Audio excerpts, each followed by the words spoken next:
Good afternoon from the Space Coast of Florida, where 4 astronauts are about to suit up for NASA's boldest test flight in a generation. Our goal is to pursue the secrets of the universe, to change the world in air and space. We have a ton of people gathering around the world to watch this history-making moment.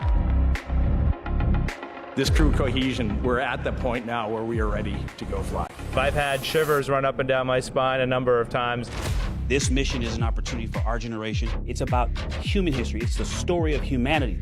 The question isn't go or not go. It's are you going to lead or are you going to follow? This crew could be the first humans to journey around the moon in more than half a century. The Artemis II crew is go for launch. Full send. Let's go. 3, 2, 1. Booster ignition. And liftoff. The crew of Artemis II now bound for the moon. Humanity's next great voyage begins. Artemis and Artemis II remind us that our greatest chapters are yet to be written. Well done. Go Artemis II!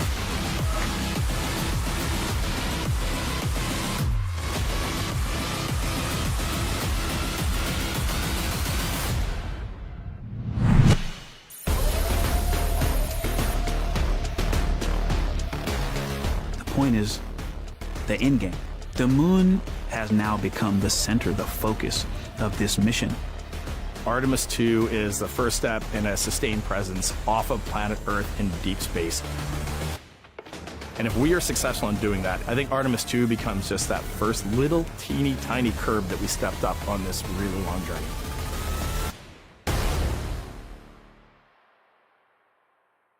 And this view on your screen, that is Earth in the center of your screen from the Orion spacecraft. Again, a camera mounted aboard the spacecraft's solar array wing, looking back at all of us.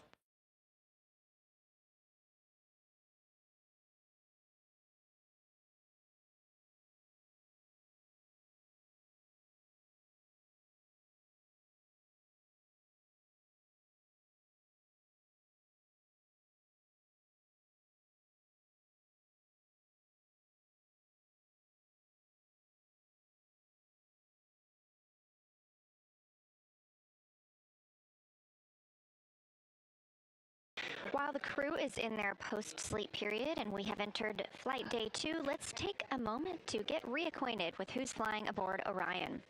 Commander Reid Wiseman is a Baltimore native. He's been in space once before during Expedition 41 on the International Space Station in 2014, a total of 165 days during that mission when he completed more than 300 science experiments with his crew members. He also served as chief of NASA's astronaut office from December 2020 to November 2022, and back on Earth has 2 daughters. The pilot of Artemis II is NASA astronaut Victor Glover. He was selected by the agency as an astronaut in 2013 while he was serving as a legislative fellow in the United States Senate. He made his first trip to space on the NASA's SpaceX Crew 1 mission in November 2020, where he launched as pilot of that mission as well.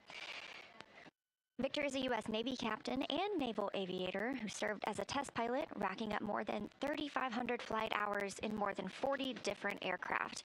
And yesterday became the first person to pilot Orion during the proximity operations demonstration. He and his wife have 4 children. Christina Koch is our mission specialist, a native of Grand Rapids, Michigan, selected to the astronaut corps in 2013, so she and Victor were selected as part of the same class. She served as a flight engineer on the space station from March 2019 to 2020, setting a record for the longest single spaceflight by a woman and a total of 328 consecutive days in space. She also participated in the first all-female spacewalk with her colleague NASA's astronaut Jessica Meir, who's currently, again, living and working on the space station. Before she became an astronaut, Christina helped build space science instruments and led scientific work in some of the most remote places on the planet. She loves to surf, rock climb, do community service, yoga, travel, and photography. Canadian Space Agency astronaut Jeremy Hansen is a first-time flyer on the moon as a mission specialist on the Artemis II mission. He's from London, Ontario, and was selected as an astronaut in 2009. Since then, he's worked as a CAPCOM in NASA's Mission Control Center here in Houston. CAPCOM stands for Capsule Communicator, and it's the single voice communicating with the astronauts in space. He's also participated in training exercises like living on the ocean floor off the coast of Florida to simulate deep space exploration for 7 days.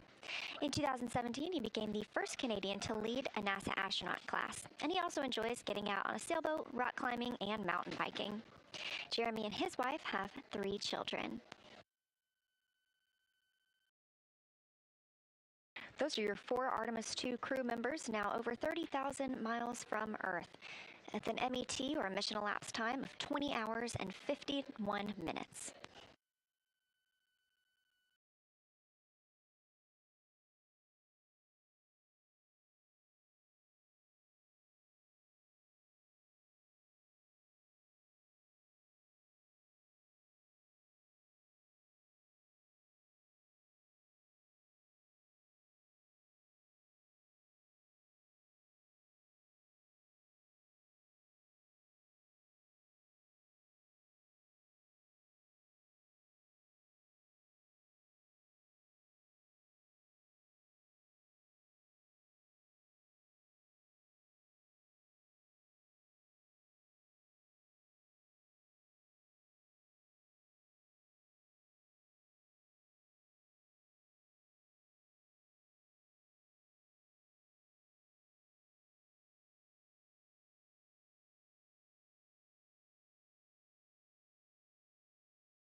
This is Artemis Mission Control at Johnson Space Center in Houston, Texas, where the Orbit 1 team is on console and the crew aboard Orion is awake. They are in their post-sleep period, configuring the cabin and getting ready for the day.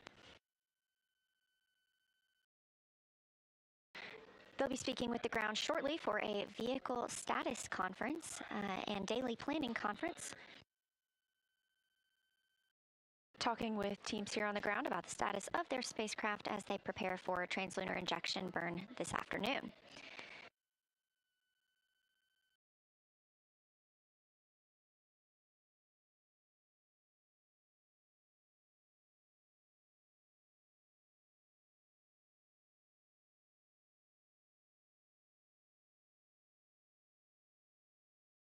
Later this morning, Commander Reid Wiseman and pilot Victor Glover will also set up the flywheel device.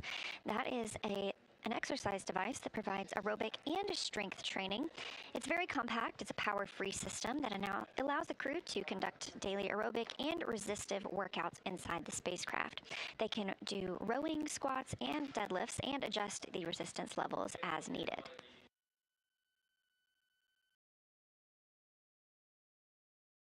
Exercise is extremely important for astronauts while in space to help them maintain their bone and muscle strength while in the microgravity environment and for their return to Earth.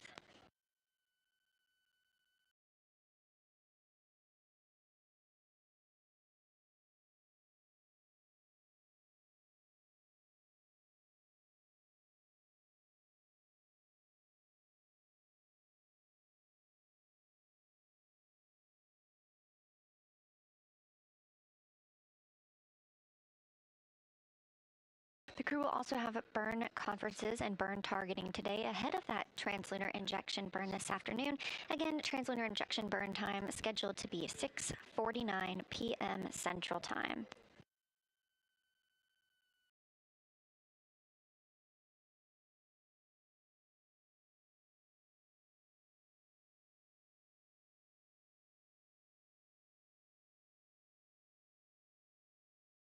Today, the crew will also conduct some setup of their National Geographic hardware aboard the Orion spacecraft. Through a competitive selection process, NASA selected National Geographic to help tell the story of Artemis II. The crew is equipped with multiple GoPros, both Max and Hero 11, and each day they're timelined to film from a shot list provided by National Geographic, which include different portions of their day, including their morning routine, talking with their families, exercising, and thoughts on the mission.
It's a little early in the day for the crew to be thinking about their midday meal, considering they are probably having breakfast right now, but they have quite a selection of food aboard the Orion spacecraft. There are 189 unique menu items, including barbecued beef brisket, granola and blueberries, mango salad. They have 43 cups of coffee on board, different breakfast drinks and smoothies, green tea, cauliflower, butternut squash, quite a selection of food to choose from.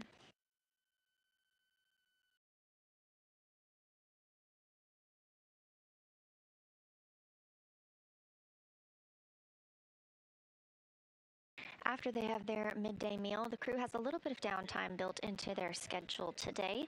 Again, they were woken up in the middle of the night as planned. They were able to take a very short nap, about 3 or 4 hours, before the perigee rays burn lifted the lowest point of Orion's orbit around the Earth.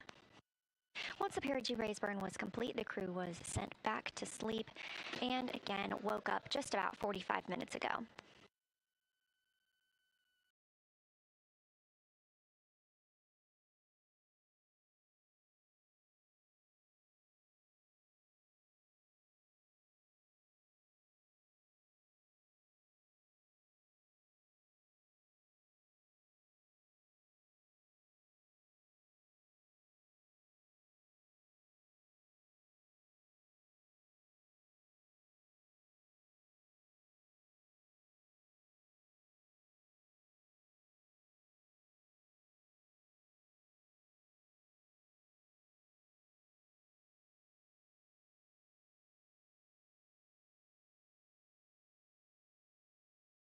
Set integrity for toilet.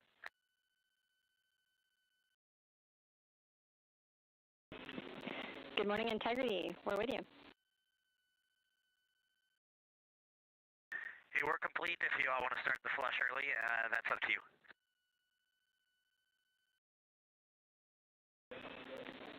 Checking.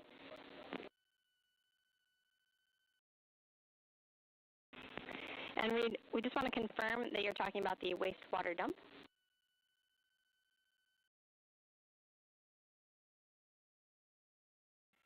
Affirm. I don't know if it's helpful to start that early for you all or just for an always to be on timeline. Just want to let you know we're cycled through the toilet for the morning. Thank you, Reid. And yes, we are enthusiastically excited about doing that early. You are go for that.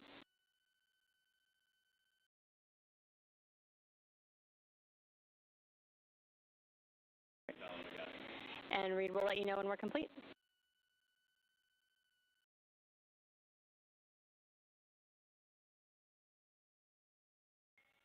Integrity.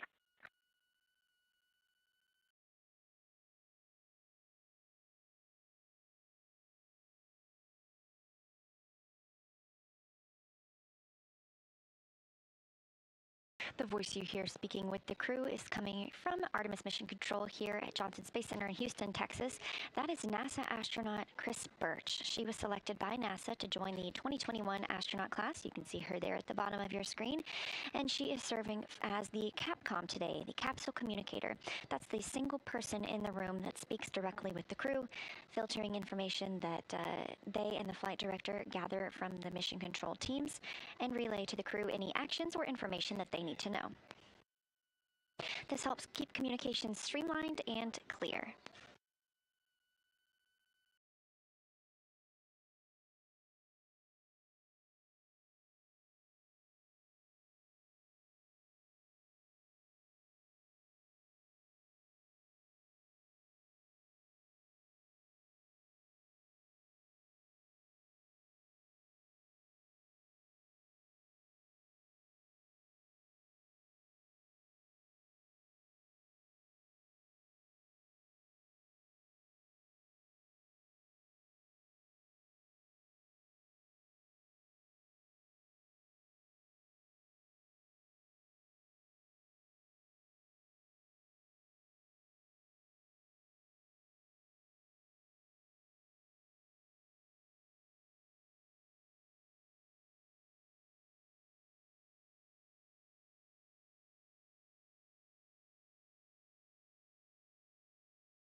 This is Artemis Mission Control. Good morning from Integrity.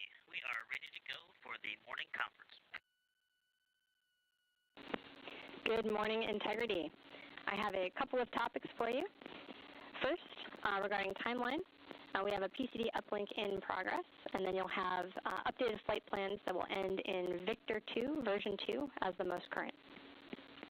I have a couple of DU items for you. First, the nominal burn plan has been uplinked, and that is in slot 1. And then second, as we were updating the flight plan to the DUs, we believe it was open on DU2, so it may not show the updated plan. So please, at your convenience, close and reopen the flight plan on DU2 and reset it to the current day's plan. How copy? Okay, we copy slot 1 is nominal, and we will close and reopen the flight plan on DU2. Good copy. For your essay, during the eclipse after the TLI burn, we're going to rotate to put the CM window 2 facing Earth for about 30 minutes. And then a question for all crew on cabin temperature. Currently the cabin temp is set to 70 degrees, but our actual temp is reading 73. If you'd like to stay at this temperature, please let us know so we can raise the set point to prevent the vehicle from cooling down.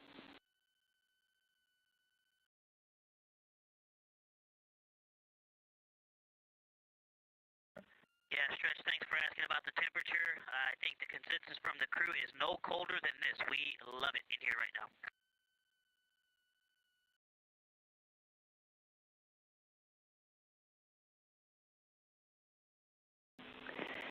Copy, Victor. Would you prefer us to raise the set point from where it is now?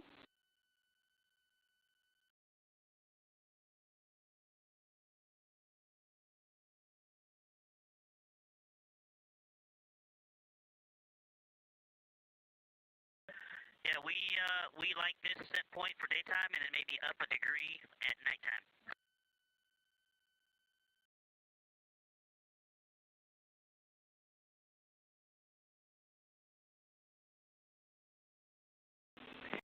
Okay, copy, Victor.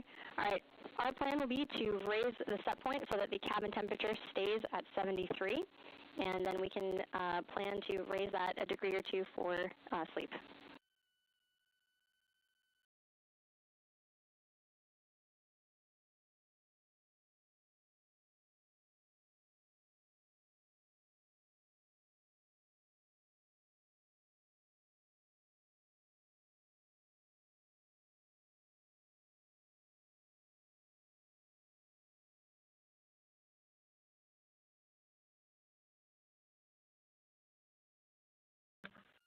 Okay, Chris, is that all you have for us?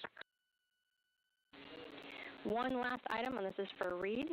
We've put together some words for you on how to do GoPro exposure adjustments. We're working to get that uplink, and it'll be in a crew message. We can let you know when it's on board, and that's all I have.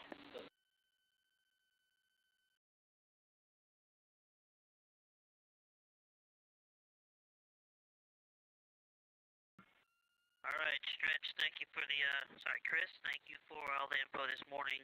We have reopened the flight plan on DU2. Avatar is the same as yesterday for VLIC. 8/716 is extinguishes out. We also grabbed some AGA readings earlier this morning. We got them at 2018 MET. CO2 is 2.4, O2 19.3. Pressure 14.6 and temperature 71.5. Thank you. Happy faces all around on that one. All right, Houston copies. Do you guys have any questions for us before I pass you over to flight for the vehicle status conference?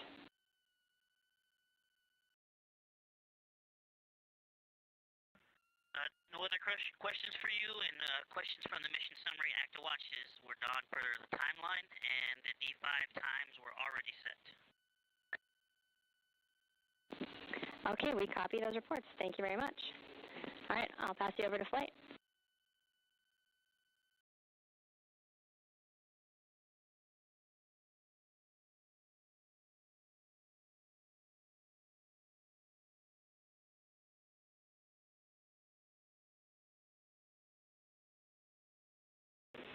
And Integrity, for information, we're going to start the conference in private on OE2.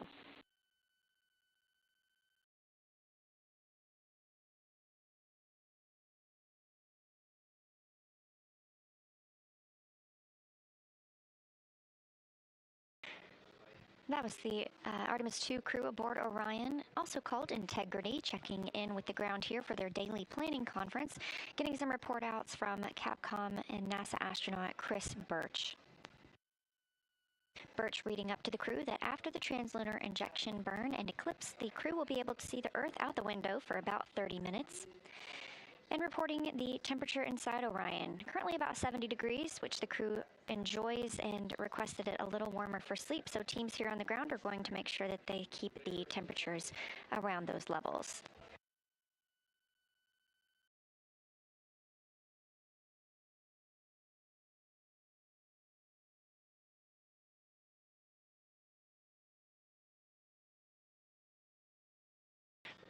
Pilot Victor Glover called down some readings from the AGA, that's the Anomaly Gas Analyzer. The crew takes these readings a couple of times throughout the day to ensure that the gases in the cabin are at reasonable levels. This is our first flight of an ECLIS system, or an environmental control and life support system, as this is our first flight with crew, so they are testing out how that ECLIS system is working with 4 humans living aboard Orion. He also mentioned AVATAR. That stands for a Virtual Astronaut Tissue Analog Response. It's an important component of NASA's strategy to get a holistic understanding of how the deep space environment affects humans. Scientists plan to use an organ-on-a-chip technology during Artemis II, which makes this the first time these devices will be used beyond the Van Allen belt. These chips are about the size of a USB thumb drive and measure how astronauts respond to deep space stressors, including extreme radiation and microgravity. These organ chips will contain cells developed from pre-flight blood donations provided by the crew members to create miniature stand-ins, or avatars, of their bone marrow.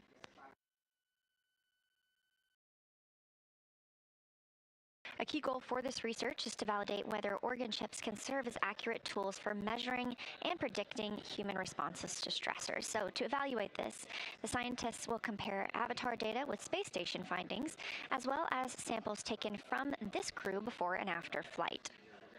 This could inform measures to ensure crew health on future deep space missions, including personalizing medical kits to each astronaut. And for citizens on Earth, it could lead advancements in individualized treatments for diseases such as cancer. AVATAR is a collaboration between government agencies and commercial space agencies, including NASA, the National Center for Advancing Translational Sciences within the National Institutes of Health, Biomedical Advanced Research and Development Authority, Space Tango, and Emulate.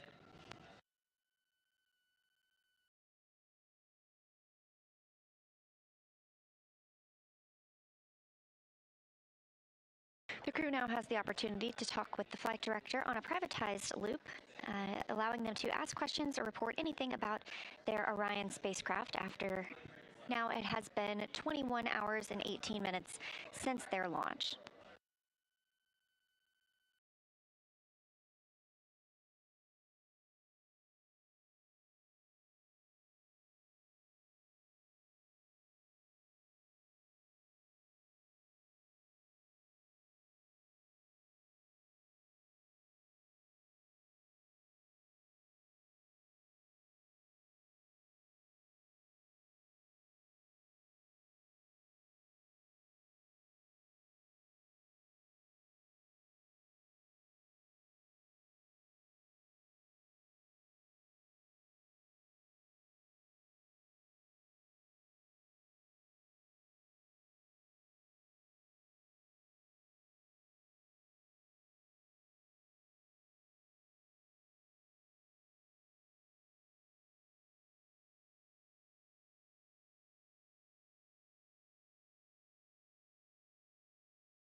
21 hours and 23 minutes since the Artemis II crew launched on Orion and the Space Launch System rocket from Kennedy Space Center in Florida.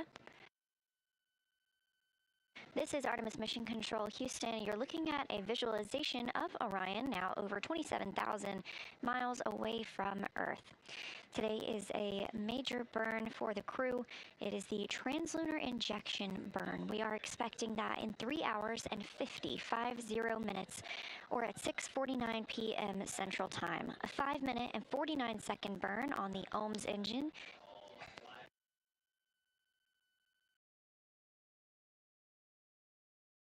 The OMS engine stands for Orbital Maneuvering System Engine and provides 6,000 pounds of thrust.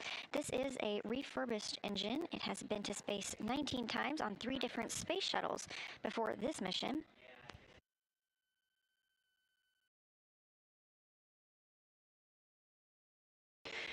The translunar injection burn is what puts us on the course for the moon and also commits us to a return to Earth and a splashdown in the Pacific Ocean on Flight Day 10.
Integrity Houston on 1 with a comment about the smoke detector.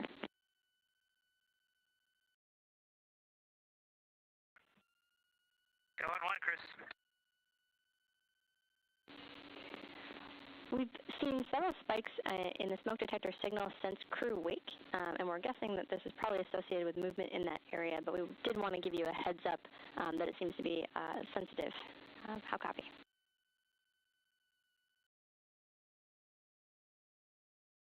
Okay, that's a good heads up for us. We're having a look. We don't see anything outside the norm, but that's good essay. Thank you. Hey, one question while I have you, Chris. I assume that my Nat Geo timeline is flexible, that I could do that earlier.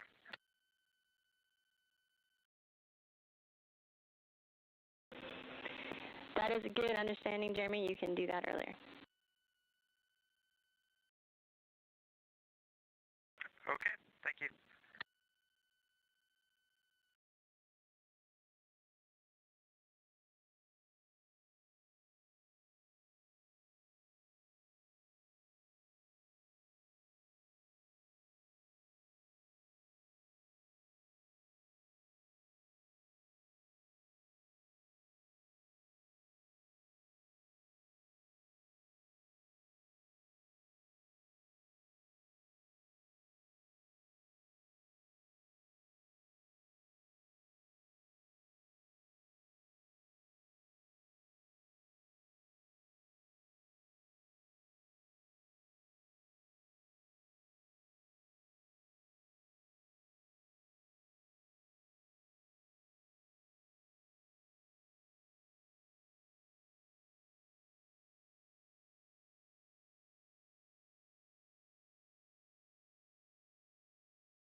Integrity Houston, Orion to Earth 1.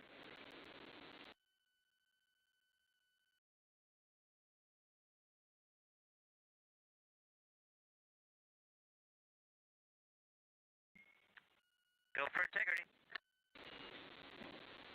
Hey, just to make it clear in the open here, we are go for TLI after the MMT concluded their deliberations a few minutes ago, and we're going to proceed down that path and get ready for the burn here.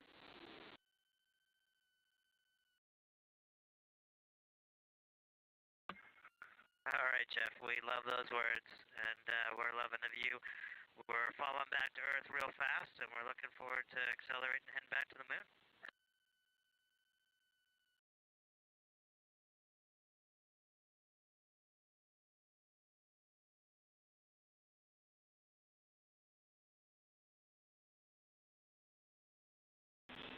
Integrity Houston, I have some steps for bagging water when the crew member who's going to do this task is ready.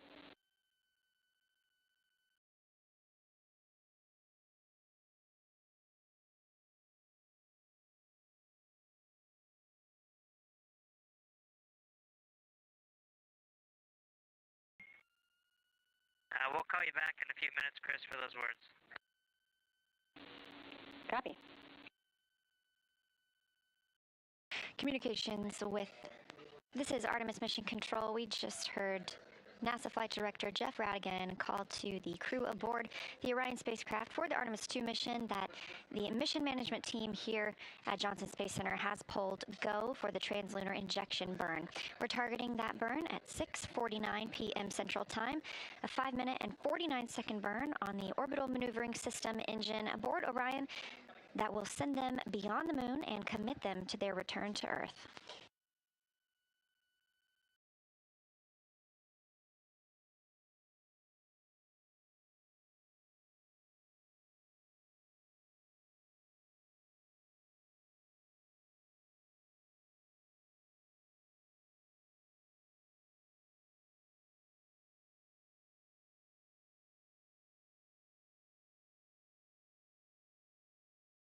We're expecting some communications from the Capcom, Chris Birch, a NASA astronaut here in Mission Control, Houston, speaking with the crew aboard Orion. That will be their upcoming burn conference, where she will relay some information about that translunar injection burn, things the crew needs to take action on or know before they step into those procedures.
Houston, integrity on 1 for water.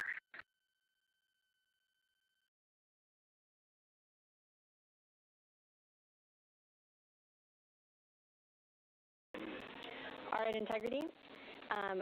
Big picture, we are going to be using drink bags and straws, drink bags that are filled from the PWD and just a straw used from any bob, to transfer water to the urine syringe and use that and a QD to go to a contingency urine stowage bag. And we're going to fill up one of those bags.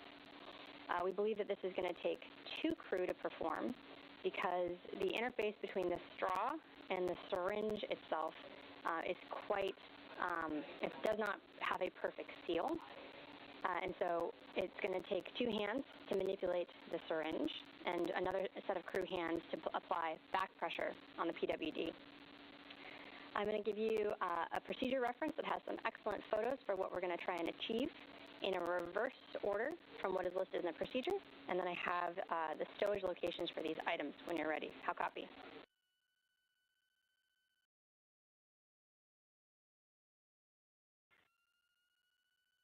Big picture, I copied. Go with the procedure in reverse order. Reid, I copied that the big picture you understand, and you've got a procedure that'll go in reverse order. It came in a little bit broken there. The procedure we're referencing is 26.7.410, contingency water bag fill. Specifically, step 4 has that picture we're talking about. You'll perform step 4.4 first, but instead of filling the drink bag, you're going to be draining the drink bag into the syringe. And then you'll screw on the QD onto the syringe and perform steps 4.2 to 4.3 to fill the contingency urine stowage bag instead. We expect that this sort of water shuffling is going to take about 100 times to fill the contingency urine stowage bag. It's about 20 liters. How copy so far?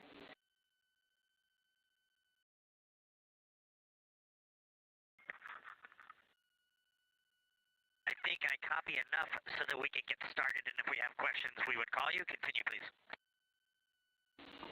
Fantastic. All right, and as you're working that syringe, it's going to be best effort to get a good seal between the syringe and the straw. We have some washcloths we'd like you to gather for fluid that is not caught in there. And also best effort to remove air from the syringe before you put it into the contingency stowage bag. Let me know if you're ready to copy location.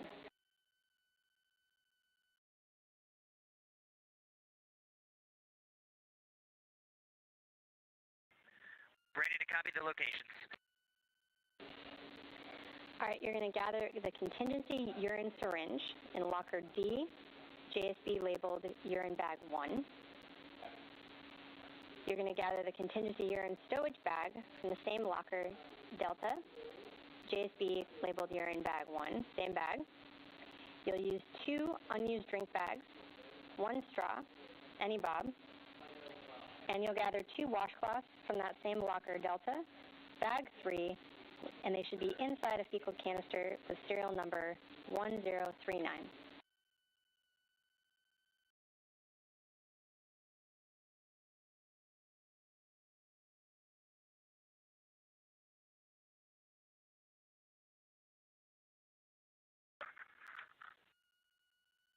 Okay, Chris, I copy all. Okay, understood. We'll be standing by for questions as they come up. And actually, Chris, before you go, just the first 2 items, just read the full actual name. The 2 that are in locker D, JSB urine 1, read me the names of those 2 items. Those items are contingency urine syringe and contingency urine stowage bags.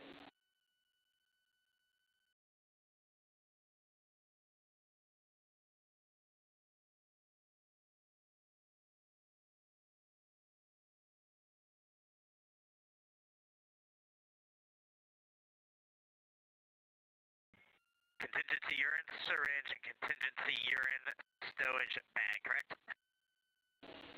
Good readback.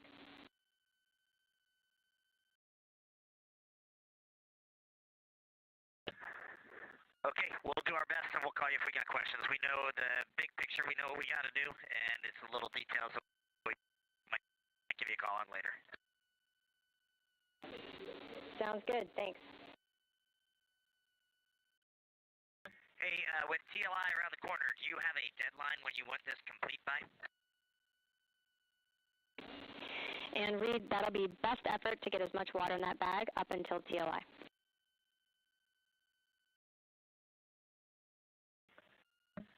Okay, copy all.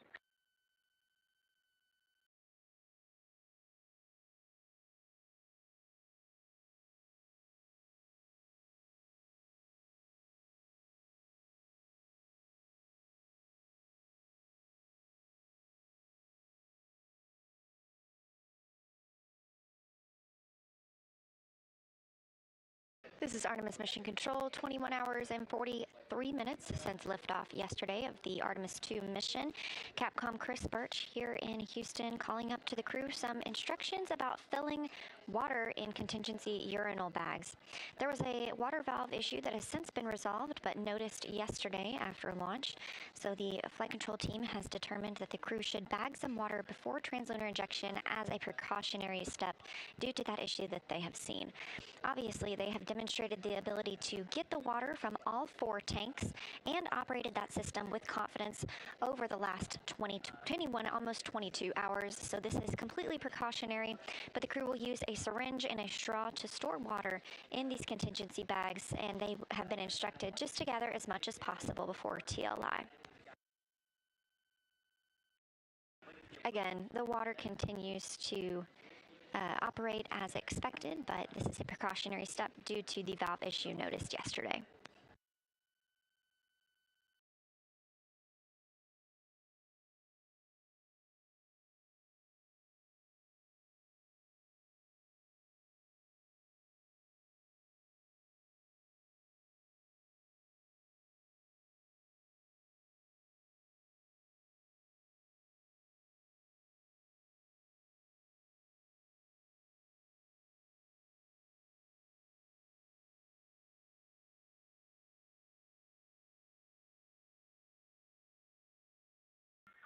Houston Integrity, we're ready for the burn conference at your convenience.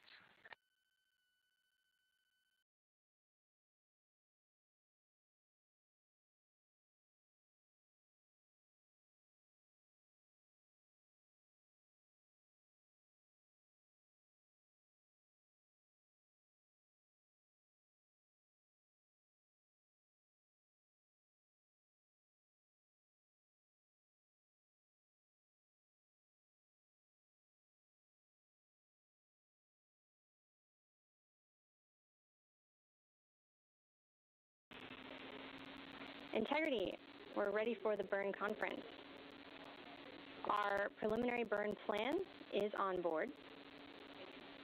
No vehicle system status changes since our vehicle conference a few minutes ago. And I do have an updated burn pad for you. This will be burn pad TLI version 03. Let me know when you're ready to copy some deltas.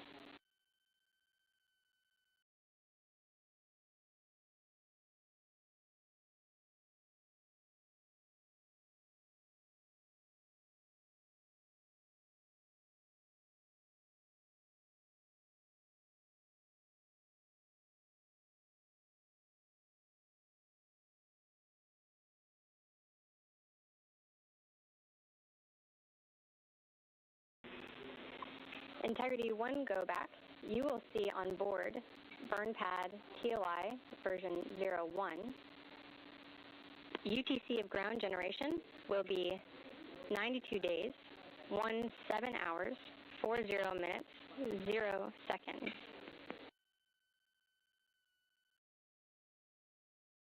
Okay, Chris. Yeah, that's what we got, and we just saved a new version, V3 now, so you can go ahead and your deltas. First, for DAP load, that will be 0 ground DAP. In the guidance solution box, delta V tot will be 1275.4 feet per second.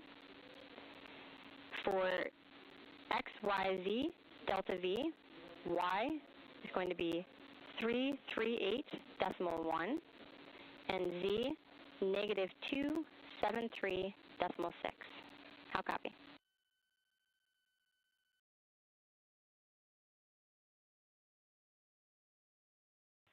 We got all that, Chris. Copy. Finally, in the burn notes section, you will see the power down steps in PVE, but we have 2 additional notes for you. First, prop system pressurization will not occur at burn config segment, but will occur during the burn. Second, EPS crosstie is on ON and shall remain on through TLI and the TLI eclipse.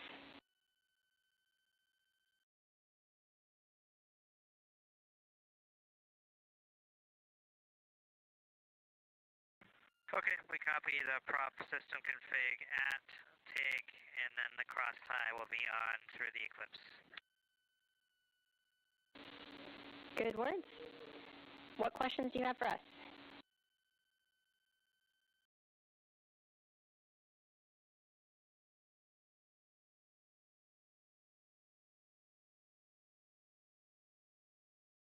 Bye.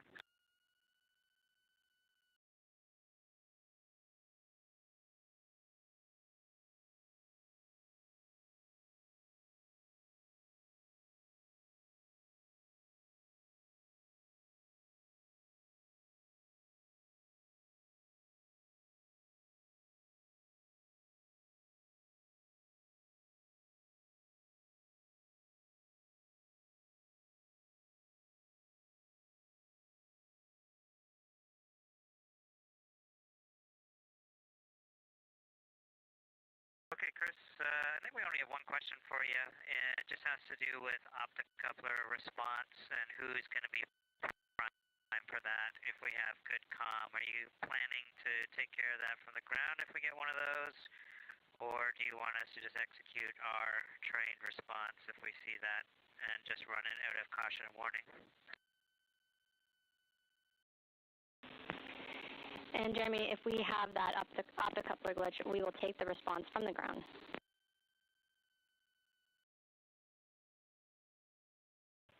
Okay, that sounds like a good plan, and if you could just plan on calling that up to us that you've got it from the ground, just to keep us in sync, that would be good. Absolutely, Jeremy. We will inform you we're taking that from the ground if it's applicable.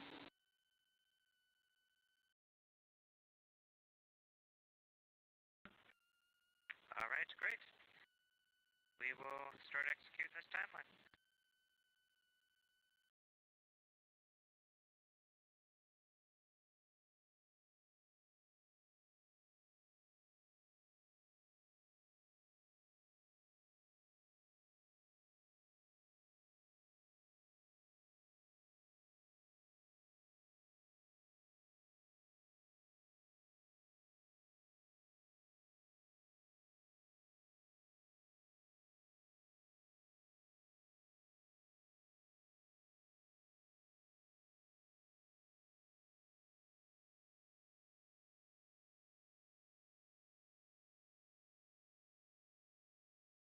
This is Artemis Mission Control at Johnson Space Center in Houston, Texas. It was the completion of the burn conference with the astronauts aboard Orion. All of that information relayed to them by NASA astronaut and Capcom Chris Birch here in Mission Control.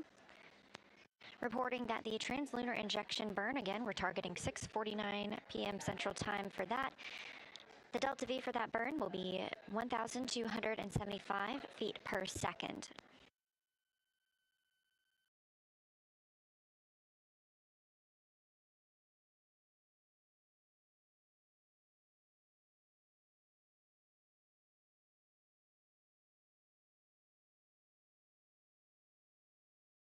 Canadian Space Agency astronaut Jeremy Hansen asked about some optocouplers and if they experience any issues with those during the translunar injection burn, whether the ground or the astronauts aboard Orion would be responding to those flags.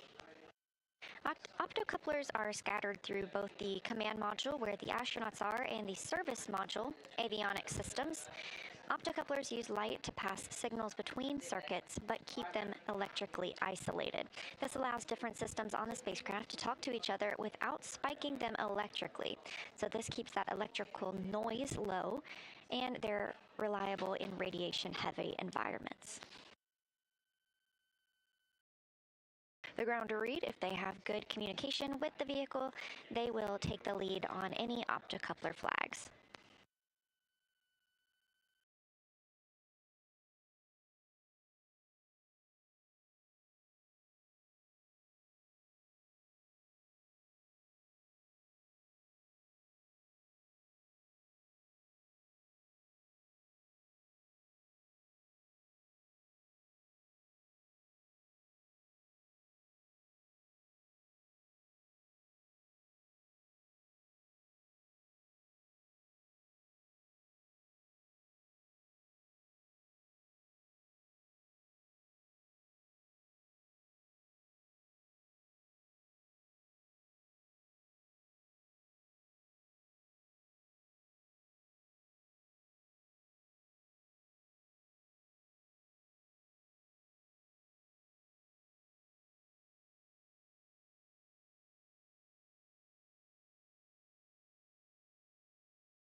Houston, Integrity, do we have a go to run TLT? Integrity, you are go. Okay, we're targeting the burn.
Houston, Integrity for contingency water bag fill. Houston's with you. Houston, Integrity for contingency water bag fill. Do you want us to fill from pry and sec? Houston's with you. Or do you have a preferred water source for the fill? Question, do you want us to fill from pry and sec? Or do you have a preferred water source for the fill? Integrity, we have no preference. Whatever you're configured for now will work.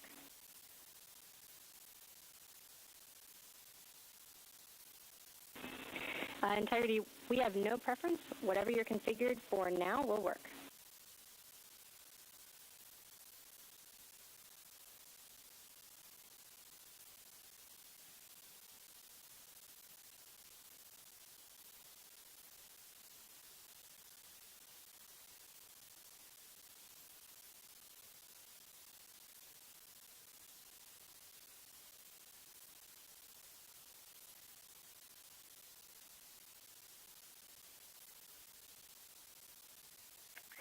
Okay, Houston, enough from Integrity. We are going to pull half from pry and half from sec, just to be ready for any next force failure. Houston, copies of that plan. Okay, Houston, enough from Integrity. We are going to pull half from pry and half from sec, just to be ready for any next force failure. Houston, copies of that plan.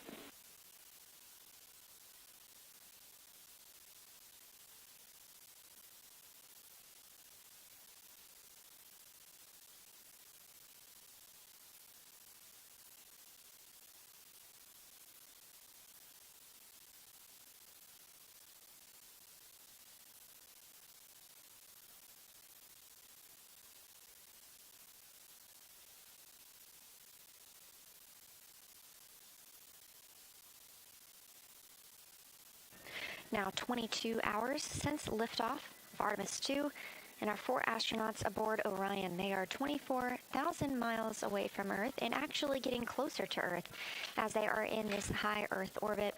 They've been in this high Earth orbit since yesterday, conducting a perigee raise burn and apogee raise burn to keep them in this orbit around Earth, allowing them an opportunity to test out the systems aboard Orion before committing to flying to the moon.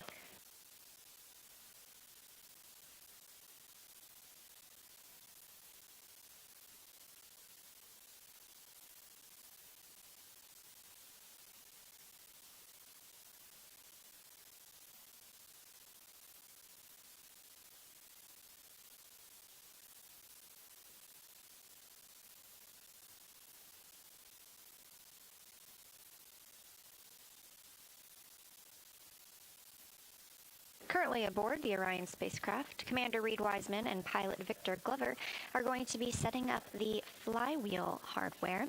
This is an exercise device. Each astronaut will dedicate 30 minutes daily to exercise. This helps minimize the muscle and bone loss that occurs in space without gravity. Flywheel is a small device. It's installed directly below the side hatch. The crew uses it as a step to enter and exit Orion on launch day, obviously. It is a simple cable-based device and allows for aerobic devices like rowing and resistance workouts like squats and deadlifts.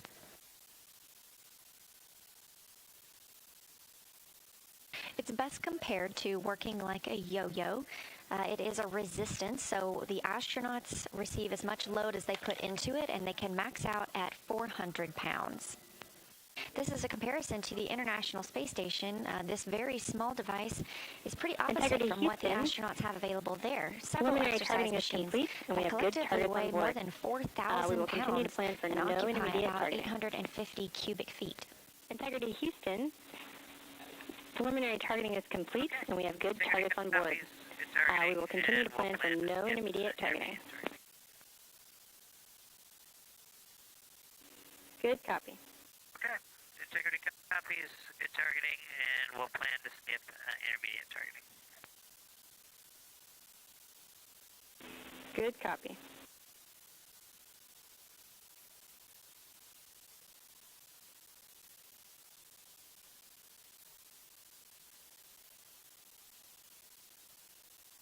That call from Capcom Chris Birch to the crew, letting them know that their burn targets have been uploaded and they will not need the interim targeting that is on their timeline in about an hour. That interim targeting time would allow them to make any necessary changes before they execute the burn. Again, TLI, translunar injection burn, slated for 6:49 p.m. Central Time.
Houston, integrity on 1 for Reid's Ethernet cable activity.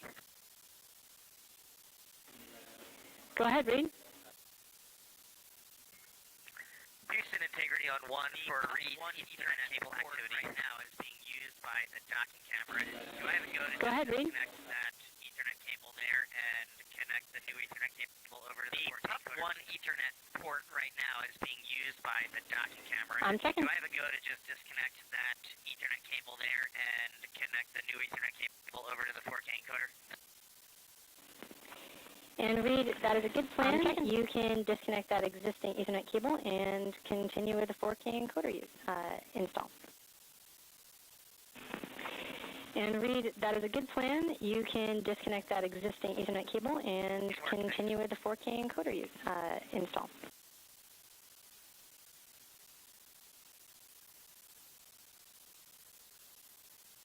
Good work, thanks.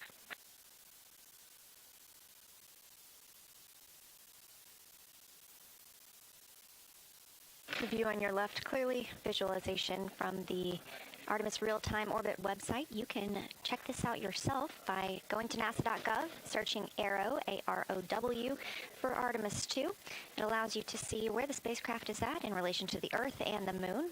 Again, currently 24,000 miles away from Earth. Down in the bottom right-hand corner of your screen, you have your Capcom NASA astronaut Chris Birch, who's been speaking with the crew, preparing them for their events today. To Birch's right is Canadian Space Agency astronaut Jenny Gibbons. She will be serving as the Capcom on Flight Day 6 during the lunar flyby. She's also a backup crew member for the Artemis II mission.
Houston, integrity. RHC setup is complete. Houston copies. Houston, integrity. RHC setup is complete. Good morning, Chris. It is great to hear your voice. Thanks, Christina. Great to hear yours as well. And sitting next to me is... Good morning, Chris. It is great to hear your voice. Thanks, Christina. Great to hear yours as well. And sitting next to me is Jenny, who's going to be helping me out on console today.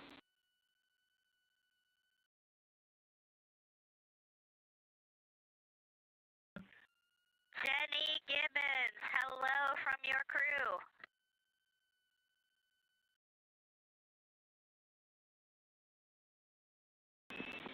Christina and Integrity crew, it's a pleasure to be with you.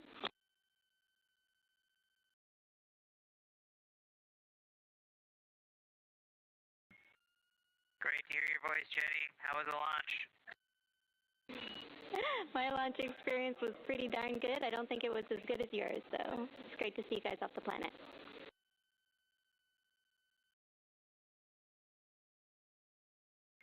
Yeah, I'm glad you were there to see it with the family. Thanks, guys. Good work up there.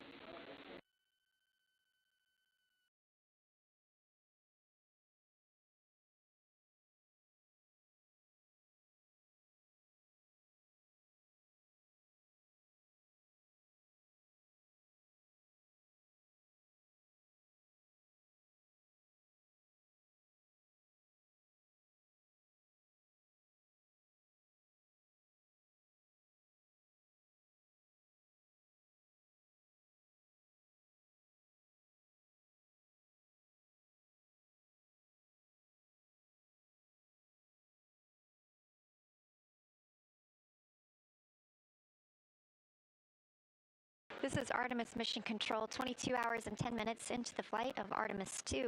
Those communications coming from the crew aboard Orion down to Mission Control Houston, the Capcom, Chris Birch, NASA astronaut, as we have previously shared, and to her right, Canadian Space Agency astronaut Jenny Gibbons, a backup for this Artemis II mission.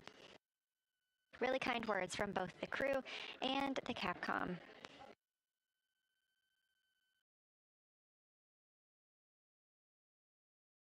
As an Artemis II backup, Gibbons trained with the crew closely in their simulations and in all systems aboard Orion and was ready to step in at any moment needed in case the crew needed her for the mission.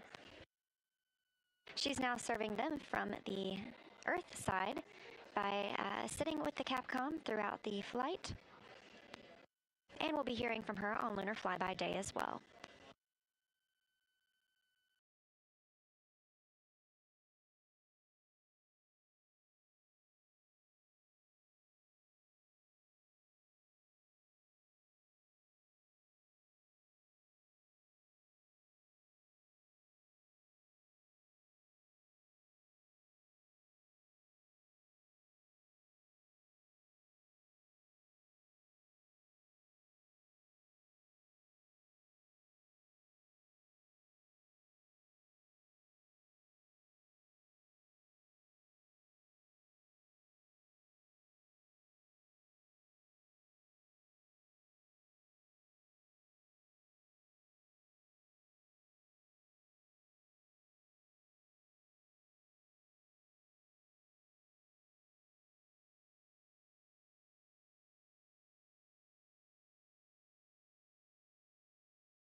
This is Artemis Mission Control, and again, today is a big day for the Artemis II crew aboard Orion as they are targeting the translunar injection burn at 6:49 p.m. Central Time. Ahead of the flight, we spoke with mission specialist Christina Koch about the translunar injection burn. Let's hear what she has to say. The Artemis II mission, at its heart, is a test mission of the Orion space capsule. This is going to be the first time that humans have ridden inside that capsule and that everything on board keeps us alive. The mission itself consists of a couple big orbits and very high orbits around Earth, and then doing a translunar injection burn to the moon. Our TLI burn, the burn that gets us going to the moon, is also our deorbit burn. And what that means is, as soon as we take that burn, we have bought off on basically the rest of the mission, save a couple options to do a U-turn burn that are in there as well. But the truth is, we are re-entering before and at the moment we do TLI. And recognizing that our team has to be ready for that full mission as soon as we buy in, that is a really interesting risk posture. And that's why I'm so glad we have spent so much time with our team, super integrated. It's been quite a journey getting to have the technical know-how on this vehicle as much as we have. And as an engineer, I've really loved that process.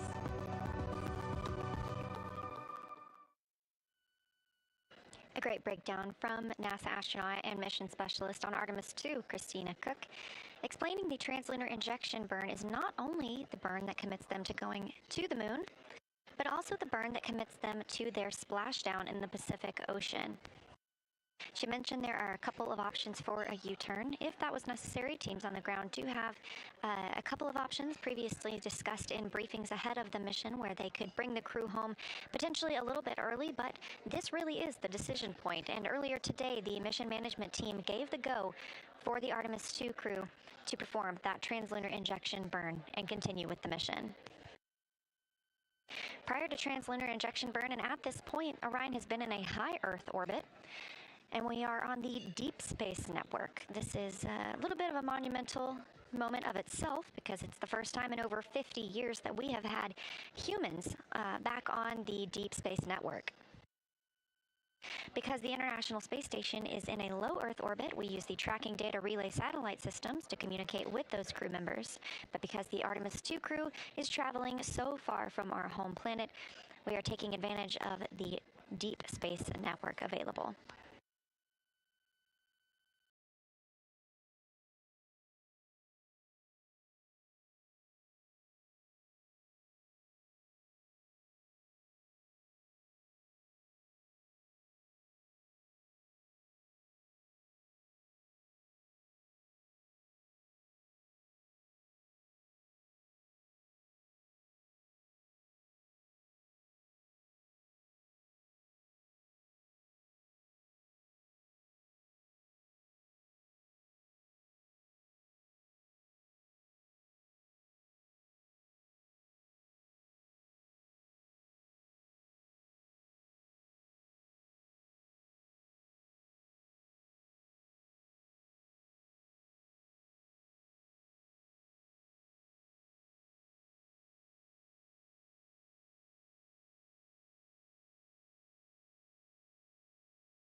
You're looking at a live view of the Orion capsule, specifically the European Service Module and the OMS engine, the Orbital Maneuvering System engine.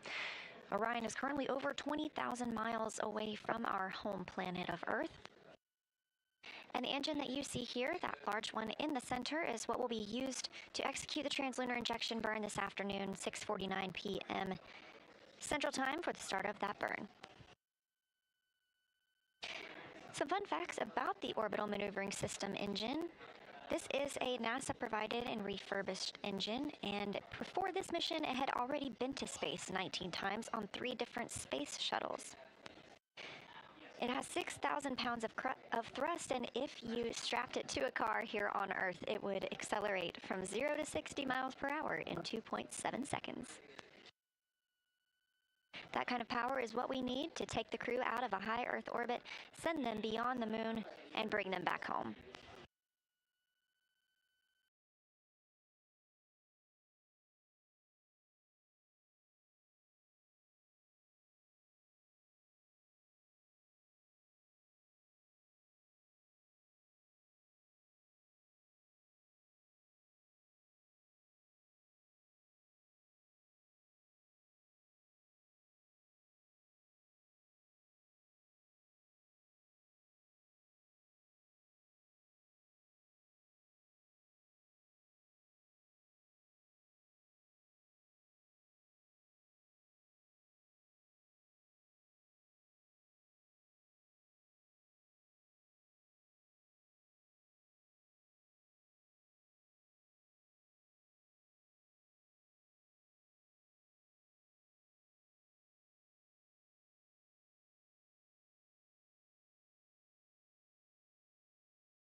Again, this view coming to you live from Orion.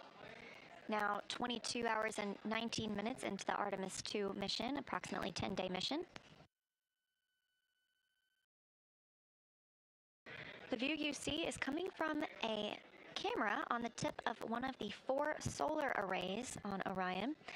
Again, 4 solar arrays, and each panel, there are 3 panels per wing. Each of those is 6.5 by 6.5 feet. So each array length is nearly 23 feet total. And each of those arrays provides enough electricity to power 2 3-bedroom homes.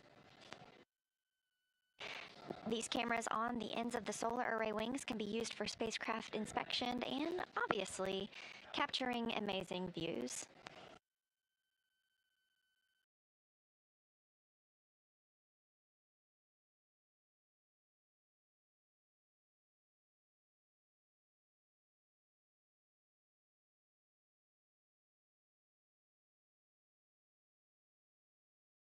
These cameras on the solar arrays are not the only cameras aboard Orion. We had great views from the docking camera yesterday as it was focused on the interim cryogenic propulsion stage while pilot Victor Glover was piloting the Orion spacecraft. The prox operations demonstration was allowing the crew to practice manually flying Orion. Of course, Victor Glover being the first person to do so. This helps ground teams learn more about how Orion flies in space when conducted manually, and helps us prepare for future Artemis missions, during which the crew will need to dock to lunar landers.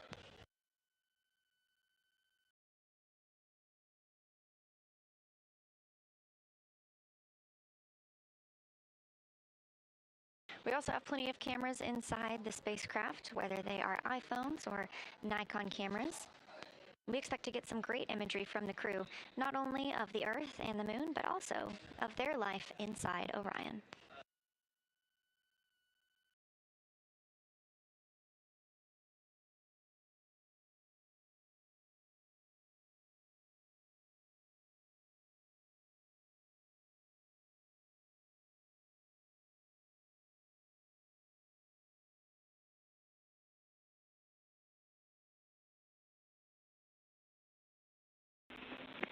Integrity Houston, for information only, we are updating the deadbands on the vehicle, just in case you see a small maneuver.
4K encoder cable swap activity is complete.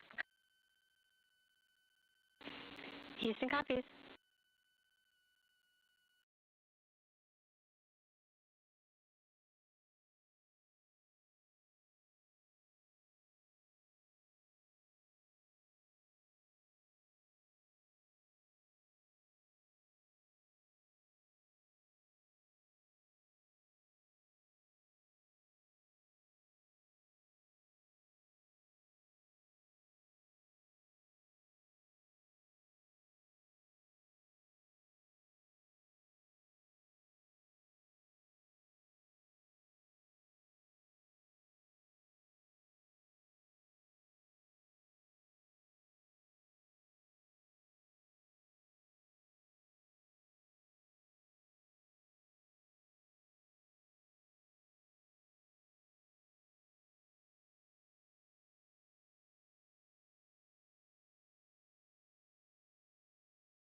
"22 hours and 27 minutes into the flight of Artemis II, we heard a call from the ground to the crew that they were turning off deadbanding. Deadbanding is, and that they may see some motion with that. Deadbanding, if you compare it to lane assist in your car, helps you keep traveling on the straight and narrow and keeps us within the path that we are intended. Team let them know that they were going to turn that off for the time being and that they could expect some motion.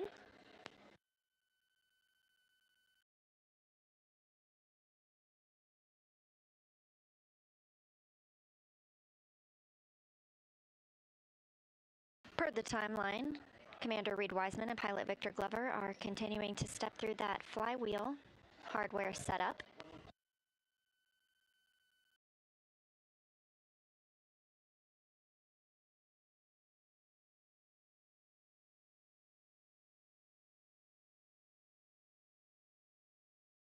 Ahead of the translunar injection burn, the crew is also using a syringe and a straw to store water in some contingency urinal bags.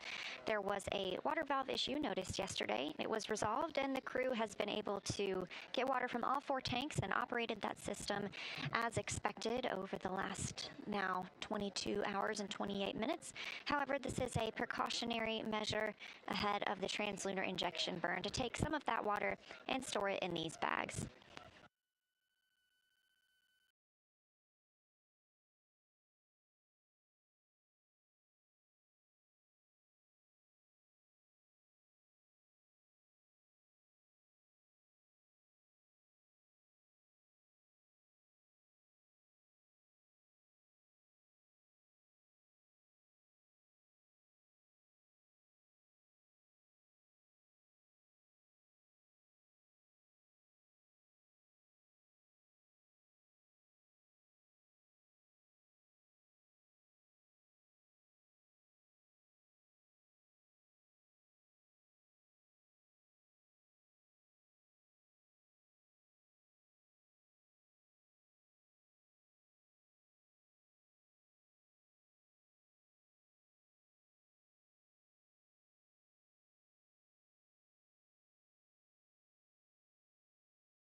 A little bit of a change in view. If you look closely now at Orion, you can see a little bit more of a couple of those solar arrays.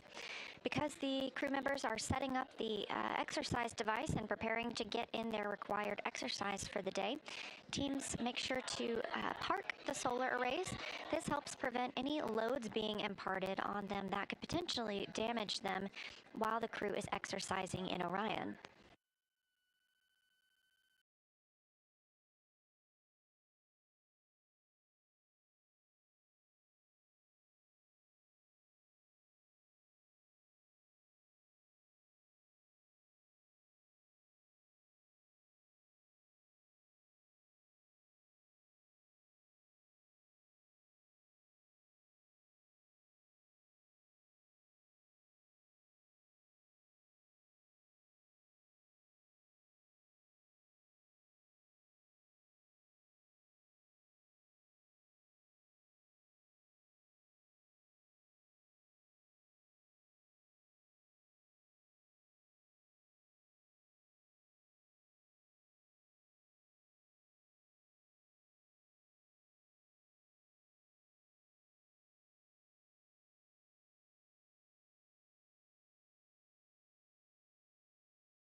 22 hours and 35 minutes mission elapsed time into the Artemis II mission, and our 4 astronauts are actually part of the science flying.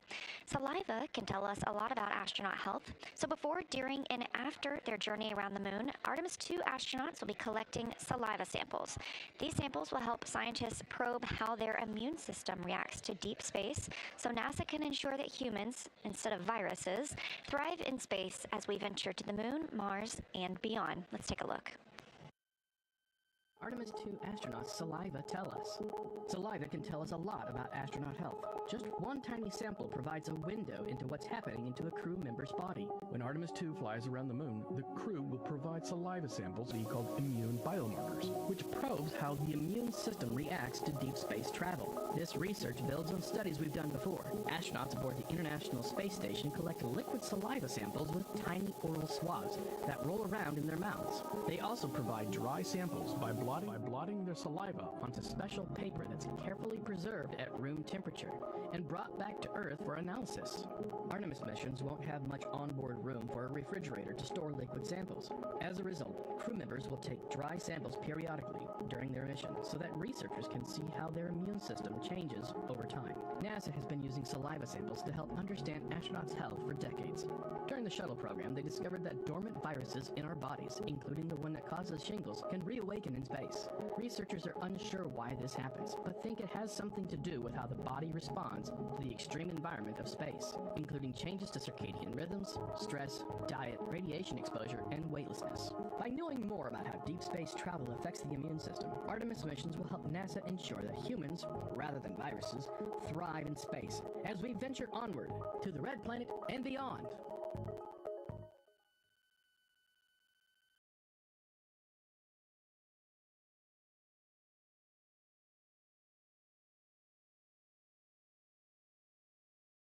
Back with these live views of Orion. Great view of the European Service Module and the OMS orbital maneuvering system engine that'll be used for the translunar injection burn. Expecting that time of ignition in 2 hours, 36 minutes. Translunar injection will be a 5-minute and 49-second burn on the orbital maneuvering system engine, also known as OMS.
Houston, integrity. Question on docking camera remove activity. Go ahead, integrity. Hey, Chris. When we are done removing the docking camera with its cables, we see that the stowage note says it should go back into A3 locker. Are we okay to keep it temp stowed in the docking tunnel? Because we're thinking it eventually will go back on.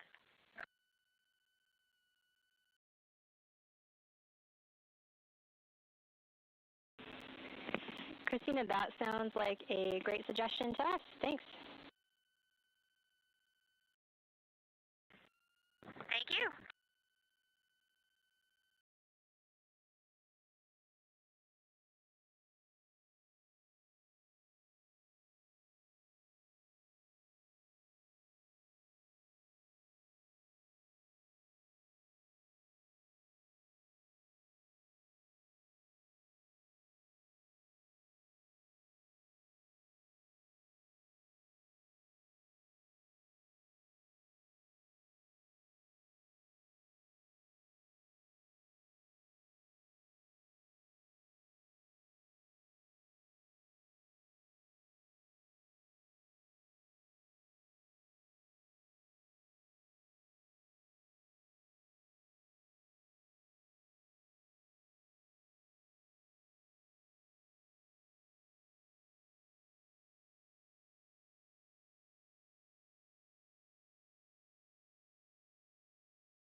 Integrity Houston, for your information, post-TLI PCL plans are on board. The burn plans are in slots 2 and 3 with titles PCL, PLS, and PCL, PLS, RTC last.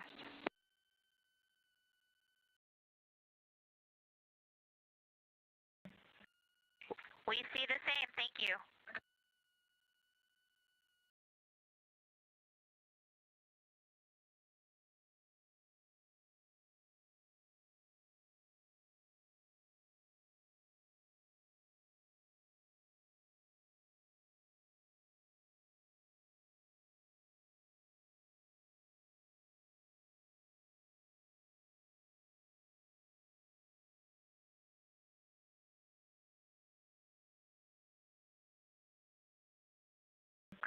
Houston, integrity on 1 for a quick big picture sync. Reid, we're with you on 1. Hey Chris, I know with the water activity, the timeline is just a bit of a question mark. So Jeremy and Christina are taking a few things off of me and Victor right now, but they're going to focus completely on the burn. Victor and I have the flywheel set up, mostly complete, but I am not going to start exercise. I'm going to start water fill with Victor, and then once we feel like if that's a one-person task, I will come over and exercise. I will not start exercise without calling you. And Reid, that sounds like a great plan to us. We're standing by.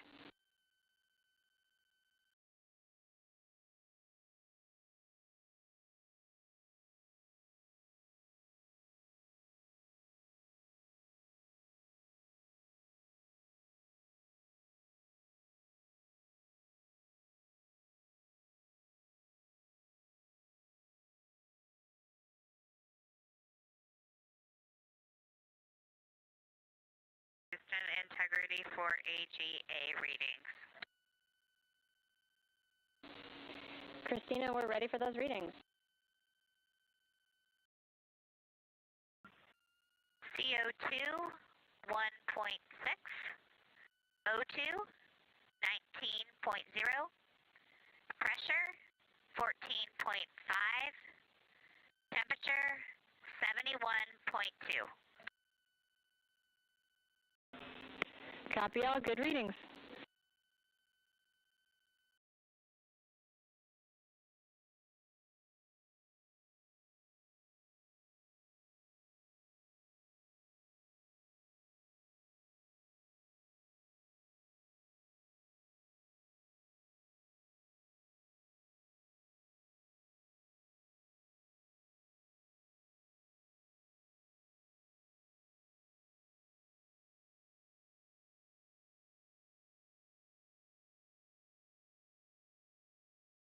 This view live from the Orion spacecraft. We are 22 hours and 48 minutes into the mission and expecting the time of ignition for a translunar injection burn in 2 hours and 25 minutes. This is a test flight, and Commander Reid Wiseman just came down with some schedule potential changes for the crew today as they move through their milestones. He and pilot Victor Glover have completed setting up the flywheel exercise device, but Commander Reid Wiseman reported he will hold off on exercising as he begins to fill water bags with Victor Glover. This is a precautionary step due to a water valve issue noticed yesterday. Since that issue was noticed and resolved, the crew has been able to get water from all 4 tanks and operated that system as it was intended. So this is just a precautionary filling of water bags ahead of the burn that commits us to flying around the moon. Meanwhile, Christina Koch and Jeremy Hansen, mission specialists for the Artemis II mission, are focusing on that upcoming translunar injection burn.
Integrity Houston for docking cam stowage.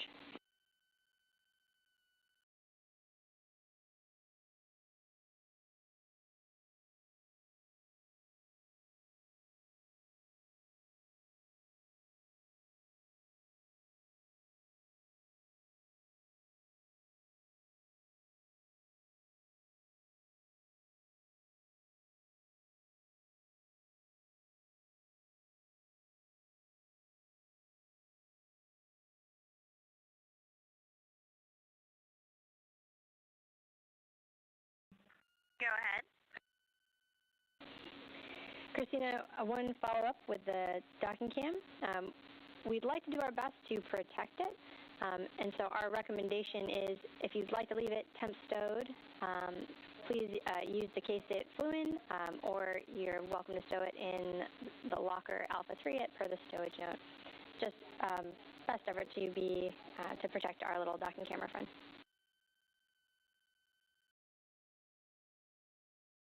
Yes, absolutely. What was the first option you said before putting it in A3? Was it just to cover it with a bubble wrap or something? I just missed the words. Yeah, Christina, you can use, we're recommending the case or the foam packaging that it flew up in. Yeah, sure. I'll package it in its clamshell and it'll live in the docking tunnel. I'll let you know if that does not work. Thank you, Christina.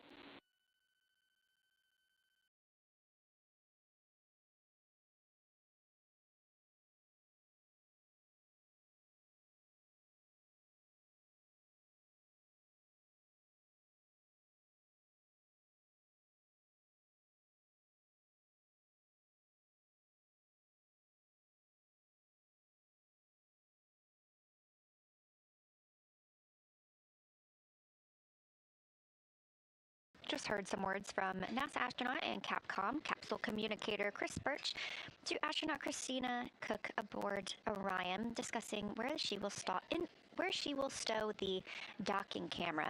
This is new hardware on Artemis II. We saw this in use and in action yesterday during the proximity operations demonstration, helping the crew monitor where they were in relation to the ICPS, the interim cryogenic propulsion stage. The docking camera is installed, and during those major milestones, it is kept installed during the crew sleep period, but removed during crew wake, since it keeps the crew from observation and photography out of that window.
Houston integrity. After evaluating, we restowed the docking camera in its clamshell back in A3.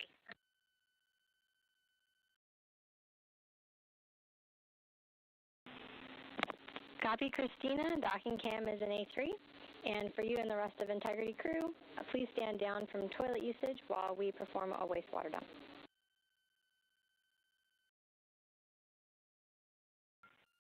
We copy.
Houston integrity for timeline. We are deferring the secondary AGA checkout, if you concur, to work on water ops. We concur. Thanks, Christina.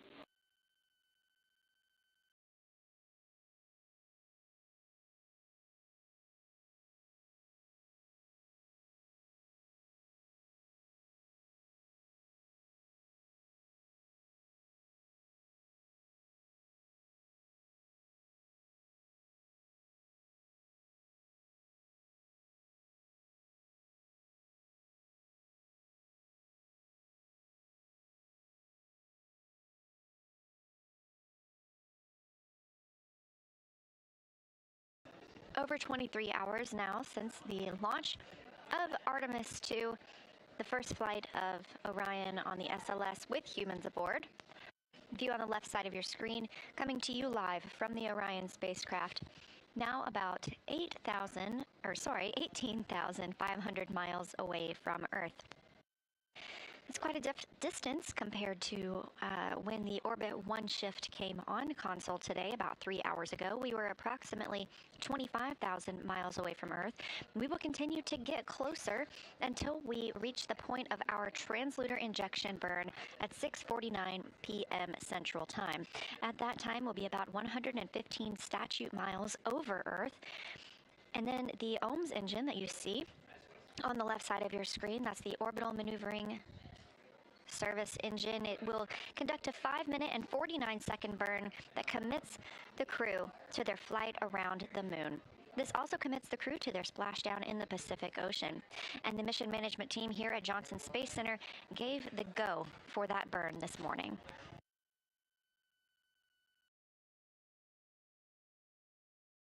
Down in the bottom right side of your screen, a view inside Mission Control Houston, and specifically the Artemis Flight Control Room. Just heard some words from NASA astronaut Christina Koch aboard Orion about deferring the AGA readings they have on their timeline. That stands for Anomaly Gas Analyzer. Because this is the first flight of humans aboard Orion, this is also the first time we have flown an Environmental and Control Life Support System, or ECLSS. These anomaly gas analyzer readings allow teams to monitor the air inside the cabin, levels of carbon dioxide, oxygen, nitrogen, and more.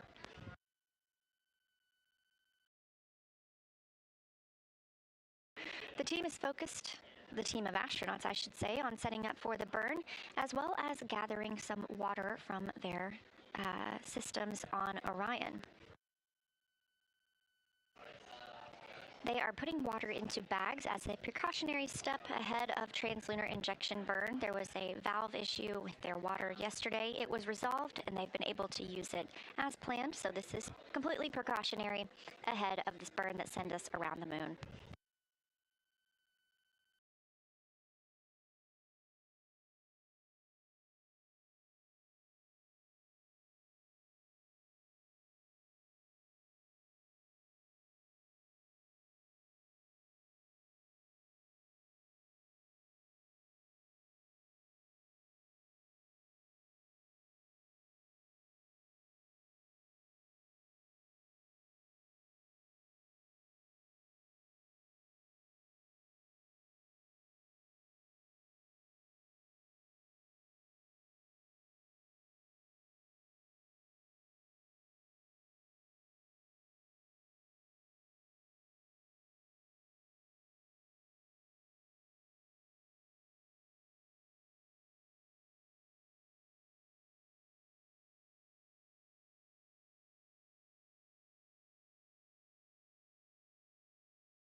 This is Artemis Mission Control in the Johnson Space Center in Houston, Texas. Again, you've got a live view on the left side of your screen of Orion on the Artemis II mission, now about 17,300 miles away from Earth. It's been 23 hours, coming up on 23 hours and 15 minutes since Orion launched yesterday as part of the Artemis II mission, a test flight, and the first flight of humans aboard the spacecraft.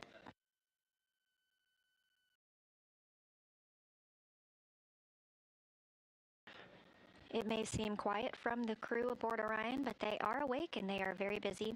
They woke up at about 1:35 p.m. Central Time today, so just over 3 hours ago, and got into their activities for today.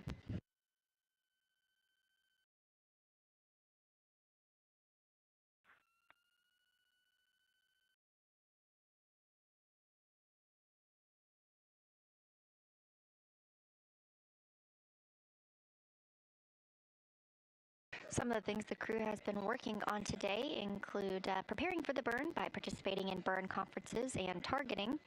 They also set up the flywheel hardware. This is what they'll use to exercise during the mission. Integrity Houston, we've had a successful wastewater dump. Toyotas, go for use.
you on 1 for exercise. Reid, we're with you. I just want to confirm that the arrays are in a good config and you're ready for exercise.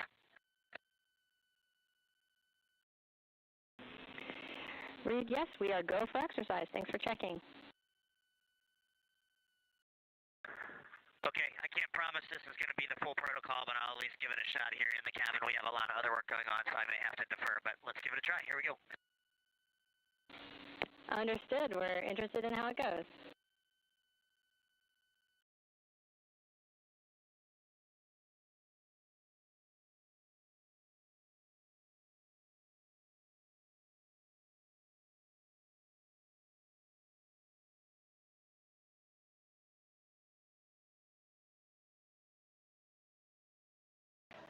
This is Mission Control Houston, specifically the Artemis Flight Control Room. That was NASA astronaut and Artemis II commander Reid Wiseman calling down from Orion to the teams here in Mission Control, reporting that he is ready to use the flywheel device for exercise. Of course, as this is a test flight and the first flight of humans aboard Orion, this is the first opportunity that the crew has had to use the flywheel.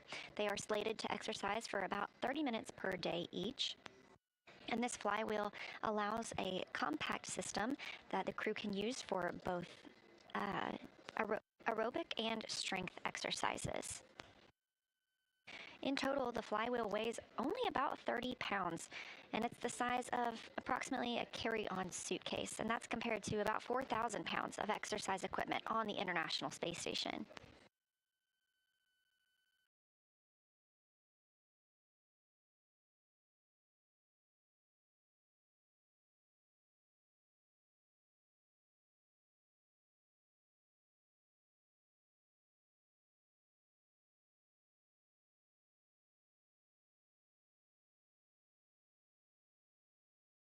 Major milestone on the timeline today for the Artemis II crew is the translunar injection burn that will take us away from high Earth orbit and on to the moon. That translunar injection burn is slated for 6:49 p.m. Central Time, a 5-minute and 49-second burn on the Orbital Maneuvering Service engine. You've got a great view of that on the left side of your screen. It is the largest thruster in the center of that piece of the European service module.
This is Artemis Mission Control here in Houston, 23 hours and 30 minutes since liftoff of Orion atop the Space Launch System rocket yesterday at Kennedy Space Center in Florida.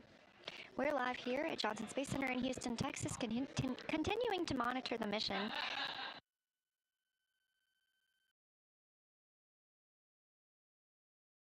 On the left side of your screen, you've got a live view from Orion. Currently just over 15,000 miles away from Earth. Currently aboard Orion, Commander Reid Wiseman is exercising using the flywheel device. That may be the cause of the motion that you're seeing on your screen. During exercise, solar array wings are parked so that any loads imparted and any movement of the vehicle doesn't damage the solar arrays. And that's where this view is coming from. There are cameras, one each, mounted on the tip of each solar array that allow us to look back at the spacecraft. This is the first time that the crew has exercised aboard Orion, so the team on the ground is eager to hear how it went. Houston integrity question, just curious if you see any vehicle dynamics during exercise.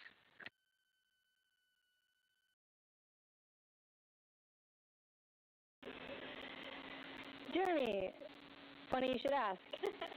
We're watching a small oscillation visible in SAW camera 2, and GNC has informed us that it is registering on our IMU sensors. Nothing of concern, of course.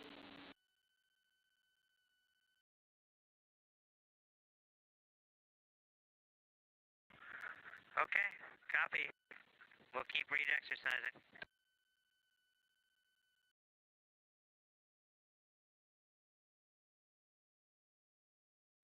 That call from Canadian Space Agency astronaut Jeremy Hansen on his first mission to space, asking the very question we were just discussing on if this motion that you see on the left side of your screen is due to Commander Reid Wiseman exercising on the flywheel device. Ground teams here in Mission Control confirm there is no concern with any motion that we're seeing right now, but it is related to the exercise ongoing.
Houston Integrity for Nat Geo.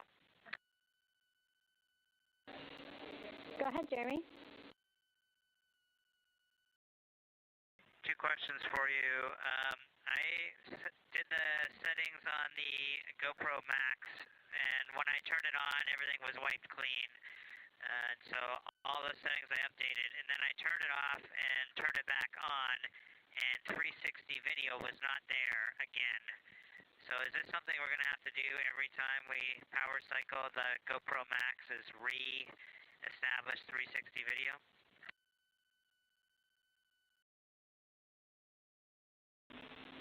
Checking.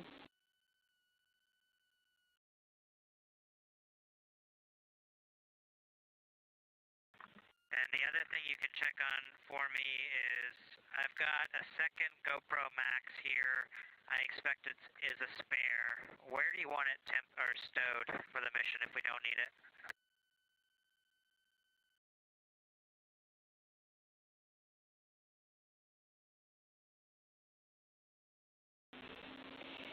Jeremy, for the second GoPro Max, you can stow that back in the bag it came from, or temp stow about the cabin per crew preference. Just let us know where. And then we're continuing to look into having to set the 360 again. It's definitely not what we're expecting, so we'll see what we can do. Okay, and there's a couple bags things came out of, so it's not clear to me where this one goes back. So if you can tell me where the Nat Geo Pro Max camera should be put back to.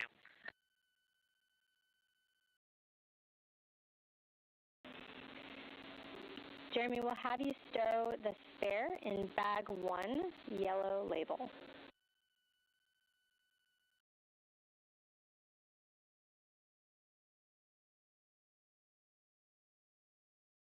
Okay, copy bag 1, yellow label. I assume that is in DE. That's a good readback. And yes, it's in DE.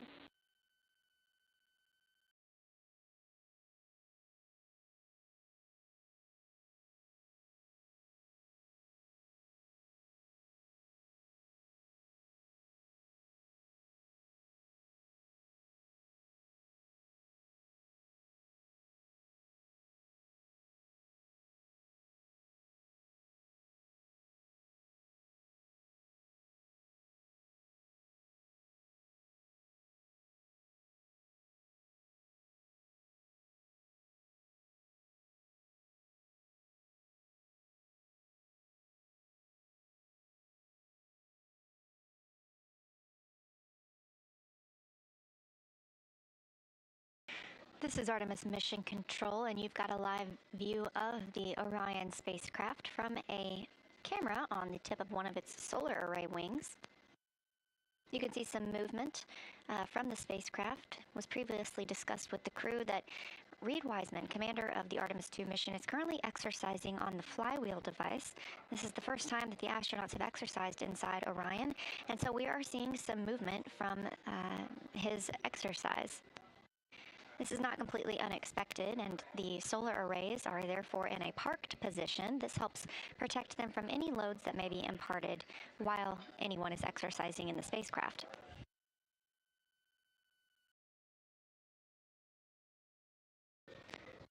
We also heard Canadian Space Agency astronaut Jeremy Hansen calling down to discuss Nat Geo and the cameras that he's using. Through a competitive selection process, NASA selected National Geographic to help tell the Artemis II story. Therefore, the crew is equipped with several cameras, both Max and Hero 11 GoPros, and each day they are timelined to film from a list provided by National Geographic. Houston Integrity for update on water ops. Houston's with you. For your information, from the time we noted we were starting water ops until now, we have about 7 liters stowed in one of the CWCs. That was with 2 people working it, and now we're going down to single person ops. So that's just for your tracking purposes. And can you confirm the total number of liters you're hoping to stow?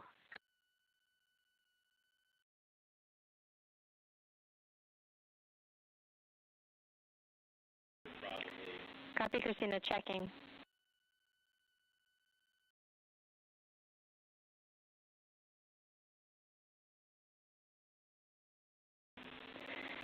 Okay, Christina, thanks for that update. We are seeing roughly the same amount of water removed on our end with two people working.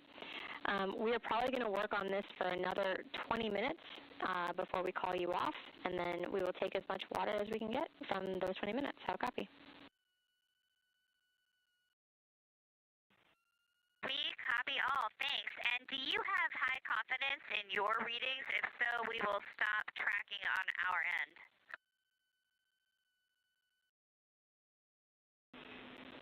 Christina, yes, we do, and you're welcome to stop tracking, and we'll monitor on our end.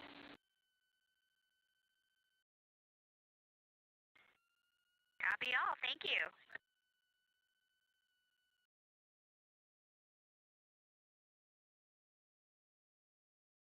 That was NASA astronaut Christina Koch, mission specialist for the Artemis II mission, calling down to Capcom Christina Birch here in Artemis Mission Control at Johnson Space Center. She is continuing to work on filling some contingency urinal bags with water from the Orion spacecraft. Yesterday, there was a valve issue observed with the water. It was resolved, and the crew has been able to use water as normally intended. So this is just a precautionary step to gather water as we are heading into the translunar injection burn, now less than 1 hour and 30 minutes away.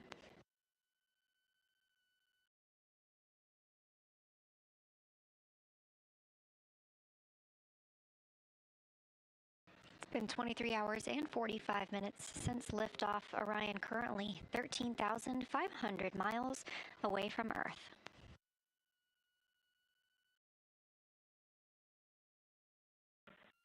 Houston Integrity, one more water ops update. We are now switching to the secondary line. Houston copies. And Christina, for your information, when we are complete with this, our temp stow location will be in Locker Delta.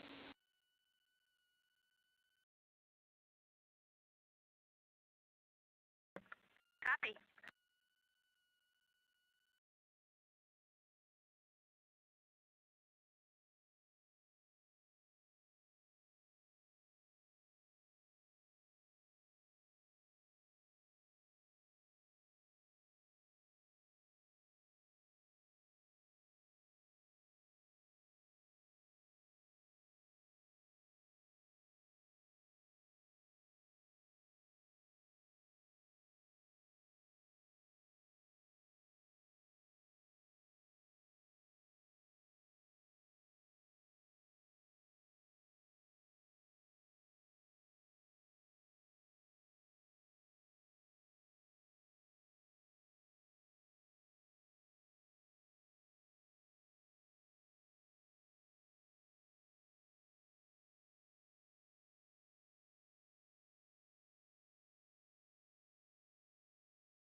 Integrity Houston for Jeremy, Nat Geo setup.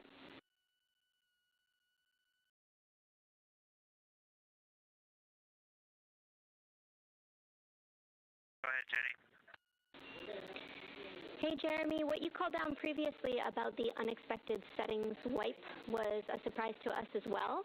We would like you to reperform step 3, which is to configure the GoPro Max again with the second or the backup camera. We want to try and understand if this issue affects both cameras or just the one.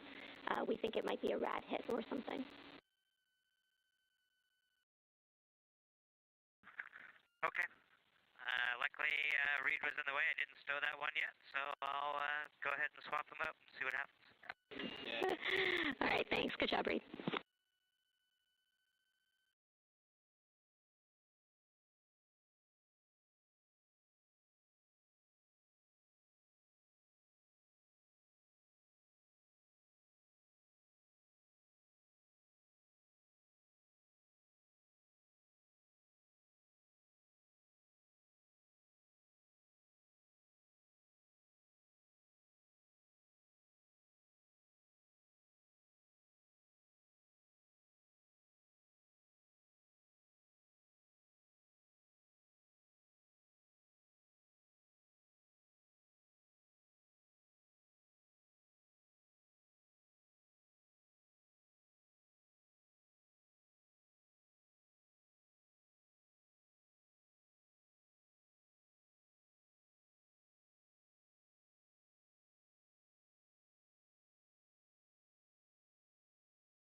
Integrity.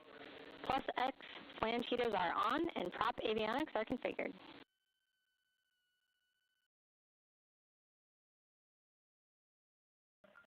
Integrity copies.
Houston, integrity on 1.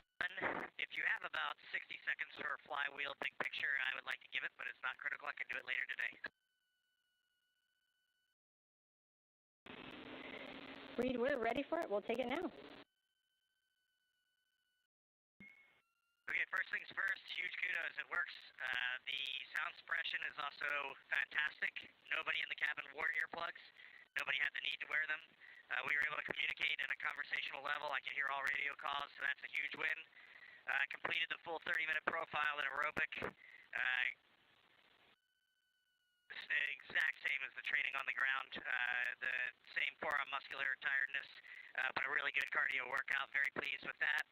A couple things that I did note, eclipse wall can impact, so we're going to have to rework the eclipse wall a little bit. Additionally, I am building up my own static, little static charge. I can feel myself when I was brushing a piece of the seat aluminum or metal that I would discharge a little bit every now and then. So I am definitely with that strap going in and out, building up a little bit of a static electricity kind of charge. That's something you might want to note. And aside from that, it is a really good piece of gear, and we can actually get a nice workout. I look forward to the next time I get to try a resistance workout. That's all. Reid, thank you. That is a great report. Appreciate it.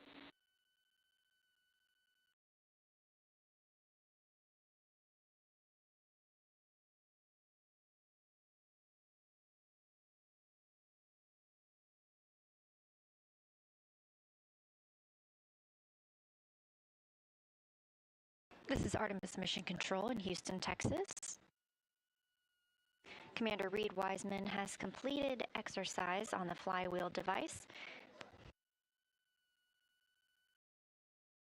This is the first time anyone in Orion has exercised, and so he called down to the teams here on the ground reporting some of the things he learned during that time frame, including just some static electricity building up while he was using the flywheel. This is a test flight, and so every single piece of data is brand new and helps us prepare for future missions.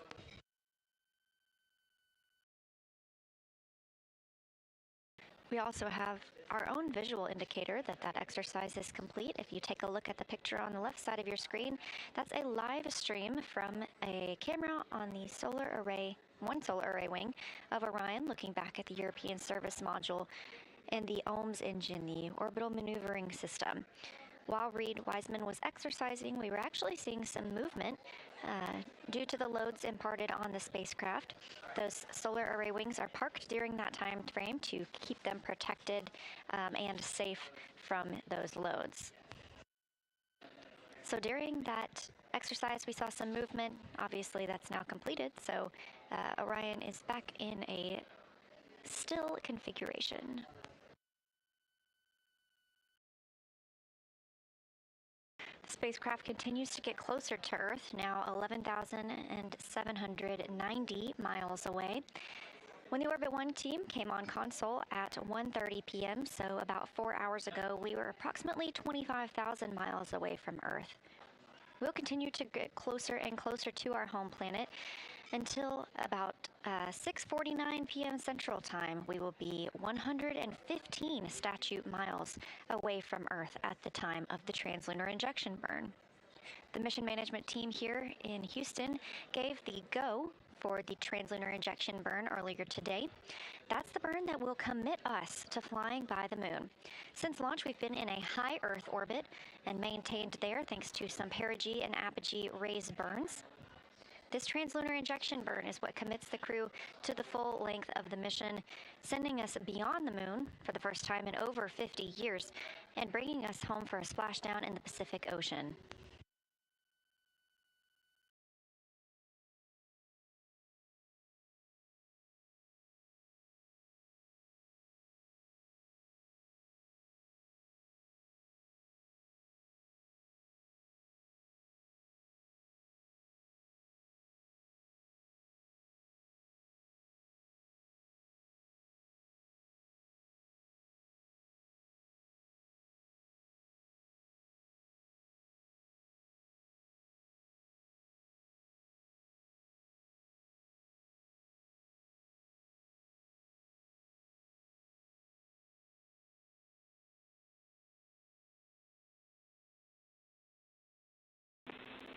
Integrity Houston for burn plan uplink update. Go. All right, we have updated burn plans in 5 different slots. This would include the HEO Rev 2 deorbit burn plan, post-TLI abort plans for both 8-hour and 16 hours post-TLI, and the corresponding RTC last for each of those. And those slots will match what you have in your burn plan. Let me know if you want any more info.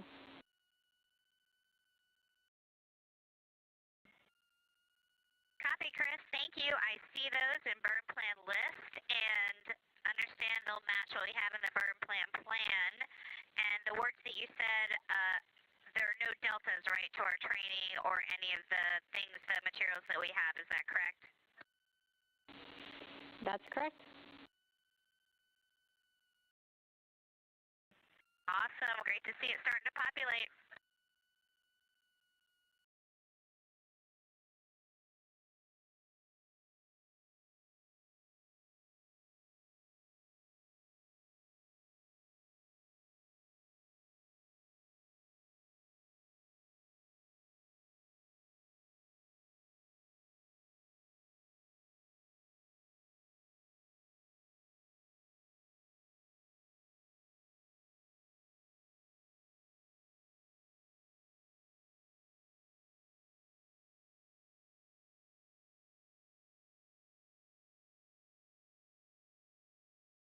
Now just over 24 hours into the Artemis II mission, after a successful and smooth liftoff and ride to orbit yesterday on the Space Launch System rocket and the Orion spacecraft, our Artemis II crew is currently 11,260 miles away from Earth.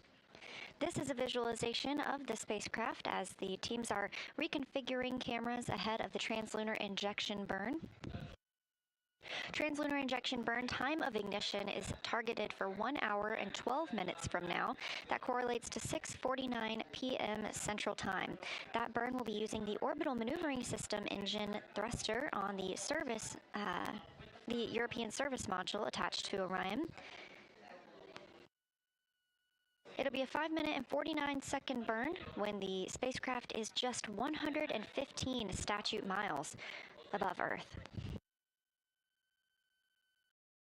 The translunar injection burn will send us beyond the moon and commit us to a splashdown. That splashdown currently targeted for April 10th.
Mission Integrity for Nat Geo. Go ahead, Jeremy.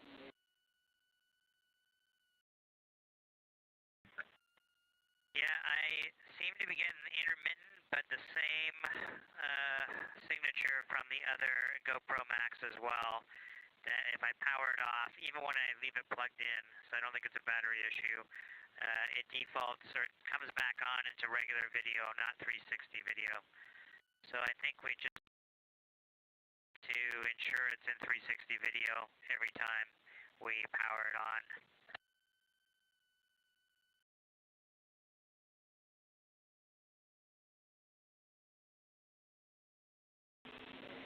Jeremy, thanks for doing all that troubleshooting for us. That sounds like a working plan for now, and we'll see what other troubleshooting we can do on our end. Thanks. Okay, the one thing that would make that easier for us and to help prevent us from making a mistake is if we mount it such that the screen is facing the working volume of the vehicle. The procedure suggests having the screen face the bracket, but since it's 360 video, I'm wondering if that really matters.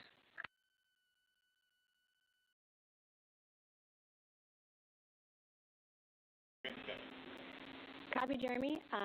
Yeah, you are welcome to mount the screen facing the volume if that is your preference.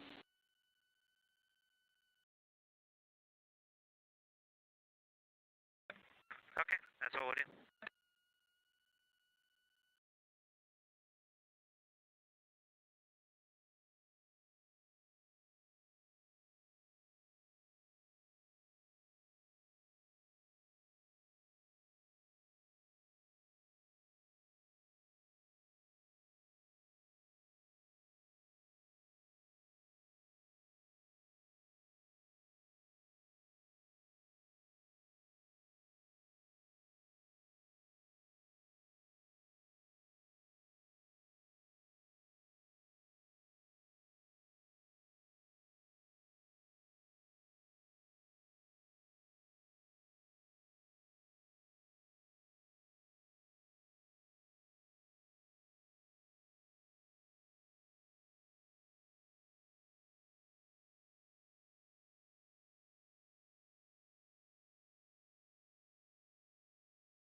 This is Artemis Mission Control at Johnson Space Center in Houston, Texas, counting down to 1 hour until translunar injection burn time of ignition.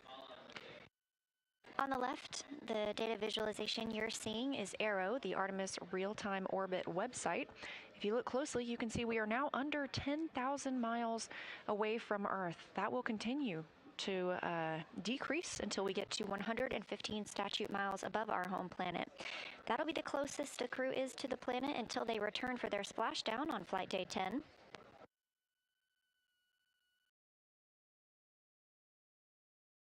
The translunar injection burn will be a firing of the OMS engine on the European Service Module, OMS standing for Orbital Maneuvering Service Engine. That burn targeted for 6:49 p.m. Central Time and will last 5 minutes and 49 seconds. We're now over 24 hours into the mission elapsed time. To be specific, we are 1 day and 13 minutes since the launch of Orion atop the SLS rocket yesterday in Kennedy Space Center. This is the first flight of crew aboard Orion, and it is a test flight. Since this time of launch, the crew has been in a high Earth orbit. Spending this time in a high Earth orbit has allowed teams to check out all of the systems aboard the spacecraft, being that this is the first time we've flown Orion with crew, allowing us to make the decision on whether or not we are go for translunar injection, which will send us around the moon and commit us to splashdown in the Pacific Ocean. The mission management team here at Johnson Space Center in Houston confirmed this morning that yes, we are go for translunar injection burn. The crew aboard Orion continuing to work in preparation of that burn, and teams here in Mission Control Houston doing the same. On the bottom right of your screen, at the top of the small box, you see Flight Director Jeff Radigan. He is leading the teams here in Mission Control, specifically the Orbit 1 shift. Down towards the bottom of that smaller box are at the Capcom console. Capcom today is NASA astronaut Christina Birch. Chris Birch, she is communicating with the crew aboard Orion, serving as the single voice in the room, relaying information and instructions to our astronauts. To her right is Canadian Space Agency astronaut Jenny Gibbons. She is a backup for the Artemis II mission and a Capcom herself. Now under 1 hour until the translunar injection burn. Integrity. SM prop helium isolation valves and optocoupler glitch fitter are configured. Copy, and we see the same on the SM prop valves. And timeline/Optimus question for you when convenient. We'll take it, Christina. Go ahead. Thank you. In our PCD Optimus plan options, we now see a Flight Day 2 Final V2. Is that the one that you'd like us to be on? Yes, Christina, that's the one. Copy that. And question, if we put crew notes on a previous plan, like the Flight Day 1 plan, after these plans were uploaded but before we switched to them, will you still get those?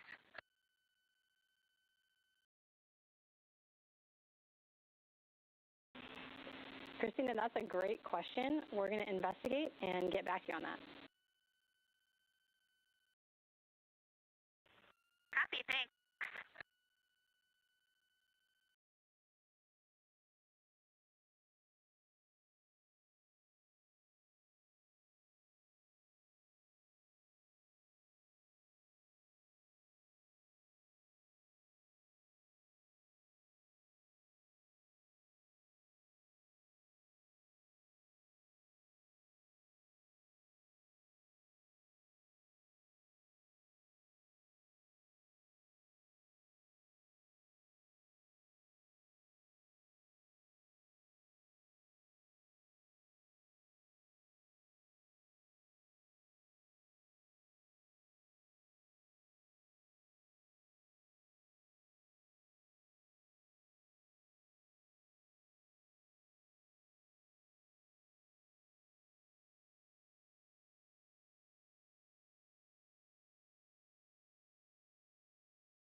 Integrity Houston, 2 minutes to DSN to TDRS West handover.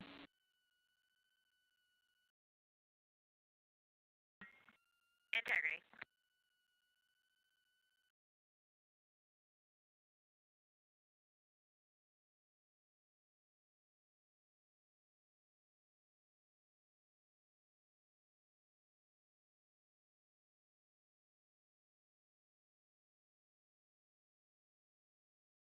This view on your screen coming from the Orion spacecraft, and that call from the crew, or from the Capcom here, Chris Birch, to the crew aboard Orion, letting them know they are going to be switching over from the Deep Space Network to TDRS, Tracking Data Relay Satellite System.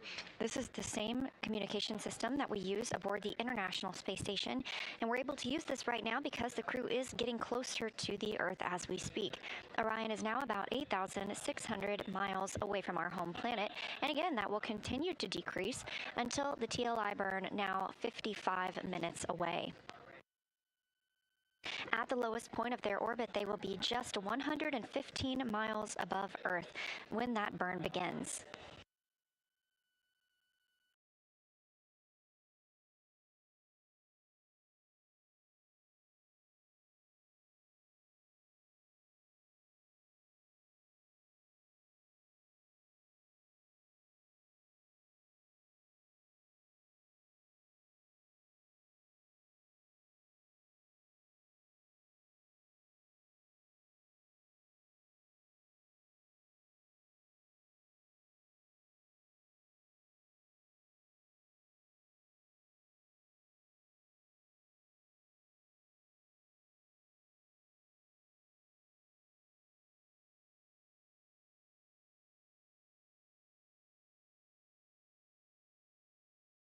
And we are handing over to the Tracking Data Relay Satellite System. So we're back to that visualization.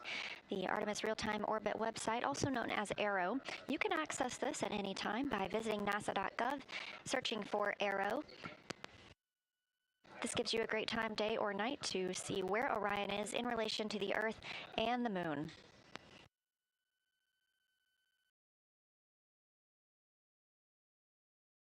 It's been about 4.5 hours since the Orbit 1 team that's working in Mission Control Houston came on console. At that time, we were 25,000 miles away from Earth, and you can see how rapidly we continue to grow closer to the planet.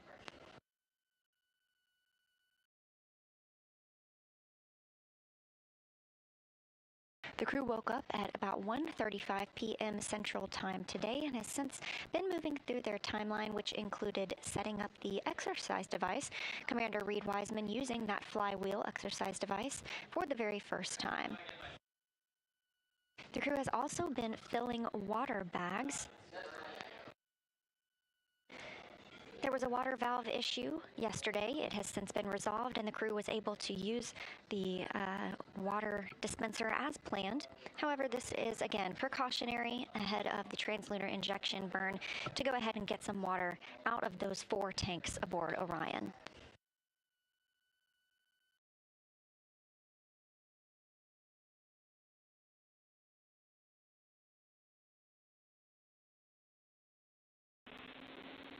Integrity con check on TDRS West.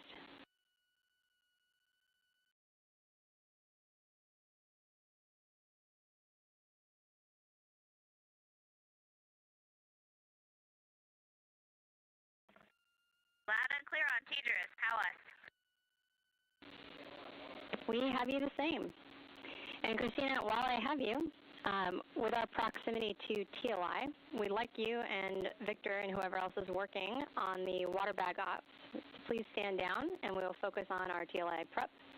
And also please confirm that you are complete with exercise.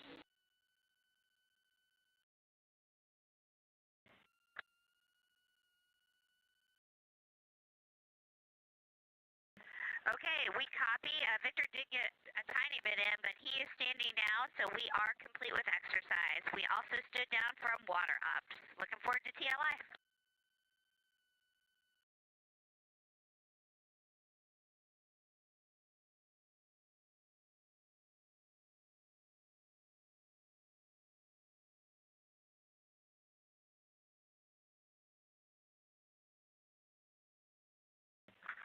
Houston, one clarification on exercise when you got a second. Go ahead, Reid. Hey, Victor is deferring his exercise for now, just due to time in the water bag. He was our lead water bag filler, so we will want to get him exercise this afternoon, please.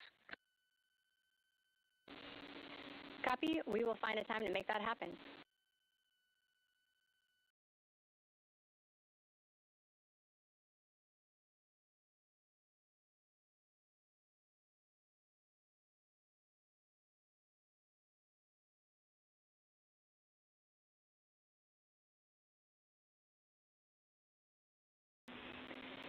Integrity for some Nat Geo troubleshooting for Jeremy when you have a moment.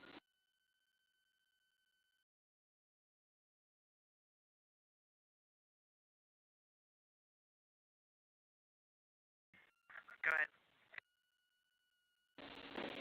Jeremy, we have one small troubleshooting request from you. We're hoping it will not take very long, and it'll get us some good data to see what's going on. If you could please, on either Max GoPro, turn it on, and in the bottom left corner of the LCD screen, tap the button that appears there, and see if you can cycle it from video to 360.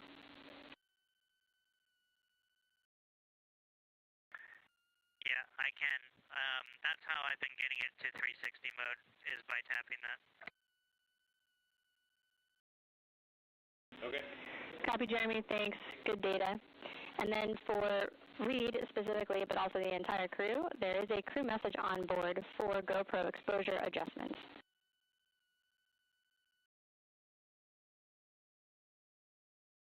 Okay, copy. We got a message on board.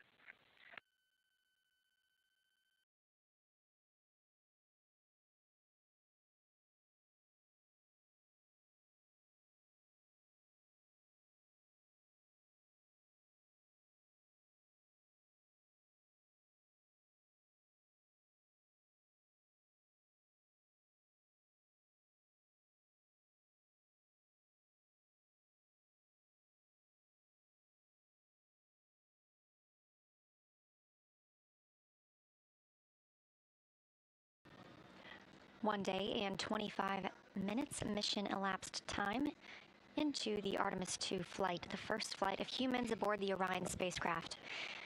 Our crew is NASA astronaut and Commander Reid Wiseman, pilot Victor Glover, mission specialist Christina Koch, and mission specialist and Canadian Space Agency astronaut Jeremy Hansen. Teams here at Mission Control Houston are preparing for the burn conference, during which they'll call up to the crew the status of the vehicle, any actions they need to take for the translunar injection burn. Translunar injection burn time of ignition. I've got some AGA ratings for you before we power it down when you're ready. Thanks, Jeremy. We're ready for those. Okay, CO2 is only 1.2. O2 is 19.1, temperature is 73.1, and the pressure is 14.4.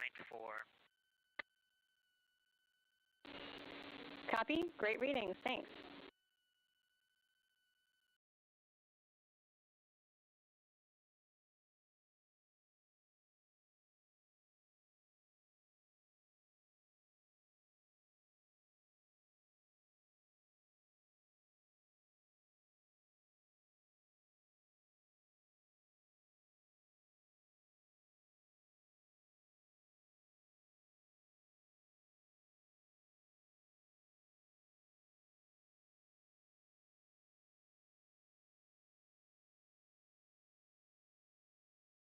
And Houston, just for timeline to sync you up, we've got most things taken care of other than the stuff we told you we've deferred already.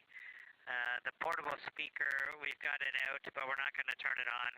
We haven't had a need for it yet, and we know there's some ground settings, so we don't want to get into that before TLI. So we'll just leave it. We'll get to it later. And then we do want to get some exercise for Victor later. He didn't get much time on that. Other than that, do you have any questions on our timeline?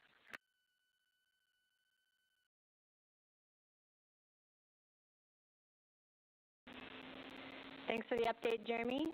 Copy the speaker, and yes, understand Victor in exercise was cut short earlier today, so we'll prioritize getting him some time this afternoon. Thanks.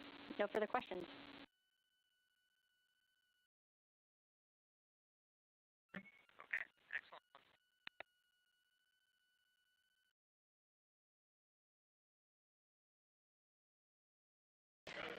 Calls from the crew aboard Orion down to Mission Control here. Integrity, Starfield maneuvers are starting in 2 minutes.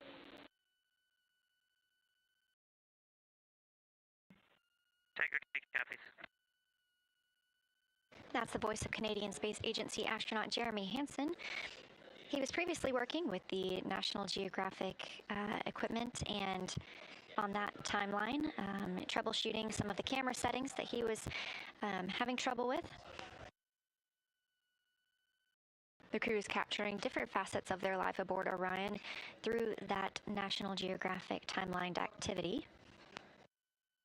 Also relaying down the information that pilot Victor Glover didn't really get the opportunity to exercise on the flywheel device, as was previously timelined for him today. We do know that Commander Reid Wiseman was able to use that device, so teams here on the ground will look at the timeline and make sure Glover gets to exercise this afternoon as well. 45 minutes now from the translunar injection burn.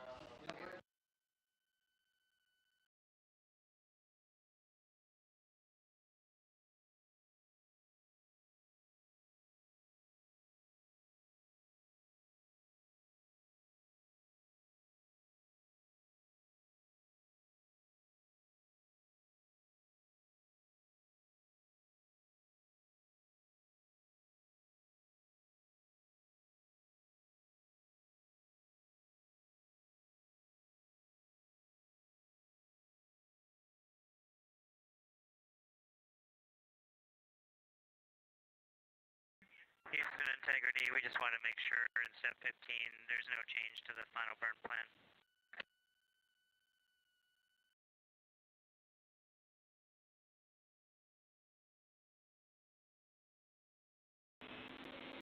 Jeremy, we do have some small changes to the burn plan. It's currently being uplinked and should be complete shortly.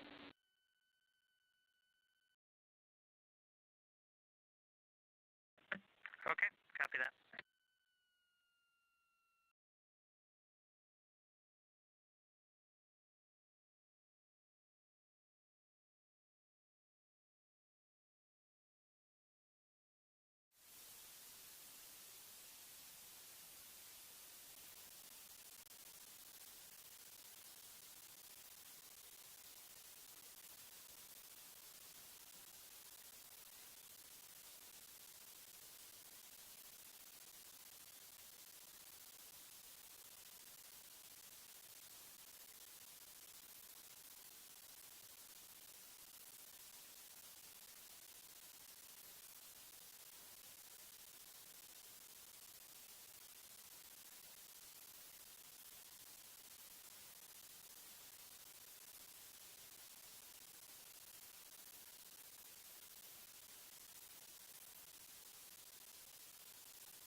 Integrity, Houston is ready for the burn conference when you're ready.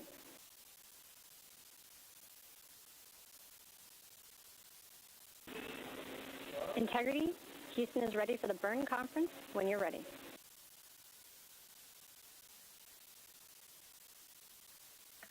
Okay, we're ready on board. Go ahead. All right. The final burn plan has been uplinked. It's on board. We have no new vehicle statuses. I have 3 deltas to the burn pad. All right. Referencing the final burn pad plan has been uplinked. Ground generation. 92 days. No new vehicle statuses. 17 hours. I have 3 deltas to the burn pad. 0 seconds. Referencing burn pad with UTC ground generation. 92 days. 17 hours. 40 minutes. 0 seconds. Let me know when you're ready to copy.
Integrity Houston, did you copy my last?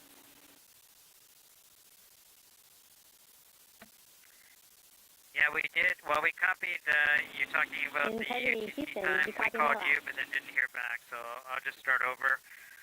We are looking at UTC. Yeah, we did. Well, we copied that we started with earlier today, that we changed time. We called you, but then didn't hear back, so I'll just start over. And time is we are looking at UTC path that we started with earlier today, that we changed to V3. That's correct, Jeremy. It's Are you day ready for the 92, deltas? and time is 1740, correct? And we'll save that as version 4. That's correct, Jeremy. Are you ready for the deltas? Okay, go ahead, your deltas.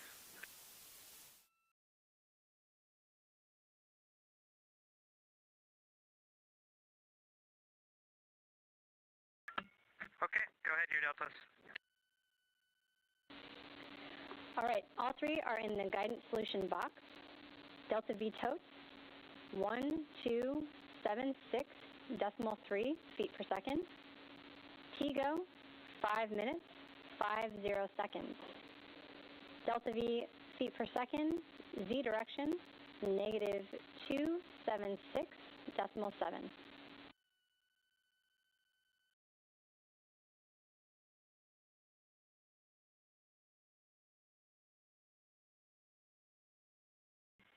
Okay, we're going to take another second of TGO, and we changed the Z direction, and we got the new Delta V tote of 1276.3. Good readback. And if you can, we'll take a status of the crew power downs for the pre-TLI timeline block. Okay, power downs are complete, Chris. Copy, power downs complete. Do you have any questions for us?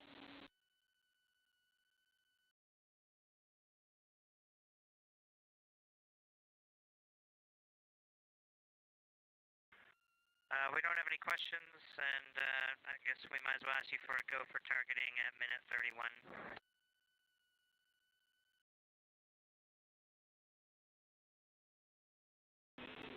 You are go. You can disregard that. We'll just verify and initiate. You are go. That's exactly right, Jeremy. Expecting that to happen automatically.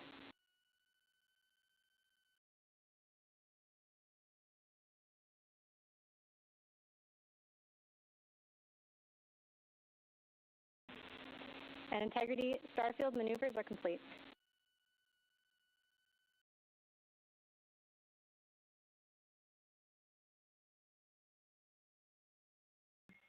Copy.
Now under 35 minutes until the translunar injection burn time of ignition. Again, we're expecting a 5-minute, 49-second burn on the OMS engine. This stands for Orbital Maneuvering System. It's part of the European Service Module on Orion. This is a live view from Orion looking down towards that European Service Module. You can see one of the solar arrays down in the bottom right. Orion continues to grow closer to Earth, now 5,000 miles away from the planet. At the time of ignition for the translunar injection burn, we will be just 115 miles above planet Earth, and approximately 1,000 pounds of fuel will be burned during translunar injection. Prior to heading to the moon, Orion must be at least one fault tolerant in all of its systems.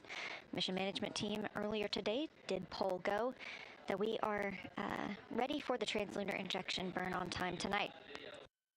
At this point, Orion has been in an elliptical orbit in contrast to the space station's circular orbit, and was previously on the Deep Space Network, the first humans to be on that network in over 50 years. They've transitioned back to the tracking and data relay satellite systems that we are used to seeing for our friends aboard the space station. Earlier today, the crew powered on the rotational and translational hand controllers. These were used yesterday in the proximity operations demonstration when pilot Victor Glover manually flew Orion for the first time. Powering these on allows them to serve as a backup in case the burn didn't last as long or put us in the proper phase. The crew would be able to command small burns from the OMS engine on the service module in order to maintain a proper attitude.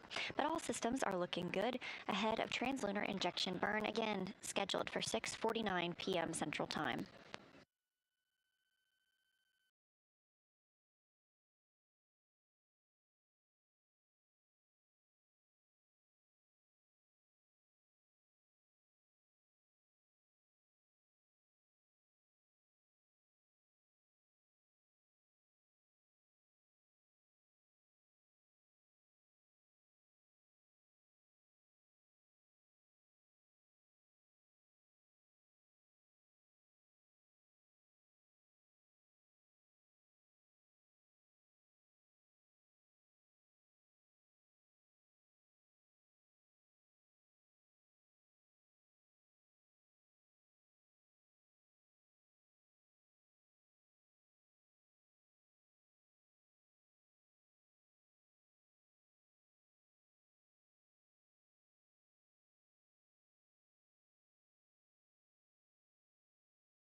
Integrity, TLT, and orb guide converged. We're taking a look, but initial results are looking good. Okay, we're just comparing values right now.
Integrity. Houston has completed the poll for TLI. When the engine ignites, you embark on humanity's lunar homecoming arc and set the course to return Integrity and her crew safely home. Houston is go for TLI.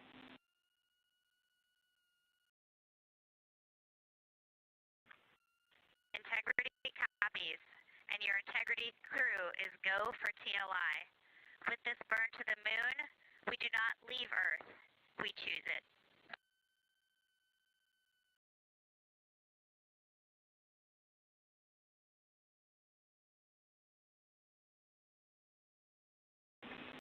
Integrity copy, thanks for those beautiful words.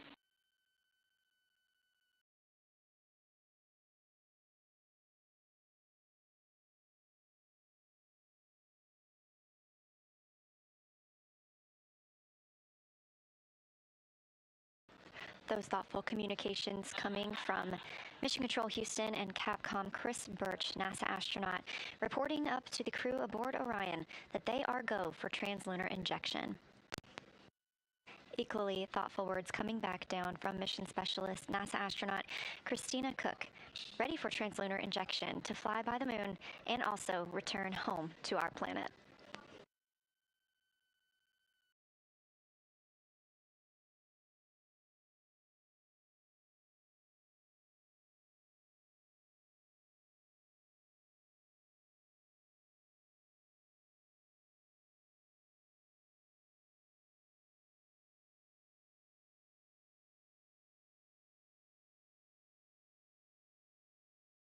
We're now 27 minutes until the time of ignition for the translunar injection burn. Orion now only 3,700 miles away from Earth. Again, that'll... Integrity, we've finished verification of our onboard targets. They look good.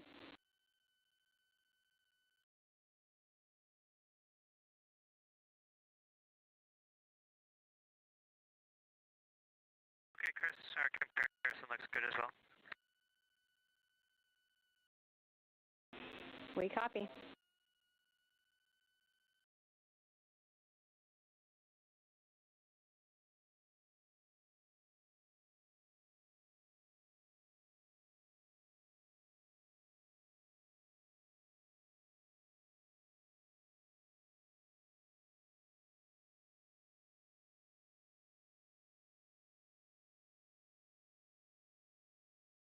One day, 48 minutes since the liftoff of the Artemis II mission, our 4 astronauts aboard, Commander Reid Wiseman, pilot Victor Glover, and mission specialists Christina Koch and Jeremy Hansen, all flying aboard Orion, the first flight of humans on this spacecraft.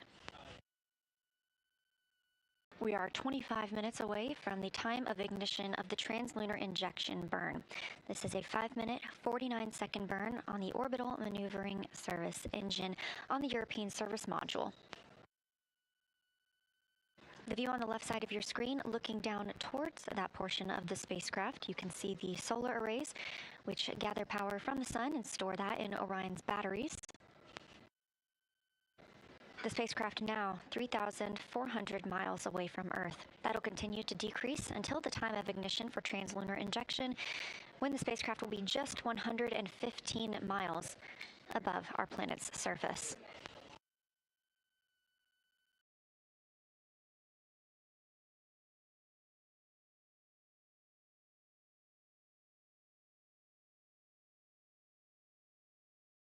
All systems looking good here in Mission Control Houston.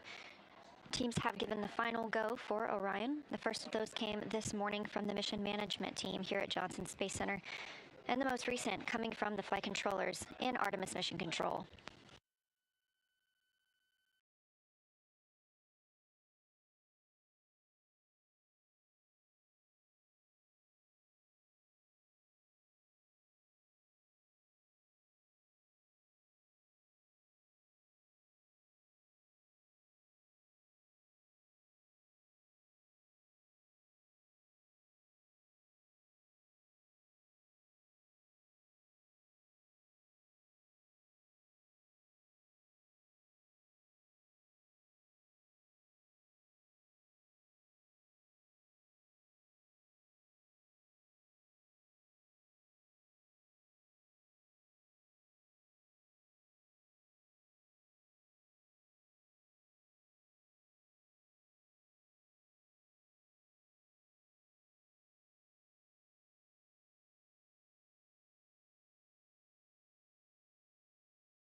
You're looking at a live view inside Artemis Mission Control here at Johnson Space Center in Houston, Texas. Flight control team, specifically the Orbit 1 flight control team on console, being led by Flight Director Jeff Radigan.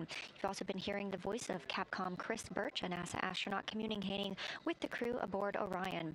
We've also been joined by NASA Administrator Jared Isaacman, sitting in the back of the room, here to monitor the translunar injection burn that will send our crew beyond the moon, the first time humans have done so in over 50 years.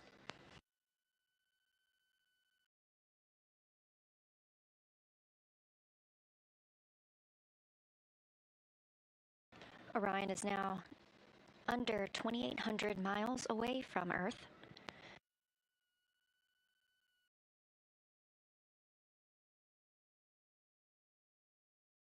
And again, we are 21 minutes away from the time of ignition for the translunar injection burn. Since launch yesterday, that was 1 day and 53 minutes ago, we have been in a high Earth orbit, an elliptical orbit around our home planet. This translunar injection burn is the commitment to flying by the moon and splashing down in the Pacific Ocean on flight day 10.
Integrity, tank pressures are good for the burn.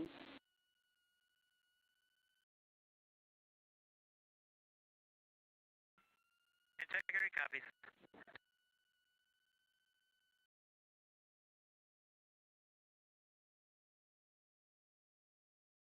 Under 20 minutes now from the time of ignition for the translunar injection burn. Teams on the ground reporting good configuration of the Orion spacecraft.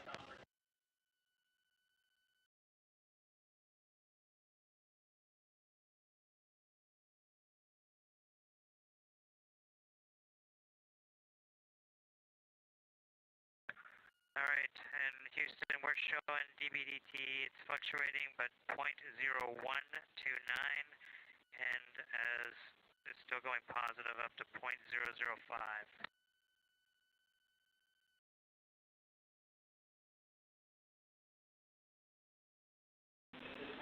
Copy, Jeremy. And we're watching the Equus cabin leak. Copy, Jeremy.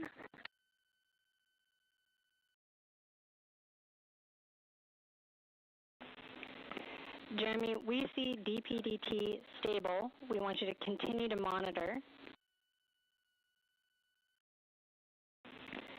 Continue to monitor via procedure number 2.1.0. Change in the fan speeds just prior to that.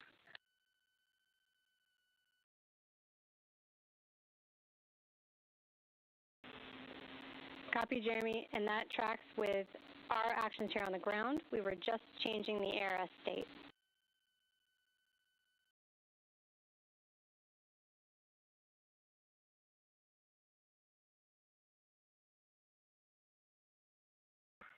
Okay, we will continue to monitor this as well with you in parallel, and we'll keep progressing with the burn.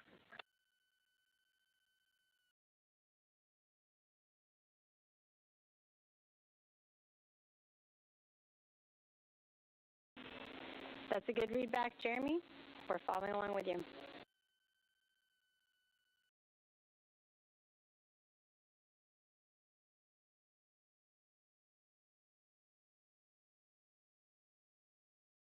Calls from Mission Control Houston and Orion as they received a cabin leak warning. However, teams on the ground were transitioning the air revitalization at that time. The crew will continue to monitor the status inside the cabin. However, we are still go for translunar injection burn at this time.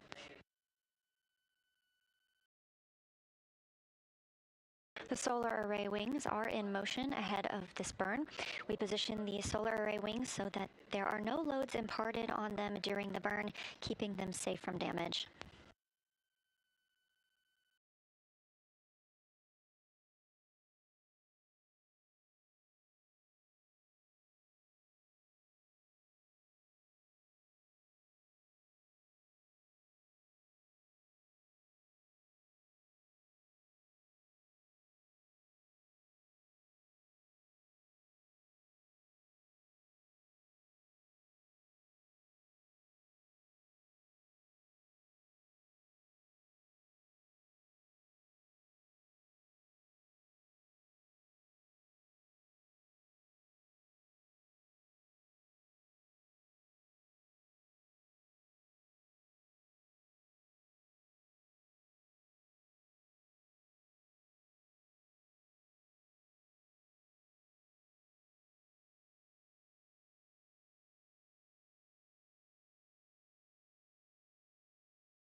Integrity, we see a stable cabin pressure.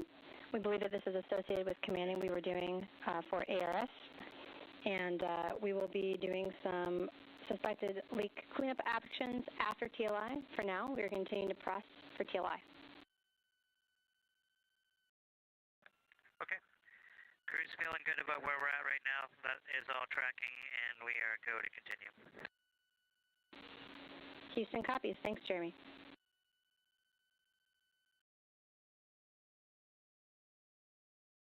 After looking at the data here on the ground, further confirmation from the teams that they believe the warning the crew received was when they switched over the air recirculation system following the exercise that occurred earlier. The cabin temperature and pressure have been reported as stable, and so the crew remains go for translunar injection burn. They'll take some actions to clear that warning that they received after the translunar injection burn, which is targeted to start just about 14 minutes from now. That burn, 5 minutes and 49 seconds, will be on the Orbital Maneuvering System engine, part of the European Service Module. We are now 1 day and 1 hour into the flight of Artemis II.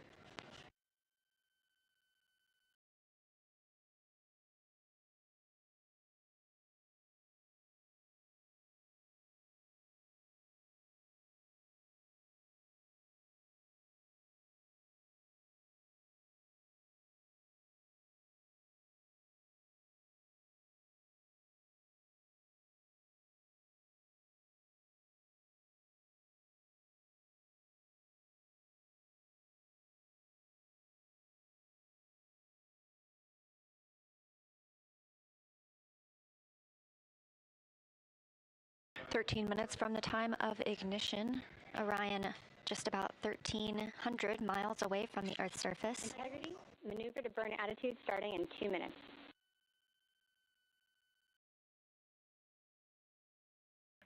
Integrity copies.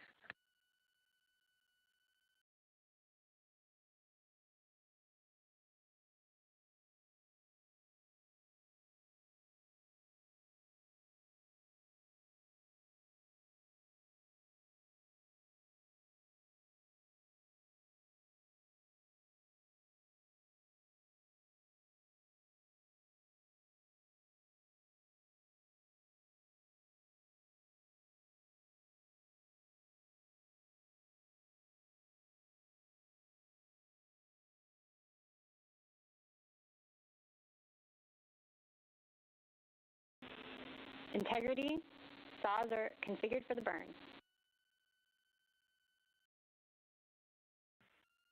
Copy, saws. The calls you hear in Mission Control Houston coming from Capcom NASA astronaut Chris Birch up to the crew aboard Orion. The solar array wings have been configured into the position for the burn. They are moved forward up toward Orion and away from that orbital maneuvering system engine. This protects the solar arrays during the burn, keeps them safe from any loads that may be imparted from the thruster as it fires. Again, coming up on 11 minutes until the time of ignition, and we are standing by for Orion to maneuver into the burn attitude.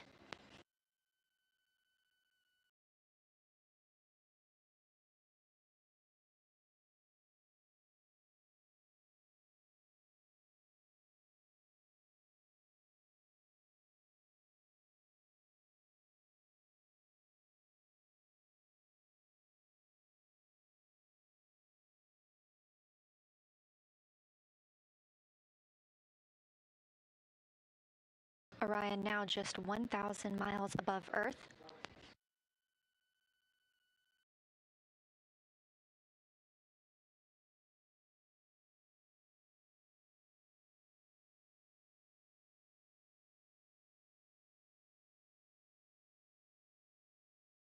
Just over 10 minutes until time of ignition for the translunar injection burn that will send Orion beyond the moon and commit us to a splashdown in the Pacific Ocean on flight day 10. Approaching 900 miles above Earth's surface, and at time of ignition, Orion will be just 115 miles above Earth, approximately 250,000 miles away from our lunar neighbor.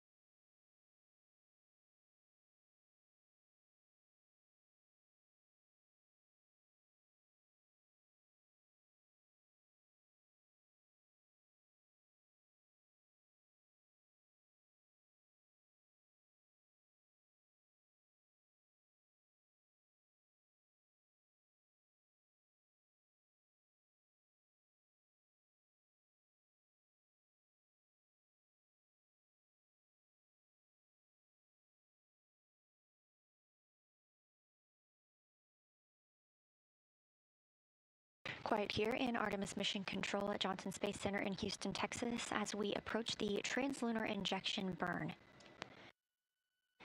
Less than 9 minutes away from time of ignition of this 5-minute, 49-second burn.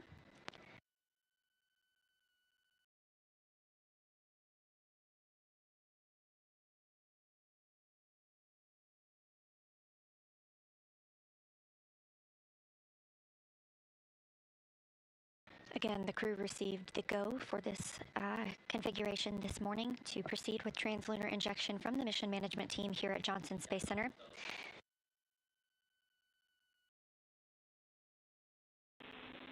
Integrity, roughly 1 minute left in our maneuver to burn attitude.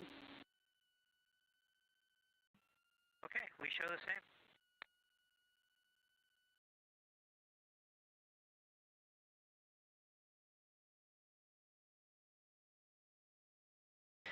Orion now 650 miles away from Earth and continuing to be maneuvered to its burn attitude, or its proper positioning for that translunar injection burn. All flight controllers here continuing to monitor their systems, and everyone remaining go for our journey to the moon.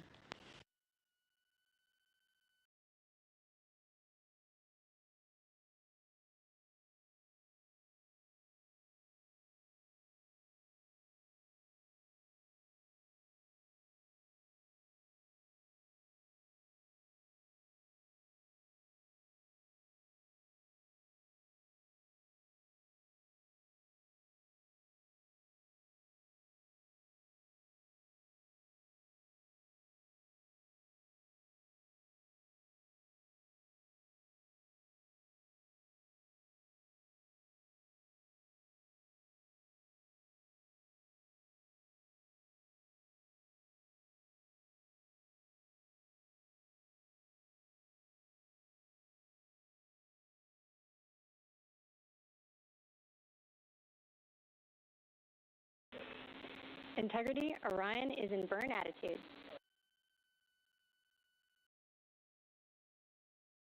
Okay, we show the same.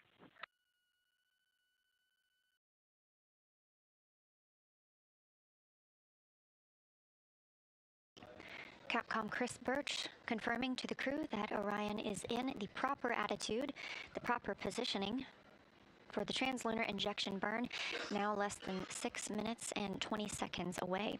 Orion is less than 500 miles from our Earth. Again, we will watch that tick down to 115 miles above the Earth's surface.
Coming up on 1 day and 1 hour and 10 minutes since the launch of the Artemis II mission from Kennedy Space Center in Florida. And we've just marked 5 minutes until the time of ignition for the translunar injection burn, which will send us to the moon. Our crew, Commander Reid Wiseman, Pilot Victor Glover, Mission Specialist Christina Koch, and Mission Specialist Jeremy Hansen are all aboard the spacecraft, which is properly configured for the burn. This commits us to leaving Earth orbit and moving beyond the moon. It also is our deorbit burn and commits us to coming home, splashing down in the Pacific Ocean on flight day 10. The spacecraft is in the proper attitude, the proper configuration, with its solar array wings swept up toward the spacecraft, allowing the orbital maneuvering system engine, which will conduct the burn to prevent it from imparting any loads on those solar array wings. This will be a 5-minute and 49-second burn, at which point Orion will be just 115 miles above Earth.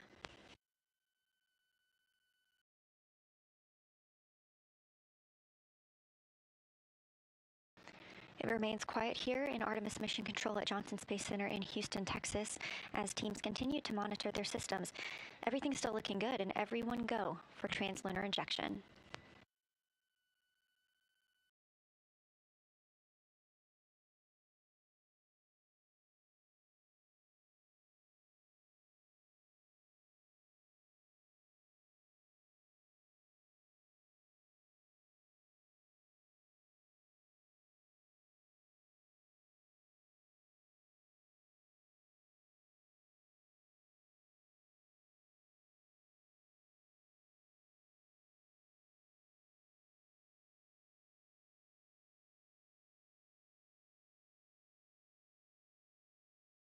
Three minutes now until the time of ignition for the translunar injection burn.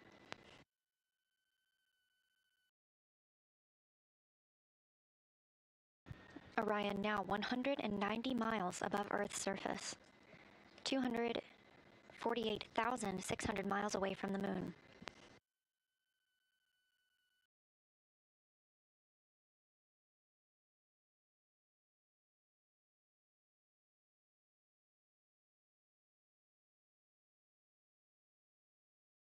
Continuing to hear good reports from the flight controllers here, Artemis Mission Control in Houston.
Orion just 130 miles above planet Earth.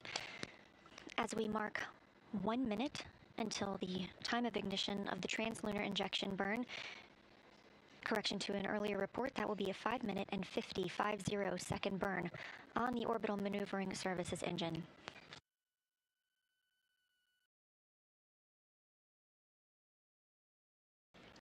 Mission control is go, the crew is go. You're getting a live view from Orion now of Earth.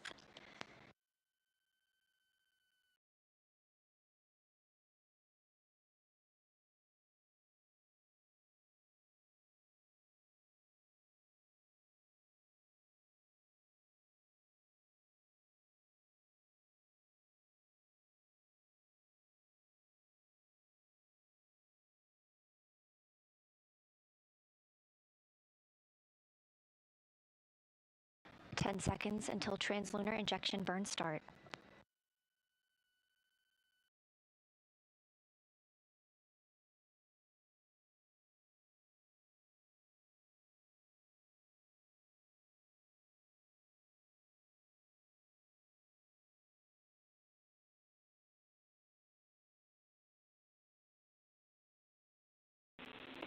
Integrity, good engine, good control.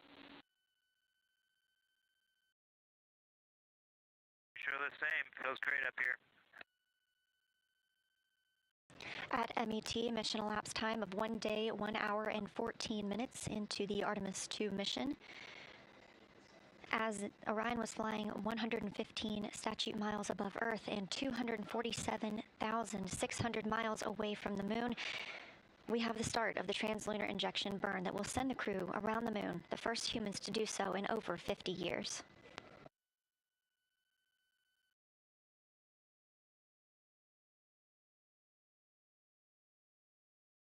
Again, this will be a 5 minute and 50 second burn on the orbital maneuvering service engine, part of the European service module.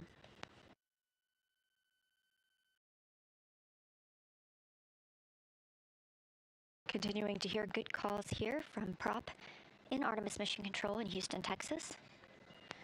Integrity, looking good.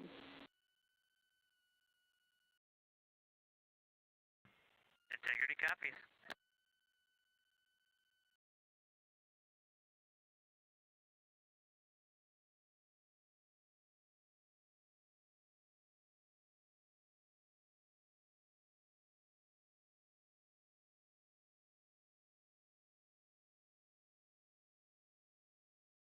Velocity of the spacecraft ticking up, now over 23,900 miles per hour.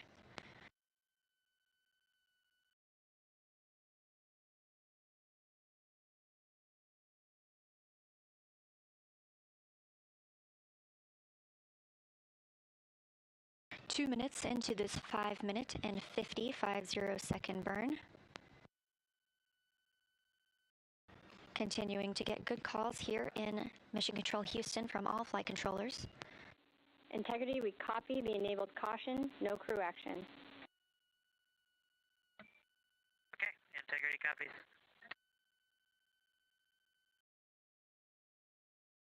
The crew did receive a caution on their screen and have no action at this time. We continue to burn the translunar injection burn.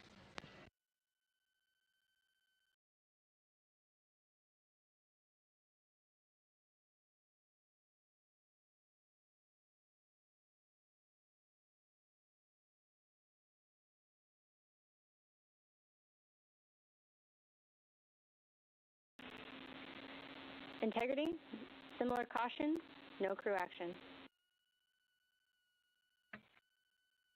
Integrity copies.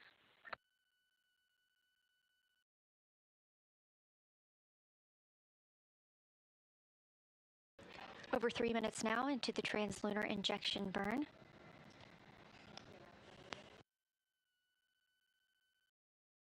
These live views coming from Orion as it looks back on Earth, leaving high Earth orbit and beginning its journey to the moon. We are now 230 miles above Earth, 246,500 miles away from the moon.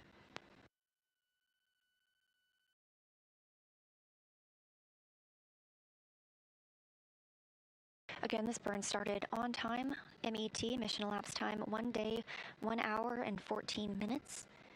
We are targeting a 5-minute and 50 second burn. We've just hit the 4-minute mark into the burn. Quiet here in Mission Control Houston as flight controllers continue monitoring all systems. Everything looking good.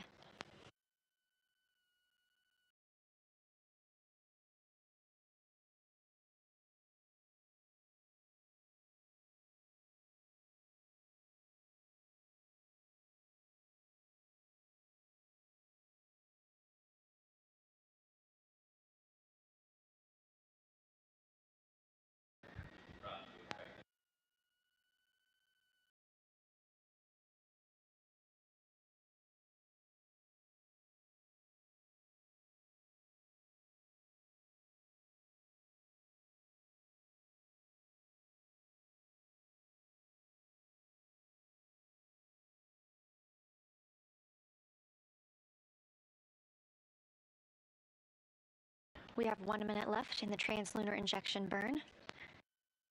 Everything continuing to look good. Again, these live views coming to you from Orion as it looks back on Earth and begins its journey to the moon. And this, a live look inside Mission Control Houston. Flight Director Jeff Radigan monitoring all of the Orbit 1 teams.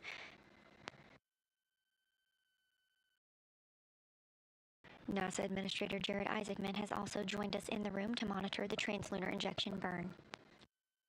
We have less than 20 seconds left of this burn. This is the final major burn for the mission because this also serves as our deorbit burn.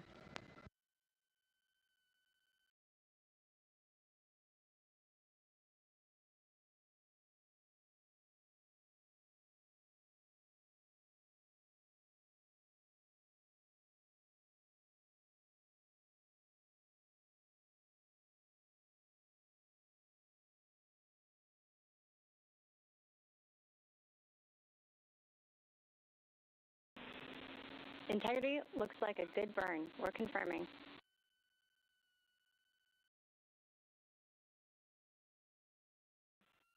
Integrity copies.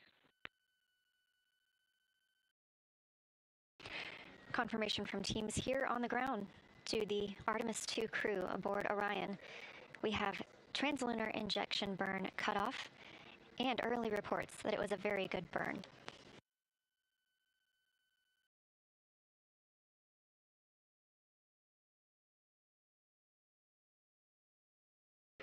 Orion now 520 miles away from Earth. Just 5 minutes ago, we were only 115 miles above Earth's surface. That distance will continue to increase as we are now on a trajectory to fly around the moon for the first time in over 50 years.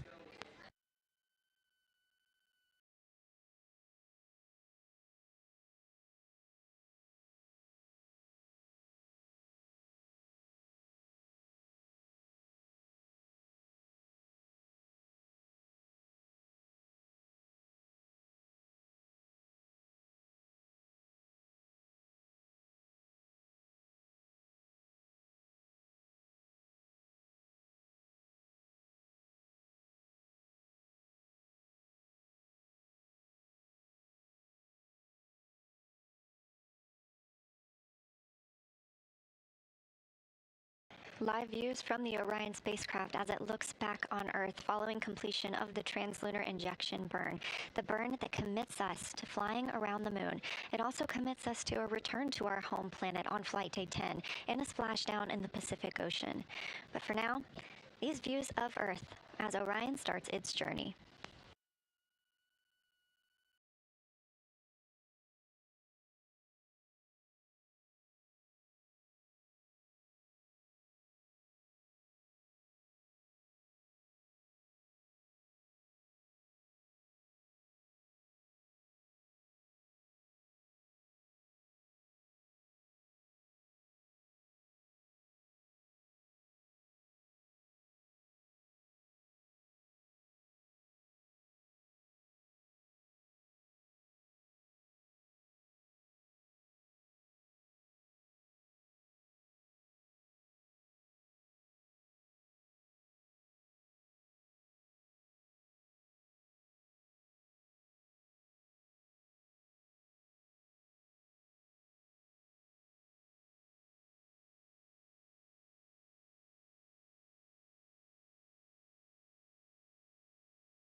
This is Artemis Mission Control. 1 day, 1 hour, and 24 minutes since liftoff of Artemis II. We have just completed the translunar injection burn. Preliminary reports of a good burn. Again, this commits us to flying by the moon and coming back home on flight day 10. We're approaching 1,000 miles away from Earth. Just 10 minutes ago, we were 115 miles above Earth's surface.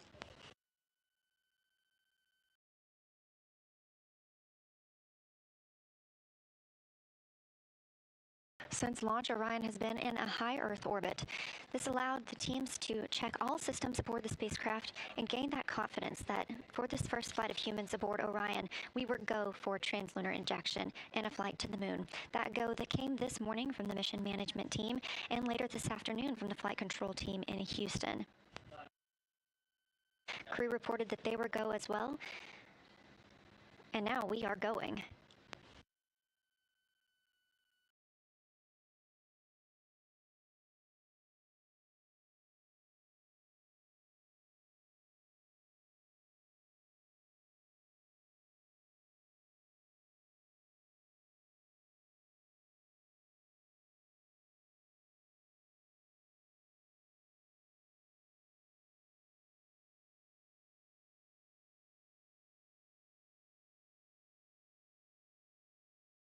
Teams in Mission Control Houston continuing to provide good reports on all systems aboard Orion. And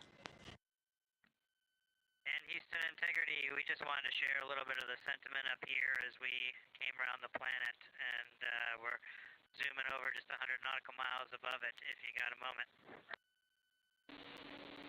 Please, Jeremy, we are all ears. Well, with that successful TLI, the crew's feeling pretty good up here on our way to the moon, and we just wanted to communicate to everyone around the planet who's worked to make Artemis possible that we firmly felt the power of your perseverance during every second of that burn. Humanity has once again shown what we are capable of, and it's your hopes for the future that carry us now on this journey around the moon.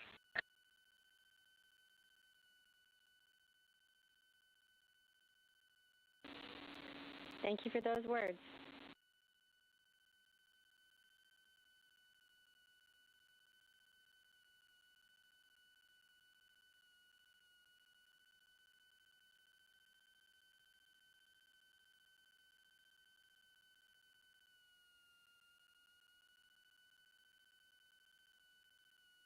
Poignant words coming down from Canadian Space Agency astronaut and mission specialist on Artemis II, Jeremy Hansen. It's his first time to space, and it's the first flight of a Canadian to the moon. Hugs there at the Capcom console from NASA astronaut and Capcom, or capsule communicator, Chris Birch, with Artemis II backup and Canadian Space Agency astronaut Jenny Gibbons. We're now over 1,000. Integrity, 2 minutes until a TDRS West to TDRS East handover.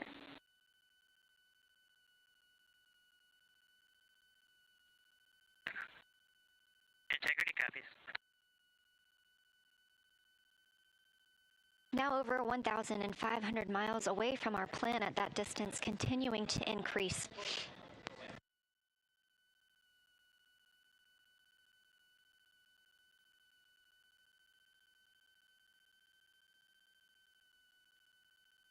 You can keep track of Orion's distance from the Earth and to the moon at any time by visiting nasa.gov/trackartemis.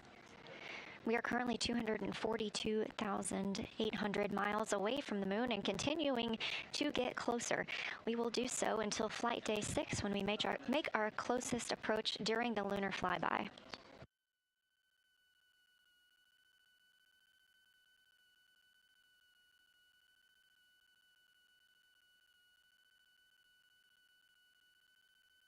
This view coming from Artemis Mission Control in Houston, Texas, where the Orbit 1 flight control team is on console.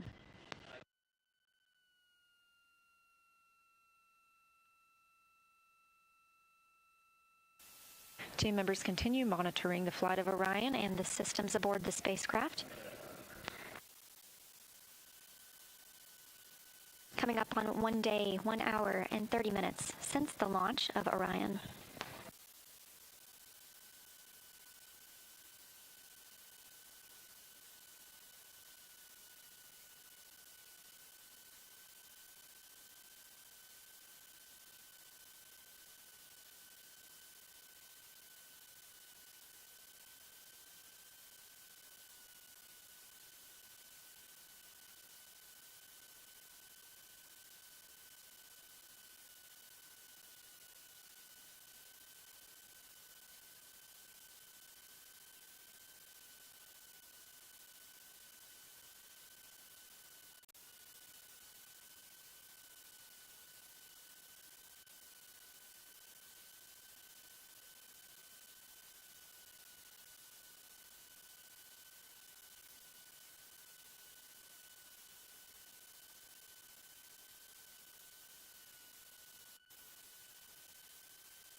Houston, integrity, RHC stow is complete.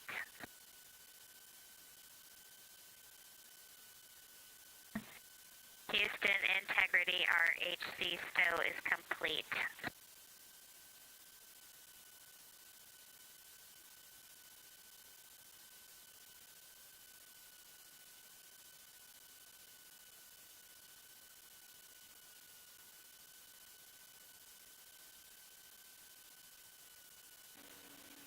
Integrity, we copied. RHC stow is complete on TDRS East.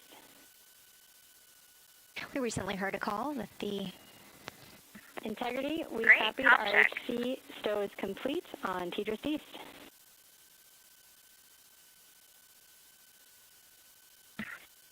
Great, com check. Houston, integrity, we have lost DU2. It appears it may be power cycling with a DAC message of DU2 com fail. Houston, integrity, we have lost DU2. It appears it may be power cycling with a DAC message of DU2 com fail.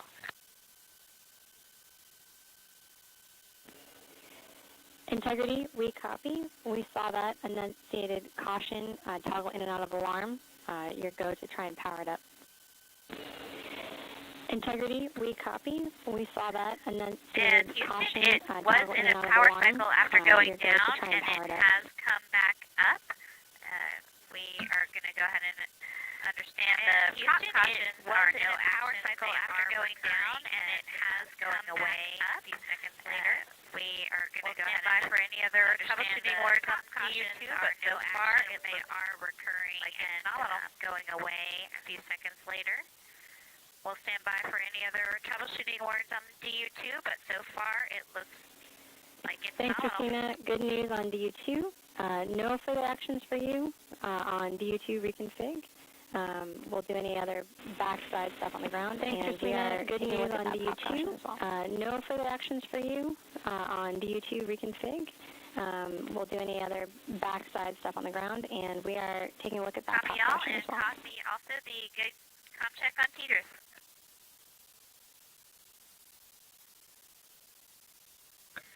Copy all, and copy also the good com check on TDRS. Yes, Christina, good com check on TDRS East. And to let you know, we are complete with our post-burn reconfig. Yes, Christina, good com check on TDRS East. And to let you know, we are complete with our post-burn reconfig.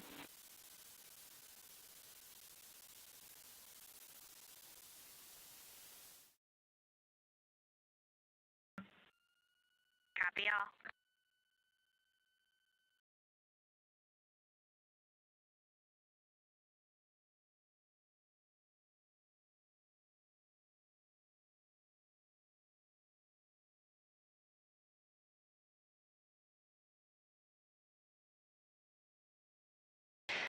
few different communications with the crew there coming from Capcom Chris Birch. We heard the crew report that they were having an issue with their DU. That's the display unit. There are 3 display units inside Orion. It sounds like one of those is rebooting and powering back up. There were also some propulsion cautions that are being cleared.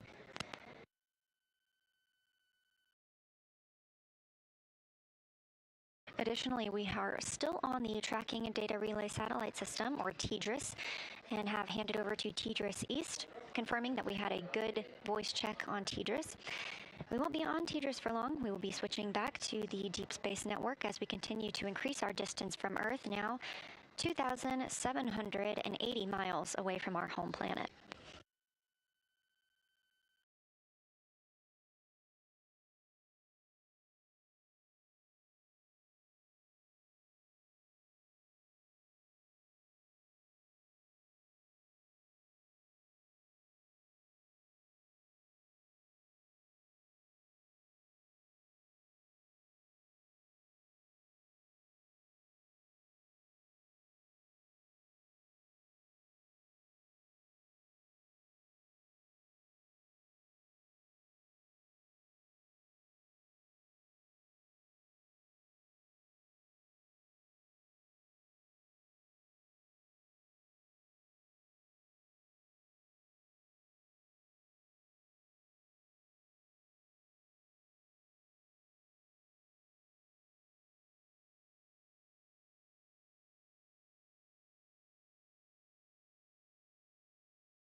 Over 3,000 miles away from Earth now.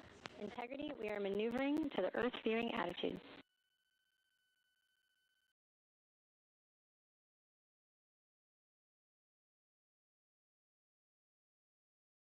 Copy, and thank you. Orion is now being maneuvered into an attitude to allow the crew to be able to see the Earth as they depart it. Again, we are rapidly leaving our home planet and growing closer to the moon, now 240,300 miles away from our lunar neighbor. In about 5 minutes, we will transition from the Tracking Data Relay Satellite System as our primary method to communicate with the crew over to the Deep Space Network. They'll remain on the Deep Space Network all the way around the moon and until they return to Earth.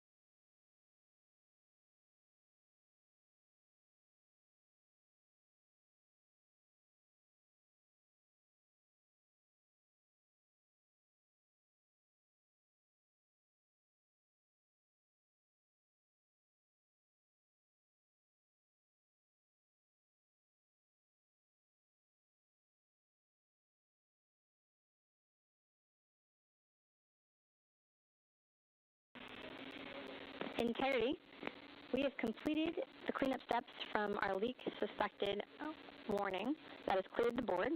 We've reset fitter, and so now we'll be able to detect any changes per our nominal config.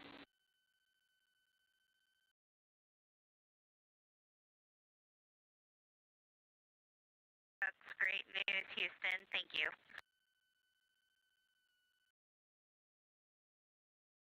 Capcom capsule communicator NASA astronaut Chris Birch calling up to the crew aboard Orion, also known as Integrity. There was a leak warning that popped up just before we got into translunar injection burn. However, it was quickly determined that this was due to the air recirculation system being transitioned into a different state. All teams remained go for translunar injection as we continued to get good readings inside the cabin, and that warning has since been cleared.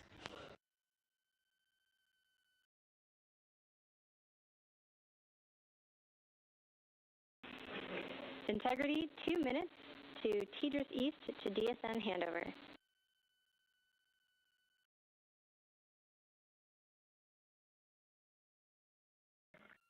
See you on the other side.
standing by for TDRS to Deep Space Network handover.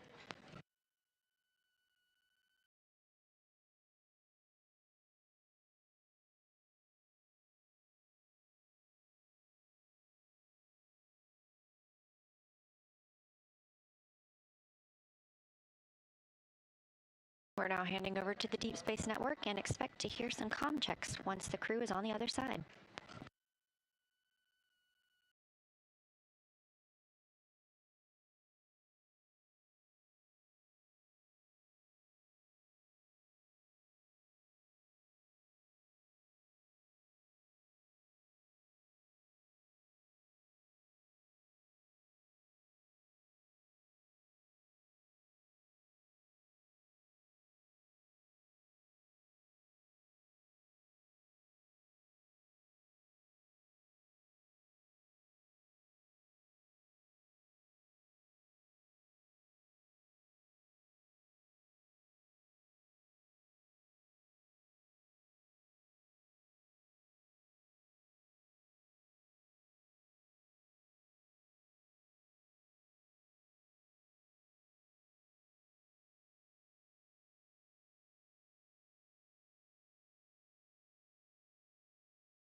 Integrity, Houston, comm check on OE1 on DSN Madrid.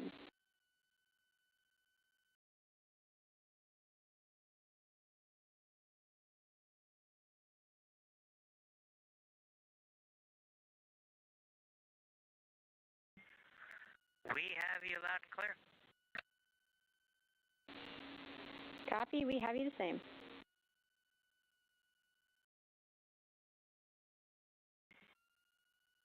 And we are getting just a beautiful view of the dark side of the Earth right now, lit by the moon. Phenomenal.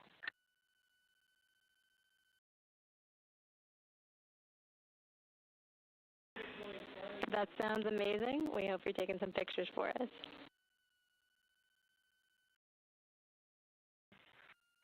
Yeah, none of us can get to lunch because we're glued to the window. We're taking pictures. Reid said he just can't take it anymore.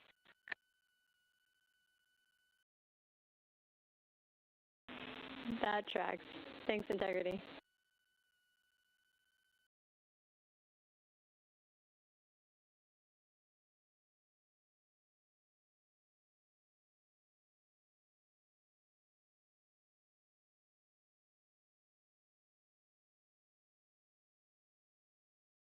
We have good communication checks on the Deep Space Network with the crew aboard Orion. Commander Reid Wiseman, Pilot Victor Glover, Mission Specialist Christina Koch, and Mission Specialist Jeremy Hansen, having recently completed the translunar injection burn, are now on their way to the moon. The Orion spacecraft was oriented so that they would be able to see out the windows as they departed Earth. We are now 4,687 miles away from our home planet, a number that's continuing to grow and will do so until we fly by the moon on flight day 6.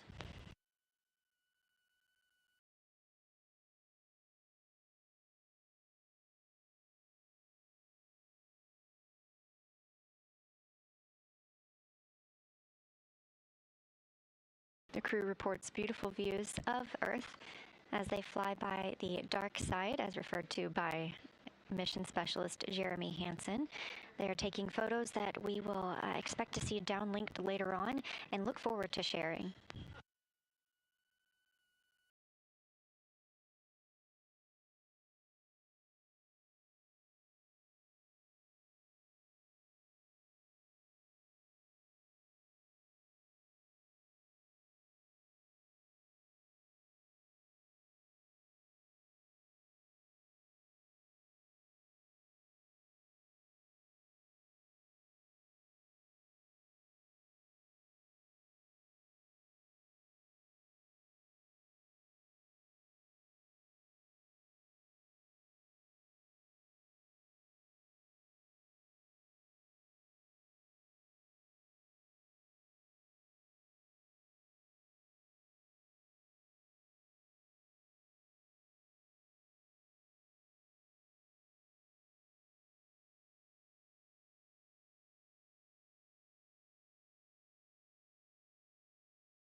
30 minutes since the start of the translunar injection burn. Again, that was a 5-minute and 50 burn using the orbital maneuvering service engine on the European service module.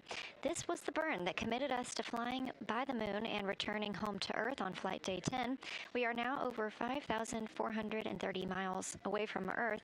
At the time of the burn, we were just 115 miles above our home planet.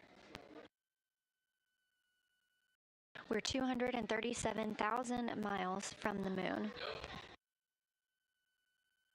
This view inside Mission Control Houston as teams continue to monitor the systems aboard Orion. Everything looking great after that translunar injection burn. Orion is also back on the Deep Space Network, which allows us to communicate with the crew as they travel farther away from our home planet.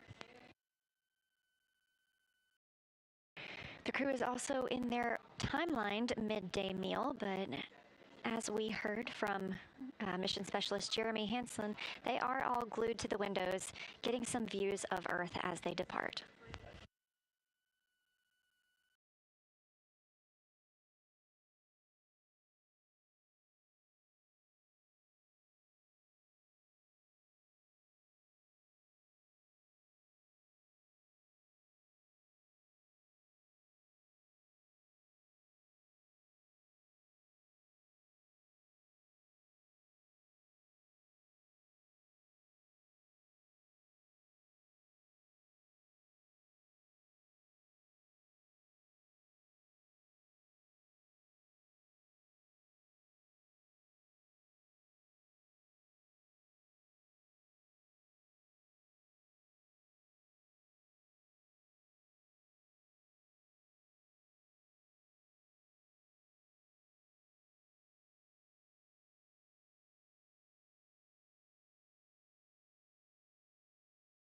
This view of visualization of Orion, you can access this at any time by visiting nasa.gov/track Artemis. This is called ARROW, the Artemis Real-Time Orbit website.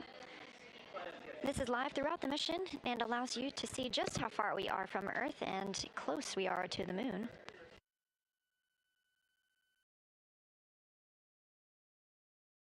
It's now been 1 day, 1 hour and 50 minutes since liftoff of the Artemis II mission.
This is Artemis Mission Control here at Johnson Space Center in Houston.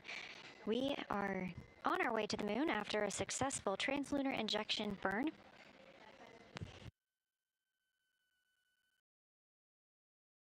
We are expecting a news conference this evening to discuss the status of the mission at this point, the translunar injection burn itself.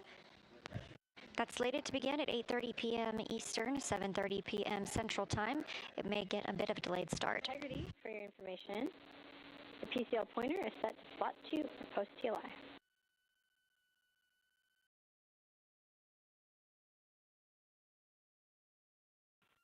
Okay, copy. Slot 2, on our way.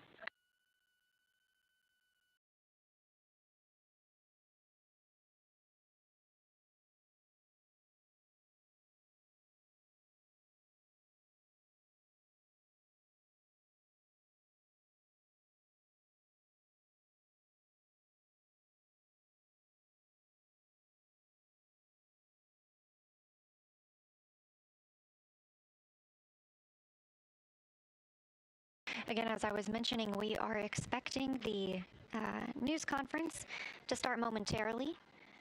If you're watching on YouTube, that news conference will air on this channel, and you don't need to go anywhere. We will have that available as soon as it begins. In the meantime, Orion continues to increase its distance from Earth, now approaching 7,000 miles away from the planet. We've also gotten much closer to the moon. Just about 15 minutes ago, we were 240,000 miles away from our lunar neighbor, and now we are approaching 235,000 miles away.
This is Artemis Mission Control.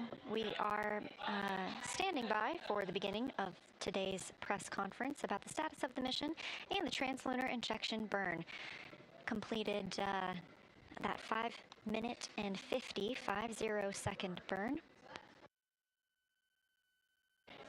Right on time, and put us in the proper position to fly by the moon on flight day 6 and return to Earth on flight day 10.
This is Artemis Mission Control at Johnson Space Center in Houston, Texas. Again, we had a successful translunar injection burn that commits us to flying around the moon and coming home.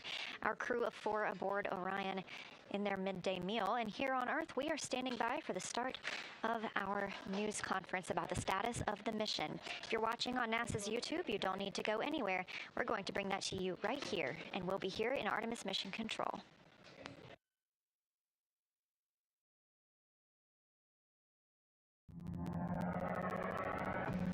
The Artemis II mission is a test mission of the Orion space capsule. Artemis II will be the first time we put humans on this rocket.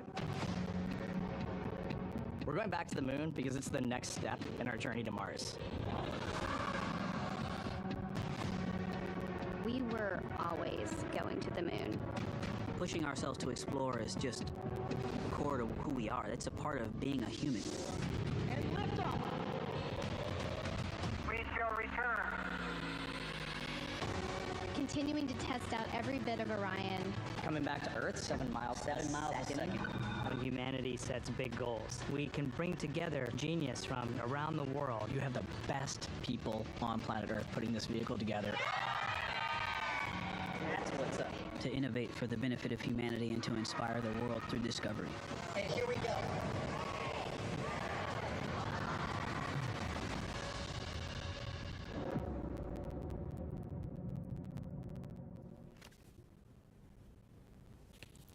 Good evening and welcome to NASA's Johnson Space Center in Houston, and welcome to our Artemis II status update. I'm Rachel Kraft with NASA Communications, and I'm joined by several NASA managers this evening to talk about our recent translunar injection burn to send 4 astronauts on the Artemis II mission to the moon, and about how the test flight is going overall. They are Dr. Lori Glaze, who leads NASA's Artemis program, Judd Freeling, Ascent Flight Director for the mission, and Howard Hugh, Orion Program Manager. We'll have some opening remarks and then take questions both from reporters here in the room and on the phone. And those of you who are joining us by phone can press *1 to get into the question queue. And with that, we'll start with Lori. Great. Thank you, Rachel. So, ladies and gentlemen, I am so excited to be able to tell you that for the first time since 1972, during Apollo 17, human beings have left Earth orbit. With Artemis II's successful 5-minute and 50-second translunar injection burn this evening, our 4 crew members, NASA astronauts Reid Wiseman, Victor Glover, Christina Koch, and Canadian astronaut Jeremy Hansen, are now on their trajectory toward the moon. The burn was executed by our flight operations team here in Houston, and it was flawless. The burn was the last major firing of this mission. From this point forward, the laws of orbital mechanics are going to carry our crew to the moon, around the far side, and back to Earth. Our crew is healthy, and our spacecraft is performing really well. After we've had a series of checkouts since launch, and again, everything really performing pretty well. And we are on the path that we designed for this mission. But just a reminder, again, you can hear us keep saying it over and over again, this is still a test flight. We are getting, and we're going to continue to get, lots of new data every day, important information as we continue learning how we're going to operate this Orion spacecraft in the actual space environment. And I'll tell you, we're already learning a lot as we go. We've encountered several things along the way. We're not really tracking anything right now that's of concern, but anything that we've encountered since we've launched was brought to our mission management team today and discussed, and the satisfactory path forward on every case, and a unanimous decision to proceed forward with the go for the translunar injection burn. So you'll hear a little bit more about some of that here in a minute, all the things that we've been doing. As a reminder, we got 8 days of work ahead, and we intend to learn as much as we can, everything that we can that this vehicle can teach us. And with that, let's see, before I do that, we had a couple images we wanted to share. Let's see if we can pull some of those up. I wanted to share one of my favorite images. This one I saw last night. Actually, I was getting onto the plane to fly here from Florida. This one popped up, and I just absolutely love this one. Looking out the window, you can see the solar array wing there and the OMS engine from the Orion spacecraft, and then you can see Earth's crescent in the back. I just thought it was absolutely gorgeous with our crew members being able to see out the window there and get that photo. It's just absolutely beautiful. And then the second image I wanted to show you, you'll hear a lot more from Howard about the proximity operations demonstration that was conducted yesterday evening. And let's see, is that one going to come up? Coming back. It's coming back. There it is. And in this image, you can see Victor Glover on the left there. He was using the manual controls to maneuver the spacecraft. And then Reid Wiseman on the right there was calling out the commands. So it was really, I hope some of you got a chance to watch that. I was riveted. It was absolutely spectacular to hear Victor's narration of the whole activity. So super cool. So with all of that, I am going to hand it over to Judd, and he can talk us through some of the technical details about the flight so far. All right. Thanks, Lori. It's been a great couple of days to be in the space business. Yesterday, SLS put us right on the money during ascent. We started with some checkouts by the crew from both the water dispenser and the toilet. Those were successful. And ICPS then burned us with our perigee raise maneuver, got us in a stable orbit. We did have a brief comm outage that was due to a ground issue that we have now rectified, and we understand that's not going to be a problem henceforth. And then, let's see, the ICPS then gave us a great amount of energy, put us in high Earth orbit with the apogee raise burn, again, right down the money. So really happy with that burn. After that, as Lori mentioned, Victor did the ProxOps demonstration, gave us a lot of great feedback on how the vehicle responds in preparation for future rendezvous operations. So very valuable data. We also checked out all of the carbon dioxide scrubbers. All 3 beds successfully checked out, and CO2 is doing great in the vehicle. We did, once we were done with the ProxOps demonstration, the ICPS on its own did the automatic deploy of the 4 CubeSats, and then also ICPS did its disposal burn, and so that all went well. In the middle of the crew sleep, we also had them wake up and do the perigee raise burn, and that was 100% successful. Got us again back into a stable orbit, raised our perigee to about 100 nautical miles. So we're happy with that performance as well. This morning, the crew woke up. They had a conference with the flight control team and our lead flight director, Jeff Radigan. Went over some details of anything that they had, changes to the timeline, which were minimal.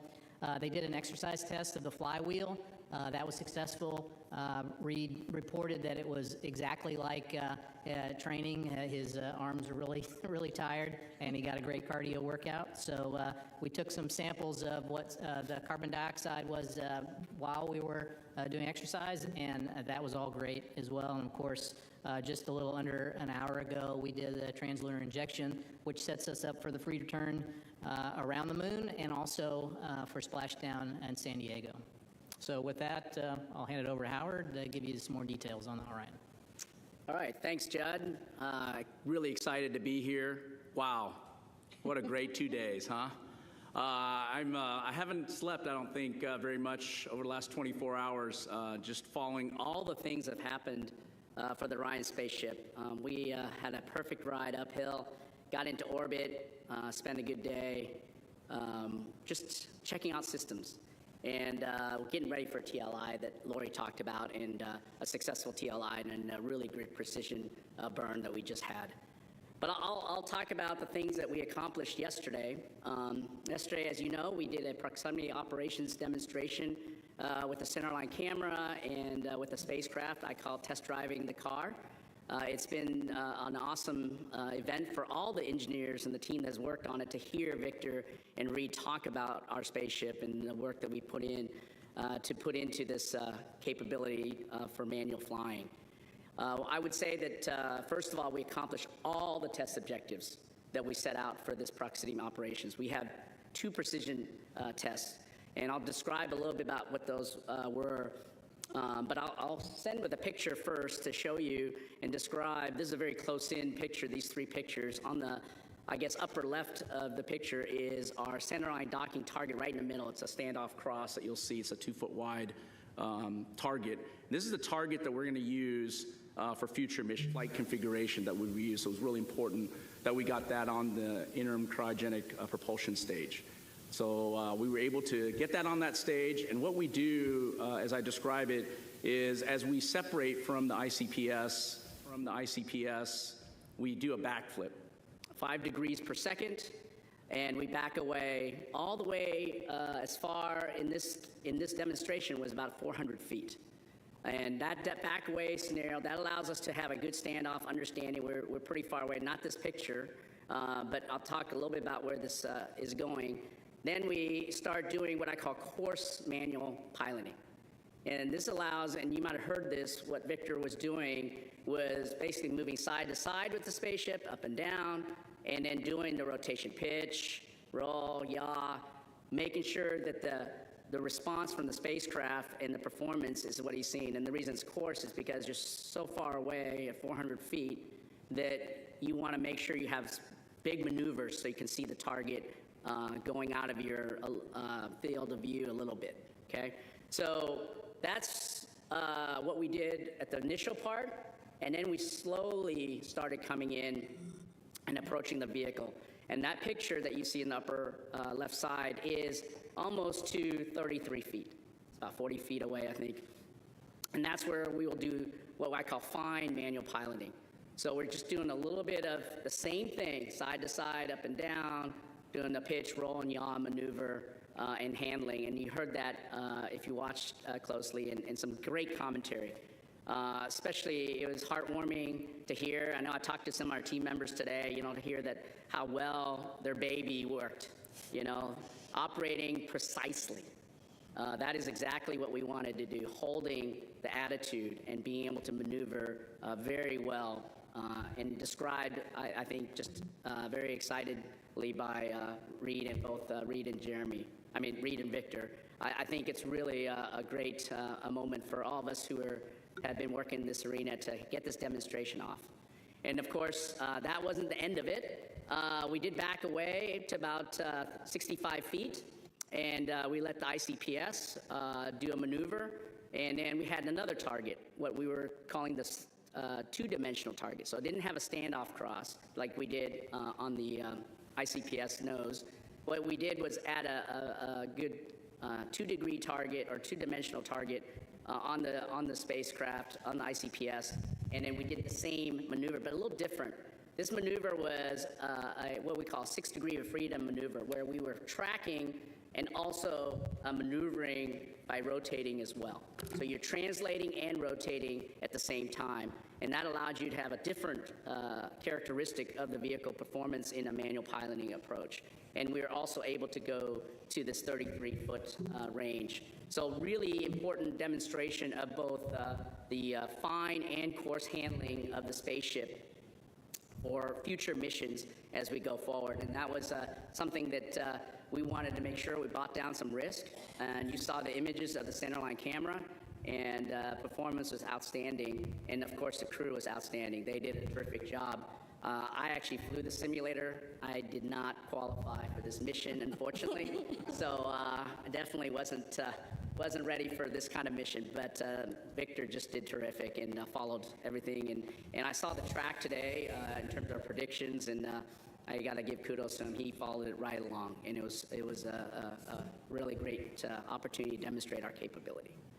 So that was a really important demonstration and test of our rendezvous and prox ops capabilities that we're going to need for the future. But also in that 24-hour period, we had to obviously demonstrate our readiness for translunar injection. We were able to really track a lot of the subsystems that we've learned from on Artemis I, but also the most important subsystem when we put humans on board is the life support system. And I'm happy to report that the performance of the CO2 scrubber, the ability to distribute water, control the temperature inside the cabin is exactly as we predicted, and in some cases better. And so that was really great. And of course, across all the other subsystems that we demonstrated in Artemis 1, like power generation, was better than predicted also. Over 13 kilowatts of power generation, and our ability to control, like I said, the inside cabin and control the temperature across all the parts of the spacecraft was right on and nominal. So that was really good to see. And of course, we were ready to execute the TLI burn today, and our guidance navigation control system was ready to go. And demonstrated through this burn that its ability to handle this type of burn and the precision that's needed to take us to the moon and come back into Earth's atmosphere. So really great overall demonstration of the ProxOps, really great demonstration of the core subsystems that we have on board the spaceship that's required to execute the rest of the days of this Artemis II mission. And finally, I would say that we had, I would say, really great opportunity to just understand our overall performance across all these subsystems and making sure that we're ready to commit the crew to a safe journey to the moon and back. And we demonstrated that over the last 24 hours. We were able to, as Lori said, have a mission management team review of that and determined that we were go for TLI. And I'm just really happy that we're headed to the moon. Thank you. All right, it's time now for questions. We'll start here in the room, and then we have several on the phone. A reminder, please raise your hand if you're here. We'll have a mic coming around. And then if you are joining by phone, *1 can get you into the question queue. And we will begin in the room here. Let's come around with the mic here in the front. Yep. Thank you very much. Tarek Malik with Space.com, and I think it's for Howard. You know, the TLI seemed to go quite well, although I guess there were some reports of a couple of caution alarms that the crew reported, and then the mission control said, you know, it was not to worry about. And I'm just curious what those alarms were, or those caution lights were, and you know, how they were, I guess, set aside so quickly. Thanks. Okay. I'll let Jed maybe give some highlights there. Yeah, so about 15, 20 minutes before TLI, we had a couple of nominal reconfiguration changes of the atmosphere revitalization system, the cabin fans. And when we were moding those to a different mode, the fan speed change caused the cabin sensors to dip below the caution limit for just a bit. And of course, that rang an alarm that was a suspected cabin leak. That was a false indication. And so we quickly knew that there was no leak. We knew that it was just the sensors dipping low pretty quickly. Additionally, there were some RCS, reaction control system, SM manifold messages that we had been seeing previously. Essentially, whenever we're using that system, there's a pressure sensor divergence. And we've seen that before, and so we knew exactly what those signatures were. So again, not an issue at all. Eric. Eric Berger, Ars Technica, and just congratulations. So far, it's been spectacular to behold all of this. I guess two questions for Howard. You know, first of all, quick question: were there any thruster issues during the ProxOps demo? Any sort of outages or concerns with that regard? Did everything perform nominally? And then, does the performance and Victor's piloting during that exercise give you confidence in Orion's handling for the maneuvers contemplated in Artemis III with one or two of the HLS? Yeah, no issues with the thrusters. They perform nominally, and performance is excellent. Relative to future confidence, this gives us a lot of confidence in terms of close in. I've talked previously about being on the docking axis. It's very important for the crew because unlike Orbiter, where we were able to have situation awareness from the windows, when we approach closely, we are very dependent on the cameras and the LiDAR that will be on Artemis 3 and above for our relative navigation. And so this was a really good exercise of that. And of course, hearing the crew in a preliminary way through verbally, but we'll look at the data very closely and then get the post-flight report from them in detail. I think at first indication that the vehicle performed better than obviously they expected.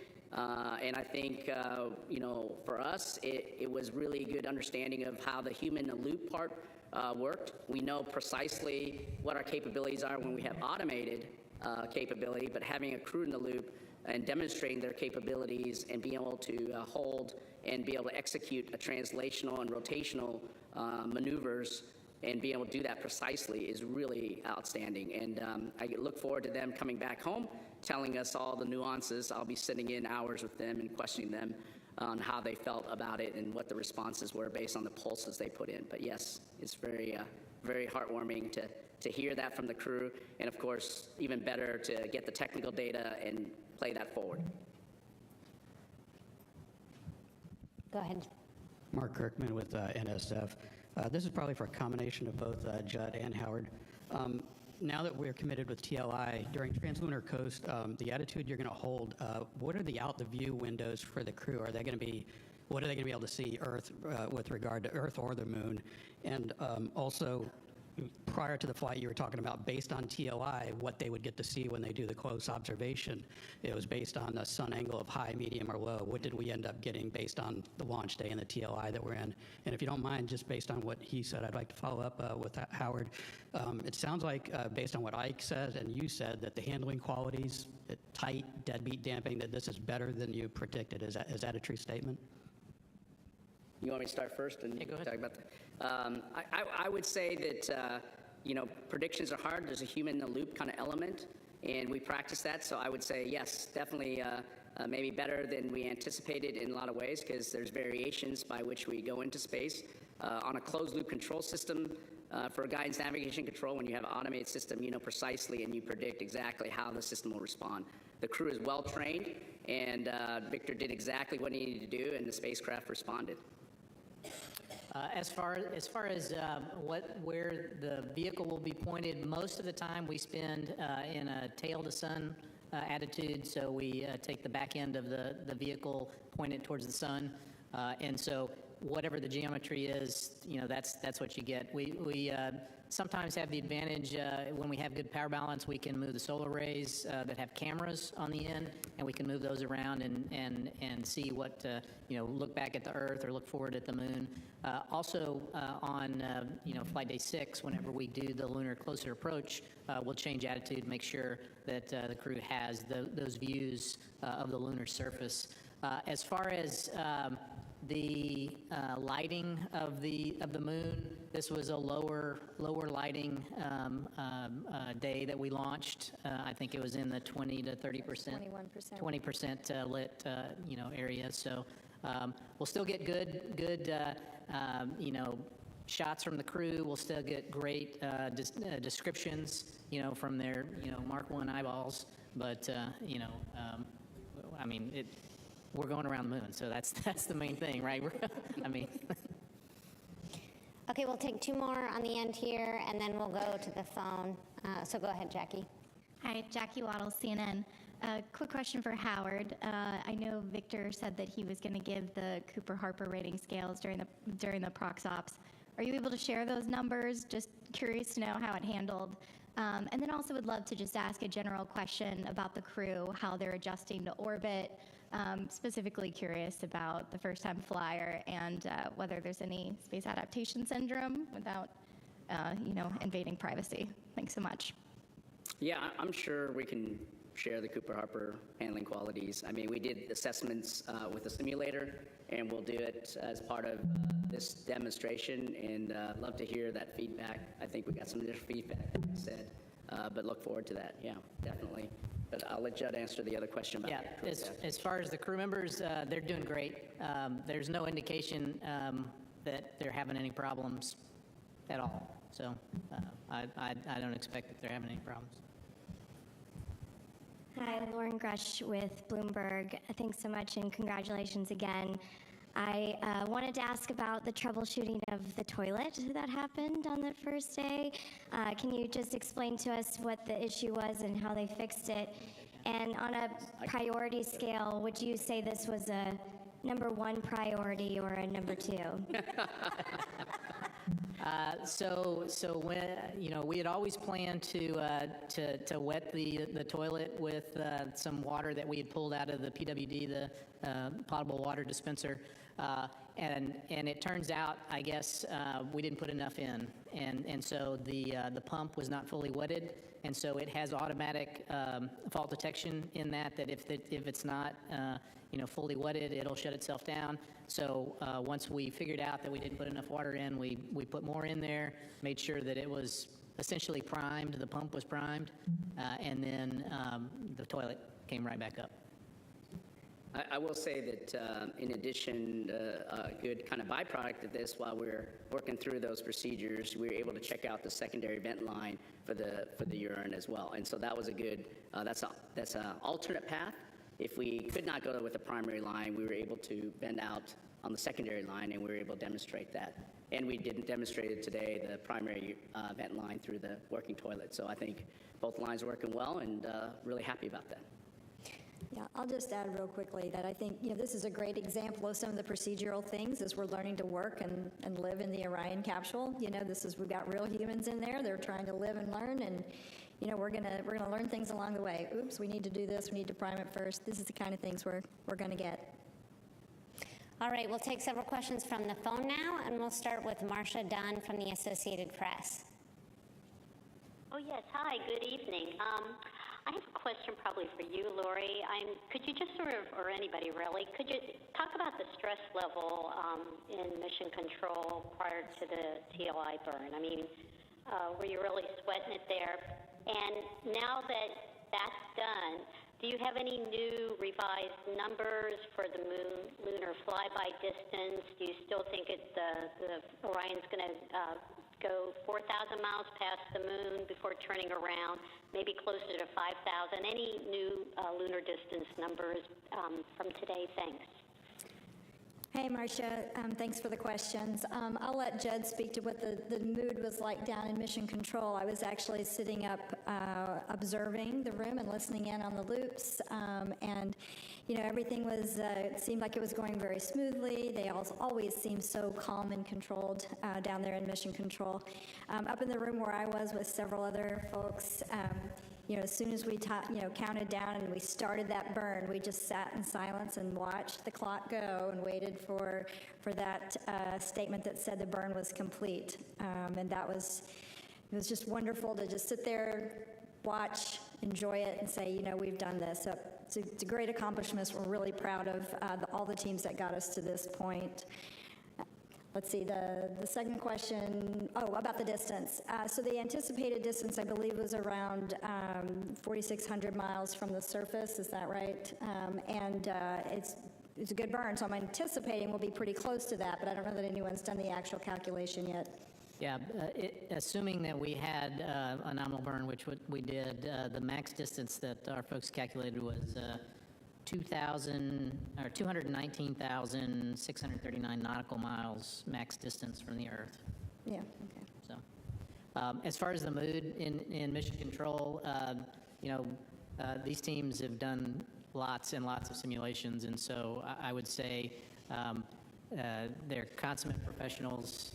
Everybody, even with the sensor problems that we had, able to do the TLI and get us through everything perfectly. So I mean, I wouldn't say there's any stress level at all. Yeah, maybe Lori, I'll jump in on the mission evaluation room that supports the flight control team. I was in there with the team, and we have high confidence in our main engine.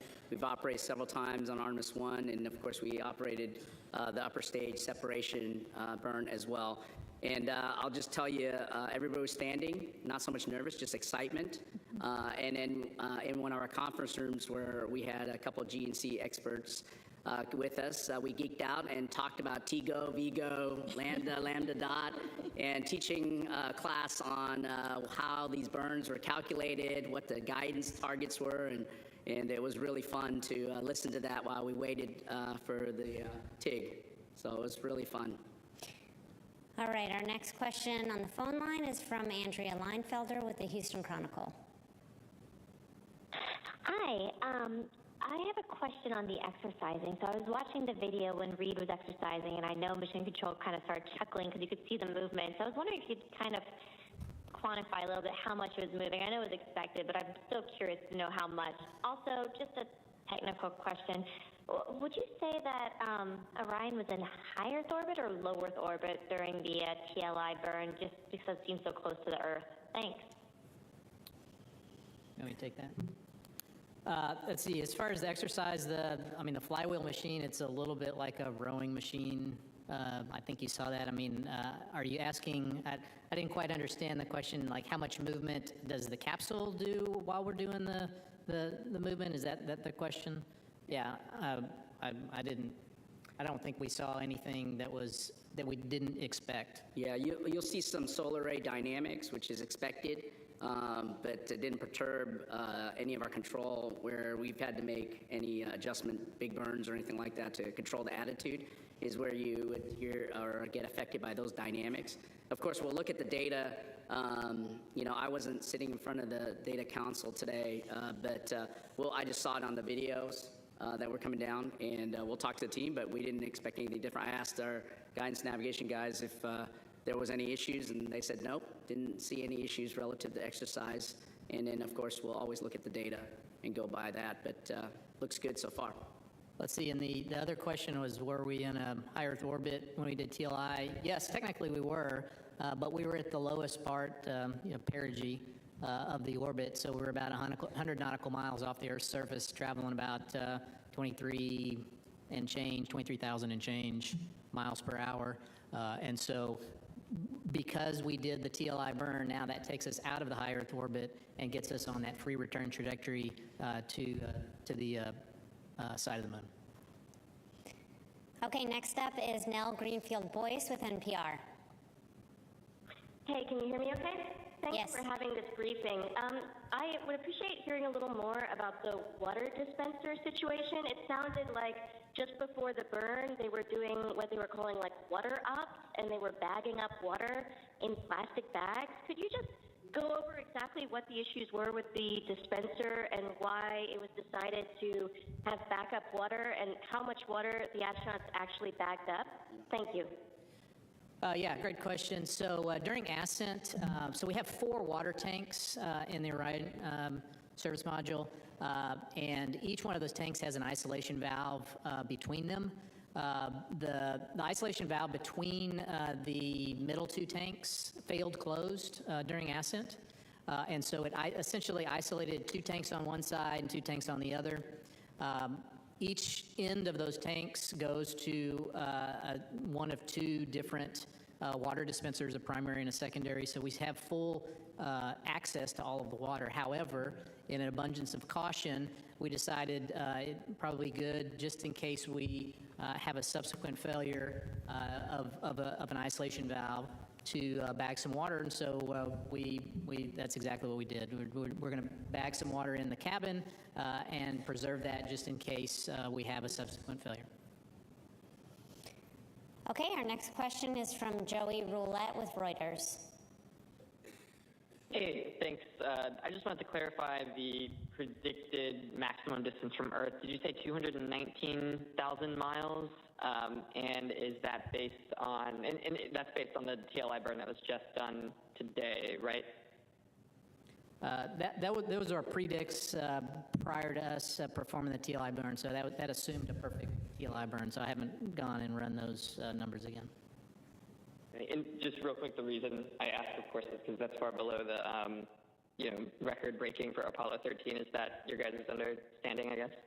That's in nautical miles. So the Apollo distance record in nautical miles was about 216,000 nautical miles. Okay, our next question is from Jackie Mogensen with Scientific American. Hi, thanks for this. I have a bit of a general question and then a specific one. The general one is, how do you feel like everything is it going to plan, and are there any concerns you're keeping an eye on at this point?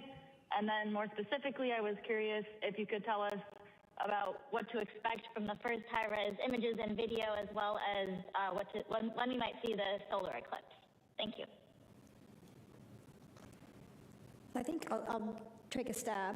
It's echoing in here, so it's kind of hard to hear the question. But I think the first one is how things are going. Is there anything we're tracking? And I'll just look over at my colleagues. But, things are going really well. I think we couldn't be more pleased with how well things are going. Right now, we're not tracking any issues of concern. As I said, we're learning from the spacecraft, but that's what we anticipate, and we're not tracking anything. We went straight into the TLI with absolute confidence that we can complete the rest of this mission as planned. I think the other part of the question had to do with some of the imaging and expectations for when we'll get some of those back, in particular the eclipse. I'm really excited about the eclipse that we're probably going to encounter now as part of this mission. I think the crew's excited about it as well. I know they did a little training to learn about what they're going to see. It'll be really cool when they're out and beyond the moon, be able to look back with the moon eclipsing the sun. They'll be able to see the sun's corona.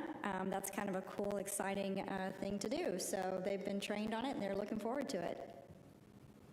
Okay, we'll come back here in the room for other questions. Let's start here in the second row. Hi, Michael Atkinson, Houston Public Media. There was a little bit of online chatter about the Outlook issues that were happening with Reid Wiseman. I was wondering if you could talk a little bit about what exactly was going on with that. Yeah, this is not uncommon. We have this on station all the time. Sometimes Outlook has issues getting configured, especially when you don't have a network that's directly connected. And so essentially we just had to reload his files on Outlook, to get it working. Okay, go ahead. Richard Tu with the Post newspaper. A question for Howard. You talked earlier about a ground issue related to the communications problem. Can you explain that a little bit more? Was it literally like a loose screw, or was it something in the ground cabling, maybe a resistance issue? Can you elaborate on that a little bit more? Thank you. Yeah, I can take that. So we have a processor at White Sands ground terminal. It's called a serial communication processor. In order to get return telemetry, it has to translate the radio messages to something that our front-end processors at MCC can understand. So that processor is supposed to be in a configuration for nominal S-band Orion telemetry. When we essentially found a bug that we didn't know was there before. So when we did our checkouts, part of our checkout is to put in a configuration for the emergency comm configuration. When we commanded it back to the nominal configuration, it showed that it had taken, but it did not actually. And so you basically had to go into low-level commanding to see what was the actual configuration and do that. So it's a software bug we now understand that we hadn't seen before, and so no issue with us going forward. Okay, we'll go right here. Hi, thanks for doing this. Beverly Casillas for Space Scout. So we talked a little bit about some of the communications anomalies and other kind of teething issues we saw on that first day of flight. And I was just curious, what would you say has been the biggest learning moment about the Orion spacecraft so far during the mission? And have there been any surprises? Thanks. Yeah, I think the biggest learning is always first-time systems. And I always go to life support. Being able to control humidity and scrubbing CO2, which performance is really great. In fact, we're maybe becoming, we need a little bit more humidity. I think it's doing too well sometimes, but I think those are things that are, like Lori said, we're learning, we're adjusting how to operate the spaceship with actual people on board, and that are actually putting out CO2 and breathing in oxygen. So I think this is one of the things that we've learned in that 24 hours. We're learning a lot. The trending data, the sensors we have on board in terms of accuracy, being able to track that very closely is something that we're going to learn. No surprises. We expect good performance from our subsystems. So we're very happy about that. And again, we knew that we would learn a lot. And the other thing we would learn a lot is is what you guys were all referring to relative to caution warnings.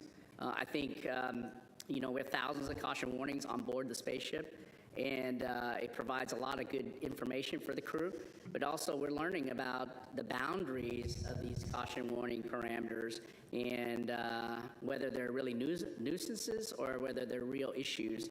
And I think this is one of the things that we'll learn all the way along the mission as we utilize and learn more about the spacecraft and approach all these objectives we're trying to accomplish along the way.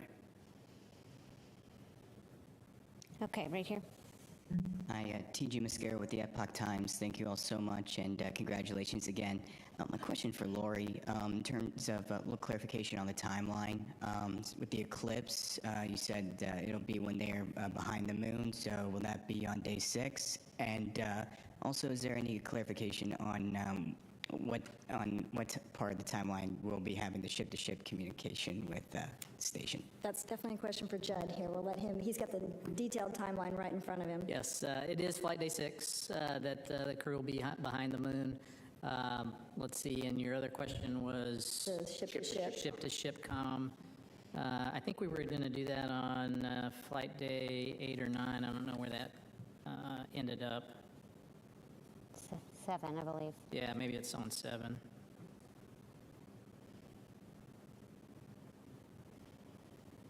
Yep, it's flight day 7. Okay, let's come here to the one with their hand up. Yes. Hi, Katrina Miller for the New York Times. How fast will Orion move as it heads to the moon, like the maximum speed? And have the crew members been able to check in with their families yet, or when will this happen? Okay, so it changes speed as it goes around in orbit. The maximum speed we just experienced at TLI, which was, we started off at 23,660 miles per hour. We added about 867 miles per hour, so that's 24,500, something like that, 24,500 miles an hour. And then as we get closer to the moon will be our lowest speed around the apogee, which is around, I think, 1,300 foot per second, which I'm not going to do math in public on how many miles per hour that is. But then once we come back to Earth, it gets around that same speed, around 25,000 miles per hour as we get to entering our interface. And did they talk to their family? Okay. Let's actually come over to this side here in the middle. Oh, and there was the additional question about if the crew has spoken with family yet. Yeah, I don't believe they haven't had time to talk to their families yet. They've been really busy, so we'll make time for that now that we're past TLI. Robert Coppinger, British Interplanetary Society Spaceflight magazine. The RCS thrusters on the service module, are they European technology or American technology? And Administrator Isaacman's distance record from one of his 2 space flights, when does Integrity beat that? Well, I would say the RCS, or Reaction Control System, if you're asking that is a European-built system. I don't know about Administrator Isaacman's distance, so I can't comment on that. I suspect we've already broken that. I thought we broke it when we went into the high Earth orbit. But yeah. When we got out to apogee, we would have already exceeded that. Okay, was there another question? Second row here, yes. And then we'll go back to a few more from the phone. Hi, JJ Love with Tech Talk Media. Thanks for taking my question. The viewers of our Inside NASA Innovation series are eager to understand the broader human impact of this mission. So looking beyond the boundaries of space exploration itself, which industries here on Earth stand to benefit most from what you're discovering up there? And what is being learned in the mission that will tangibly improve life for people down here? Oh, those are some good questions. I think from the industry standpoint, I think there's a whole range of things that we're going to benefit. Number one, just thinking basically just in our production capabilities within the U.S. and around the world. But I feel certain we're going to be pushing boundaries of technologies as well, not just in the systems that we're flying on the rockets, but even in some of the things we're testing out inside the crew cabin for the crew to use, and the cutting edge of technology. So a lot of amazing things there. And then what was the second part of your question?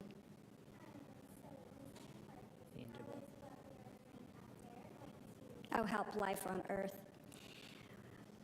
It's always a wonderful question, and I really feel like the exploration that we do is just inspirational for everyone here on Earth, hopefully inspiring our young people around the world, the Artemis generation that's growing up now to want to grow and achieve and to learn and to start trying to think through where they're going to dedicate their talents as they get older and learn the different skills that we need to cut the edge of new technologies into the future. Okay, we'll go back to the phone for several questions. Our next one is from Robert Perlman with collectspace.com. Hi. The quote, "You'll go for TLI," is one of those iconic quotes from the Apollo years that just has held the test of time. But Michael Collins was the astronaut who coined it, and he later said that maybe he should have picked out something more momentous. I'm wondering, now having gone through a TLI, if you think that it speaks to, or not, does it hide how this burn is different from all other burns, that this is the one that you're committing to leave Earth's orbit and go to the moon, and there's no turning back. I know that you said that there wasn't extra stress, that you had practiced this over and over, but was there any moment that you actually, gulped hard that, yeah, we're going to the moon? So the question, it was a little bit garbled. I think it was about the TLI burn and that burn being perhaps special in the minds of the team. Robert, may need to get you to say some of that again. I think we captured that, though. Yeah, do you think the public, when they hear go for TLI, or when we speak about it normally during a press conference like this, does it really convey how the momentous moment that it actually captures? So I think what he's getting at here with the question, and help me if I get this incorrectly, but as we're executing on that 5-minute burn, is there a point at which our teams, as we're executing, kind of absorb the impact of just how important this burn is, and how if we don't get it all the way through the burn, then what would happen? I don't know if you want to speak to how your teams execute within the mission control. They're very measured, they're very controlled, they execute, and they're ready to respond. Yeah, I would say we probably reflect on that after our shift, and we'll execute everything professionally, probably save the reflection for after our shift, and certainly that reflection, I suspect everybody understands that this is a once in a lifetime moment. All right, our next question on the phone is from Christopher Mick with the Hudson Star Observer. Thank you for taking the question and for all your time tonight. Another amazing day here in the mission. I just want to ask, I think these would be for Jed and Howard. I was wondering, the crew sounded very busy, and the time I was hearing the loops today, and I was just wondering on the astronauts' kind of individual task timelines, if they're kind of on schedule for that or falling behind at all or skipping some things. And then maybe to Howard, if there was any time for Earth observation photography, if there's any feedback from the crew on how things were going shooting through the Orion windows. So I would say there were, as far as the timeline goes, there were a few things that the crew was not able to get to today and yesterday, and that's fine. We knew this was going to be a very, very packed first 2 days, and now once we've got past TLI, we've got lots more time to do things, and observation certainly is one of those things that the crew absolutely will be doing during their time, and they've got plenty of time now to reflect and do those other operations. Yeah, I'll say that although, like Judd said, maybe a few things didn't get done in the schedule that was planned that could be made up, the real important one, for me at least, was this ProxOps demonstration. I think we budgeted around 71 minutes. The crew finished in 65. And that was awesome because, like I said earlier, we were able to accomplish all our objectives and within that time period, because we were having to exit and leave the ICPS distance and move on towards the orbit. So having that done and getting all those objectives accomplished was very significant, and they're really happy to do it with some margin. Okay, our next question is from David Denault with About Space Today News. Good evening. I have a question. Has there been a formal report issued yet on the possible damages caused by Artemis II compared to Artemis I? I understand that it caused some damage to the elevators, and it also burnt through the surface area, scorching it. Has there any report issued on that as yet? So this is a question related to the potential damage to the Mobile Launcher 1, where we launched yesterday. We've talked many times about the ruggedization that we did to the Mobile Launcher following the Artemis 1 mission. And what I can tell you is that our initial assessment is showing that most of the damage is really largely cosmetic. Really, overall, everything's looking pretty good, especially compared to Artemis 1. We know we're going to have some repairs that we'll need to do, but those repairs, the repairs that we made following Artemis 1 largely worked, so that's a good thing.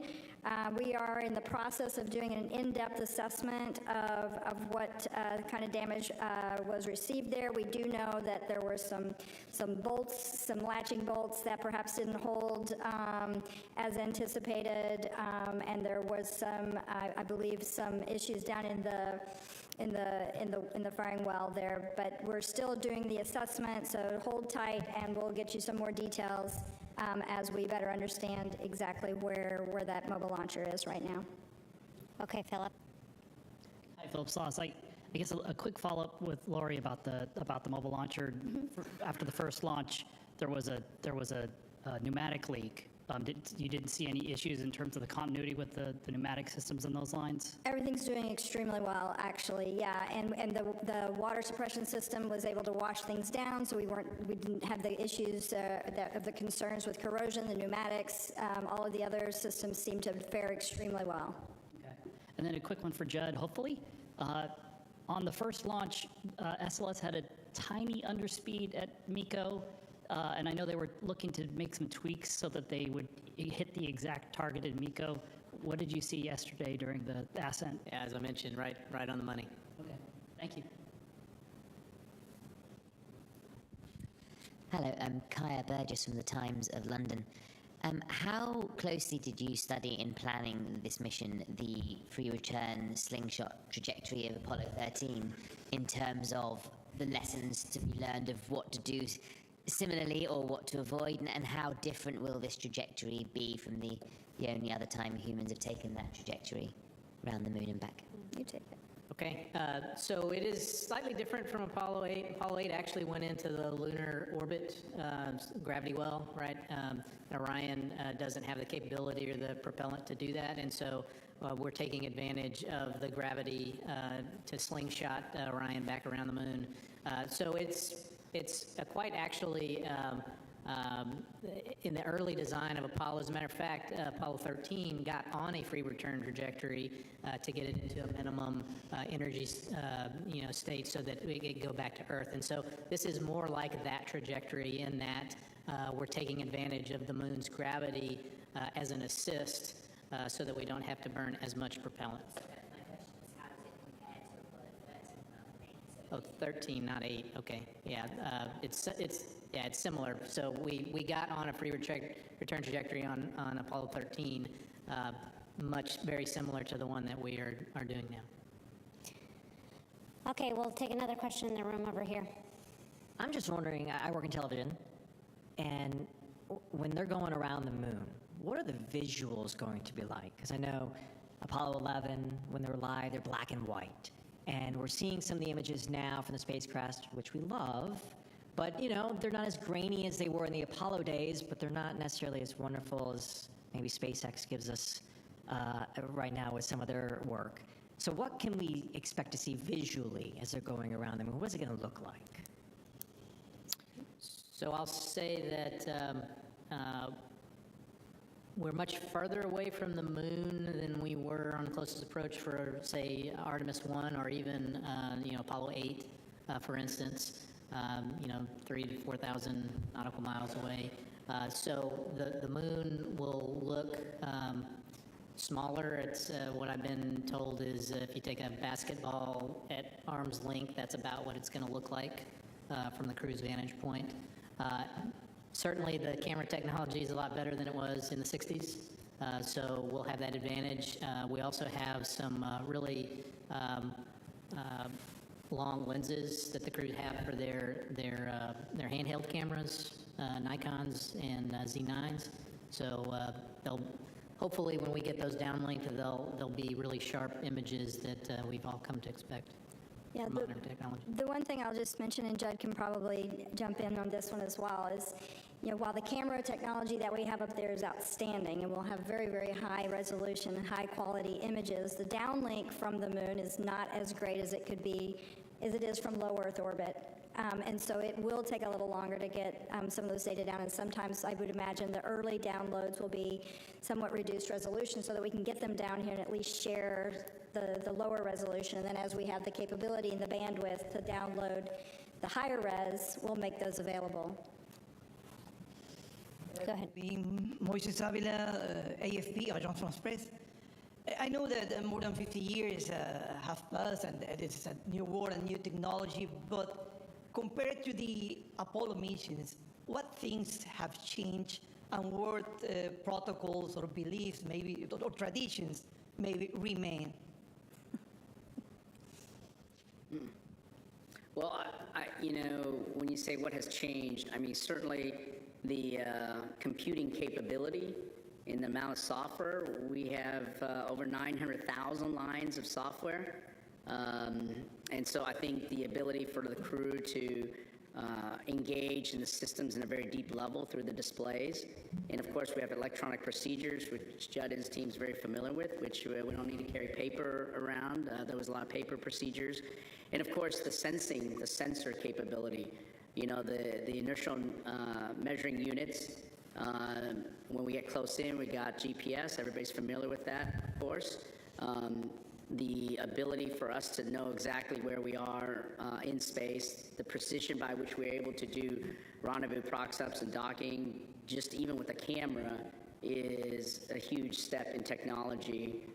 And so I think this is one of these things where the ability for us to utilize the technology to advance and make it easier on the crews to operate. And of course, leveraging the ability for us to build a little bigger spaceship, a third larger, and allow us to fly another crew member and be able to compact that in smaller components, but yet still provide the same functionality and even more in some cases, is a huge advancement for us. So I think overall, but physics doesn't change. The teardrop shape is very efficient from an aerodynamics perspective.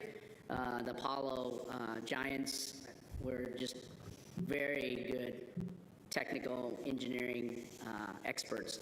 And engineering and the physics does not change. And so we learned a lot from them in terms of the things they learned, and we leveraged off of that. Okay, we'll take one final question here. Thank you, Rachel. Will Robinson-Smith with Spaceflight Now. Thank you all for your time tonight. A couple of quick ones for Judd. You mentioned when we spoke back in September that pad abort would be the riskiest that the crew could possibly endure. I wonder, as you saw ascent and they ticked past those abort scenarios, how you were feeling, getting further and further along the pathway. And now that the crew is in flight, I know we discussed in some previous briefings that certain abort scenarios or early returns are still possible even past TLI. At what point does it make the most sense to continue with a free return as opposed to an early U-turn? Thank you. Yeah, so always feel great not to have to do an abort, period, right? And so I'm happy that, SLS performed so well, that ICPS performed so well that we didn't even have to entertain that. As far as now that we're post-TLI, it's about a day or two in past TLI where it's no longer feasible to do what we call a direct abort, and it's more likely that we'll get home at the same time if we just continue on in the free return trajectory. All right. Well, with that, we'll go ahead and conclude. I want to thank our participants for joining us today. You can follow all of our mission progress in the multitude of ways we have available on nasa.gov, and we look forward to providing another update tomorrow afternoon. Thank you for joining us.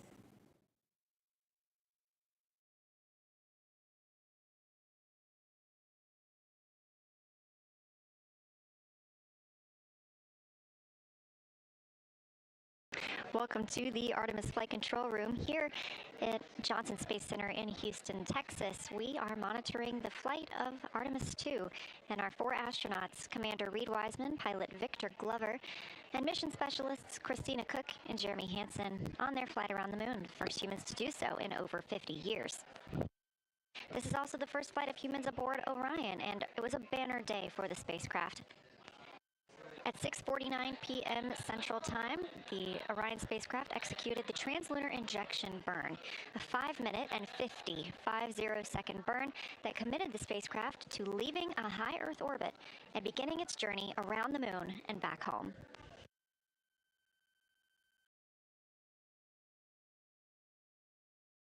This is a live view inside the Artemis Flight Control Room here, where the Orbit 2 team is now coming on console to take over from the Orbit 1 shift.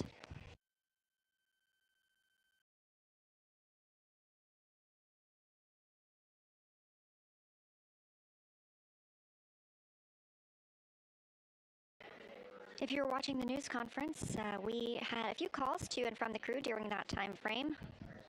One of those was re-timelining some of the exercise for the crew later today. We are expecting a public affairs event coming up in just about an hour, and they will then execute their exercise on the flywheel afterward. We also had a time period where we had a delay on the forward link of the Deep Space Network. So our communications to the crew were delayed. That was what we believe to be due to a downlink coming down. Command and data handling stopped that downlink, which resumed the on-time communications with the crew. They'll be able to troubleshoot that and work on transferring large files down from the crew. Recently, Christina Koch reported that her PCD, her portable computing device, went dark before translunar injection and has been unresponsive on a charger. So the team here is troubleshooting to see if there's anything they can do to bring that back online. Last but not least, Commander Reid Wiseman said they got great views of the Earth as they continued departing following the translunar injection burn, and just a testament to how everything is planned and tracked in space. He reported that the windows were dirty because the crew enjoyed looking out of them so much, so he called down for procedures on how to clean the windows. It's important to ask for instructions on things like this. As I mentioned, everything is tracked so carefully throughout a mission that it's important to let the crew and the teams know what is being used.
This is a live view from the Orion capsule looking back on Earth, our home planet. We are now 18,500 miles away from Earth. When we conducted that translunar injection burn coming up on about 2 hours ago, we were just 115 miles above our planet. Obviously, that has increased exponentially as we are now on the journey to the moon and back home. Currently, Orion is 223,000 miles away from the moon.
Integrity, Houston, with some additional PCD troubleshooting for Christina.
Go ahead for Christina. All right, Christina, we have one additional Hail Mary to try and recover your PCD. We're going to suggest that you reseat the power cable and then press and hold the power and volume up simultaneously for 20 seconds. You should be able, if the PCD responds, you'll enter BIOS, and you might get a screen in which you can select exit, making a functional PCD at that point. Good luck. And work. Thank you.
This is Artemis Mission Control now. MET, or mission elapsed time, 1 day, 3 hours, and 10 minutes into the Artemis II mission, the first flight of humans around the moon in over 50 years.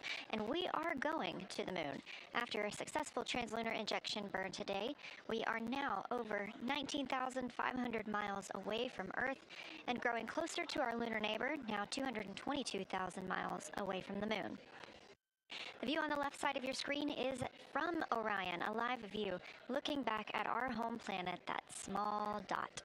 And down in the bottom right-hand screen, you can see Capcom Chris Birch wrapping up her Orbit 1 shift today, as well as Flight Director Jeff Radigan. They've been leading the teams throughout Orbit 1 and the translunar injection burn. Integrity, for your information, toilet is go for use. We're estimating about 5 more uses. We copy that, and I have a question about the flywheel accelerometer, specifically the software that I'm opening up. All right, Reid, I'll take your question. When I'm opening the Orion Crew Seat Accelerometer version 1.10.5.0, I got a pop-up that came up that said, confirm disarm. The device is armed. Do you want to disarm it? Yes or no? Okay. Affirm, Reid, you do want to arm.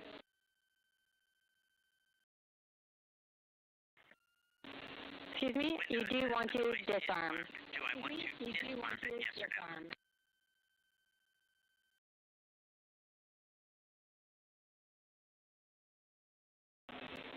Sorry, Reid, I think I stepped on you there. We do want you to disarm.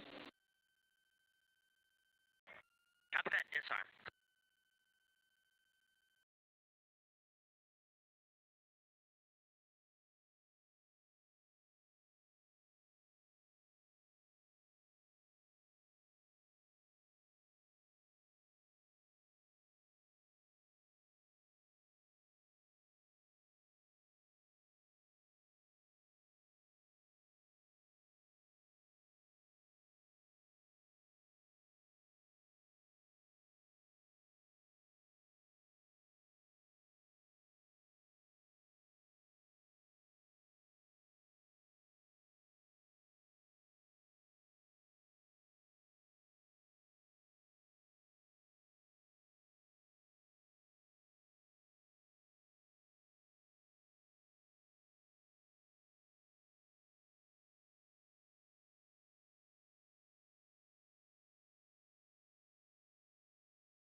on one for flywheel accelerometer. Go ahead, Reid.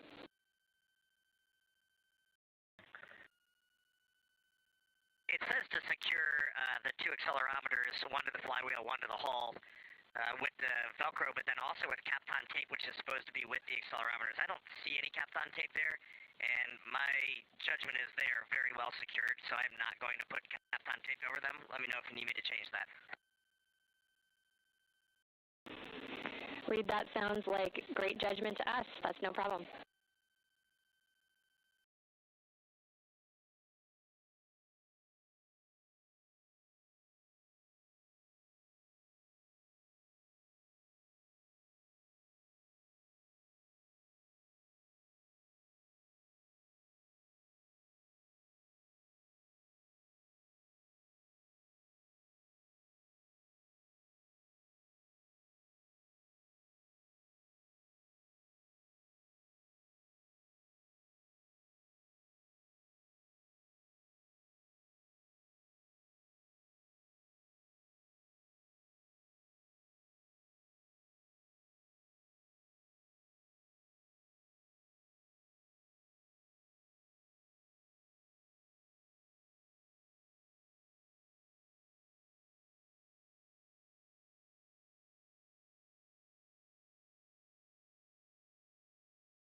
Houston integrity for PCD.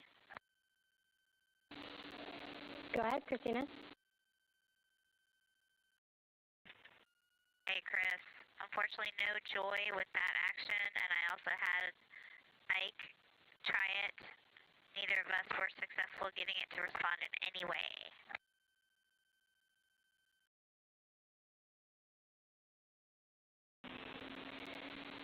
All right, unfortunately, Christina, that's all the troubleshooting I have for you for now. We'll do some more thinking and see what we can come up with, but thanks for trying it.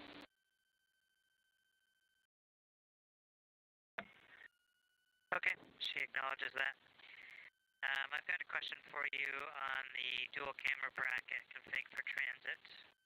When I got to the threaded rods, just want to check with you. I was supposed to do 6 turns. When I get to 2.5 turns on all of them, I start to feel some resistance. I assume it's the helicoil, so do you want me to push through that resistance to 6 turns? And as long as it's a reasonable amount of resistance would be the caveat.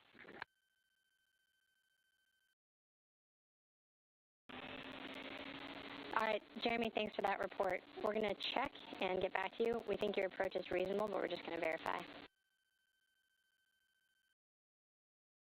Okay, standing by.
This is Artemis Mission Control here at the Johnson Space Center in Houston, Texas. This is a visualization known as ARROW, the Artemis Real-Time Orbit website.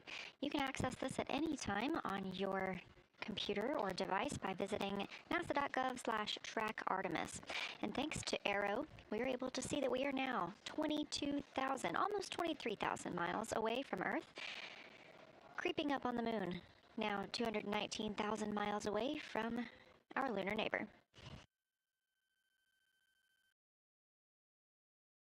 Teams in Mission Control Houston are conducting their handover with the flight director coming on console. We are now 1 day, 3 hours, and 34 minutes mission elapsed time of the Artemis II mission, a test flight and the first flight of humans aboard the Orion spacecraft. Those 4 humans, Commander Reid Wiseman, Pilot Victor Glover, and mission specialists Christina Koch and Jeremy Hansen, are preparing for an upcoming public affairs event. They'll be speaking with media clients here on the ground, giving us a good look inside the capsule and letting us know what it's been like to live and work on the spacecraft. We had a big milestone today at 6:49 p.m. Central Time when the OMS, or Orbital Maneuvering System engine, ignited on Orion, powering the translunar injection burn. Until that time, we had been in a high Earth orbit, allowing teams time to check out the systems ahead of committing to sending the crew around the moon and also serving as their deorbit burn. It was a successful burn. The crew continues to quickly depart Earth.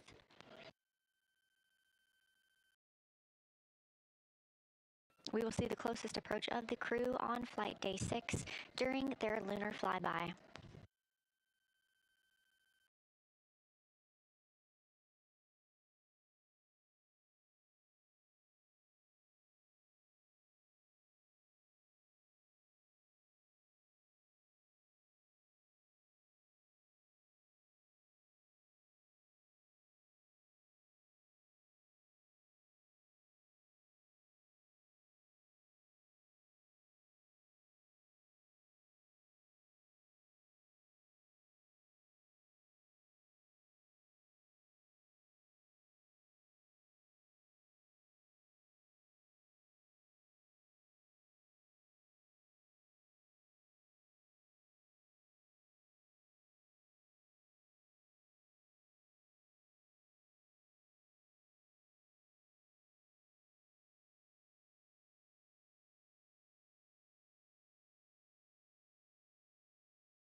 integrity.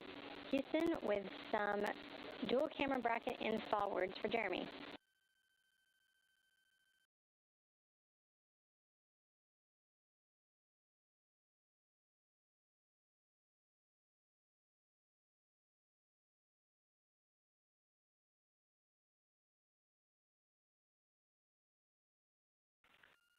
Okay, before you go ahead with that, Chris, we're going to defer the toilet maintenance to after the PAO event, just FYI. Okay, Jeremy, we copy. No problem. Are you ready for the dual camera bracket instructions? Yep, go ahead. All right, we'd like you to give a little pull test on the fasteners and see if they're snug. It's possible there might be a little play in the system. But if they feel snug, they're not going to come out. You can continue installing the bracket per the procedure, leaving the number of turns as they are. We think we probably have a good enough fit.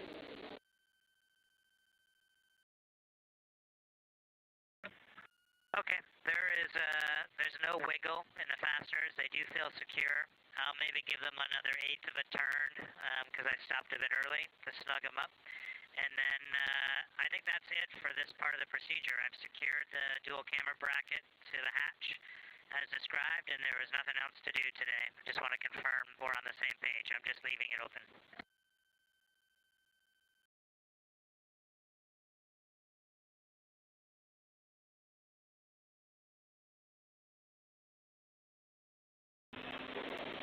Copy, Jeremy. That sounds good with your 1/8-inch snugging turn. I think the next activity for this will be, I think, on Victor's timeline. But sounds like a good plan. Thanks for checking in.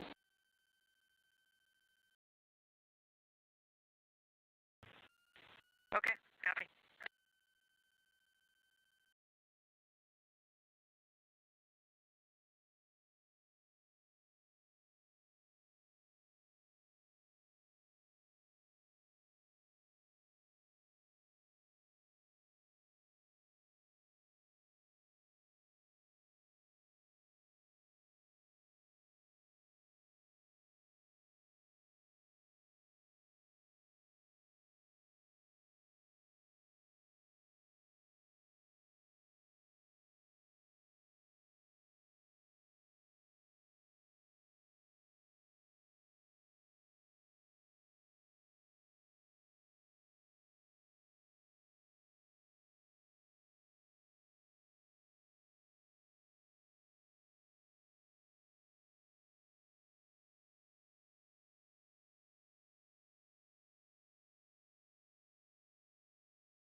This is Artemis Mission Control here at Johnson Space Center in Houston, Texas. Mission elapsed time, 1 day, 3 hours, 43 minutes. Orion has completed its translunar injection burn today at 6:49 p.m. Central Time as the start of the burn. That was a 5-minute and 50-second burn. The spacecraft and its crew, Reid Wiseman, Victor Glover, Christina Koch, and Jeremy Hansen, are now over 24,000 miles away from the Earth. Lots of movement in mission control right now as the Orbit 1 team is starting to step off console after a very momentous shift. We remain live for our coverage all throughout the mission, all the way until the crew is back home on Earth. Currently Currently, the crew is setting up for their first public affairs event while aboard Orion.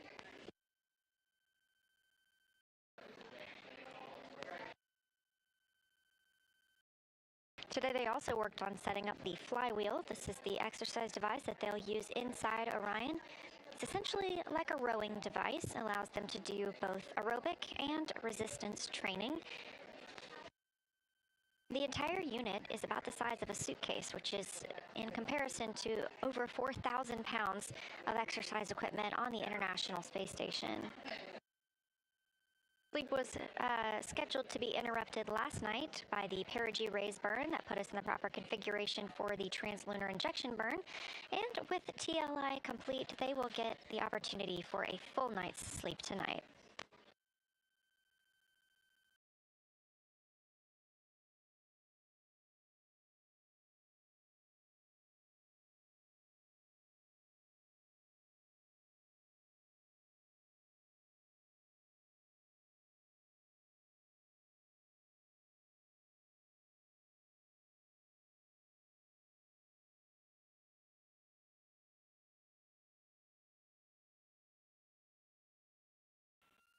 Houston Integrity, we are ready for the stream, setting up for the PAO event, and we'd love some help with voice and scene checks. Okay, we copy, we're ready.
Integrity Houston, we're still not seeing anything. Oh, just came on board. Okay. Just jumped the gun. Now we're seeing your video.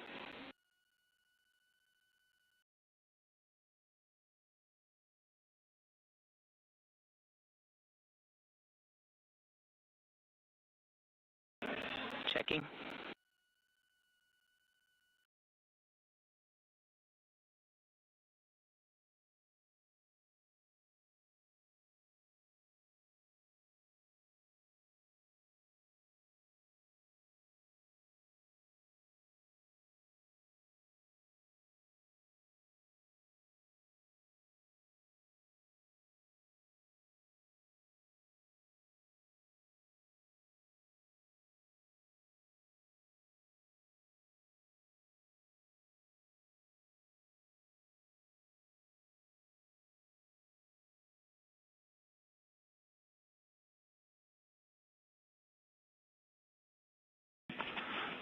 Okay, integrity. Good scene and good voice quality.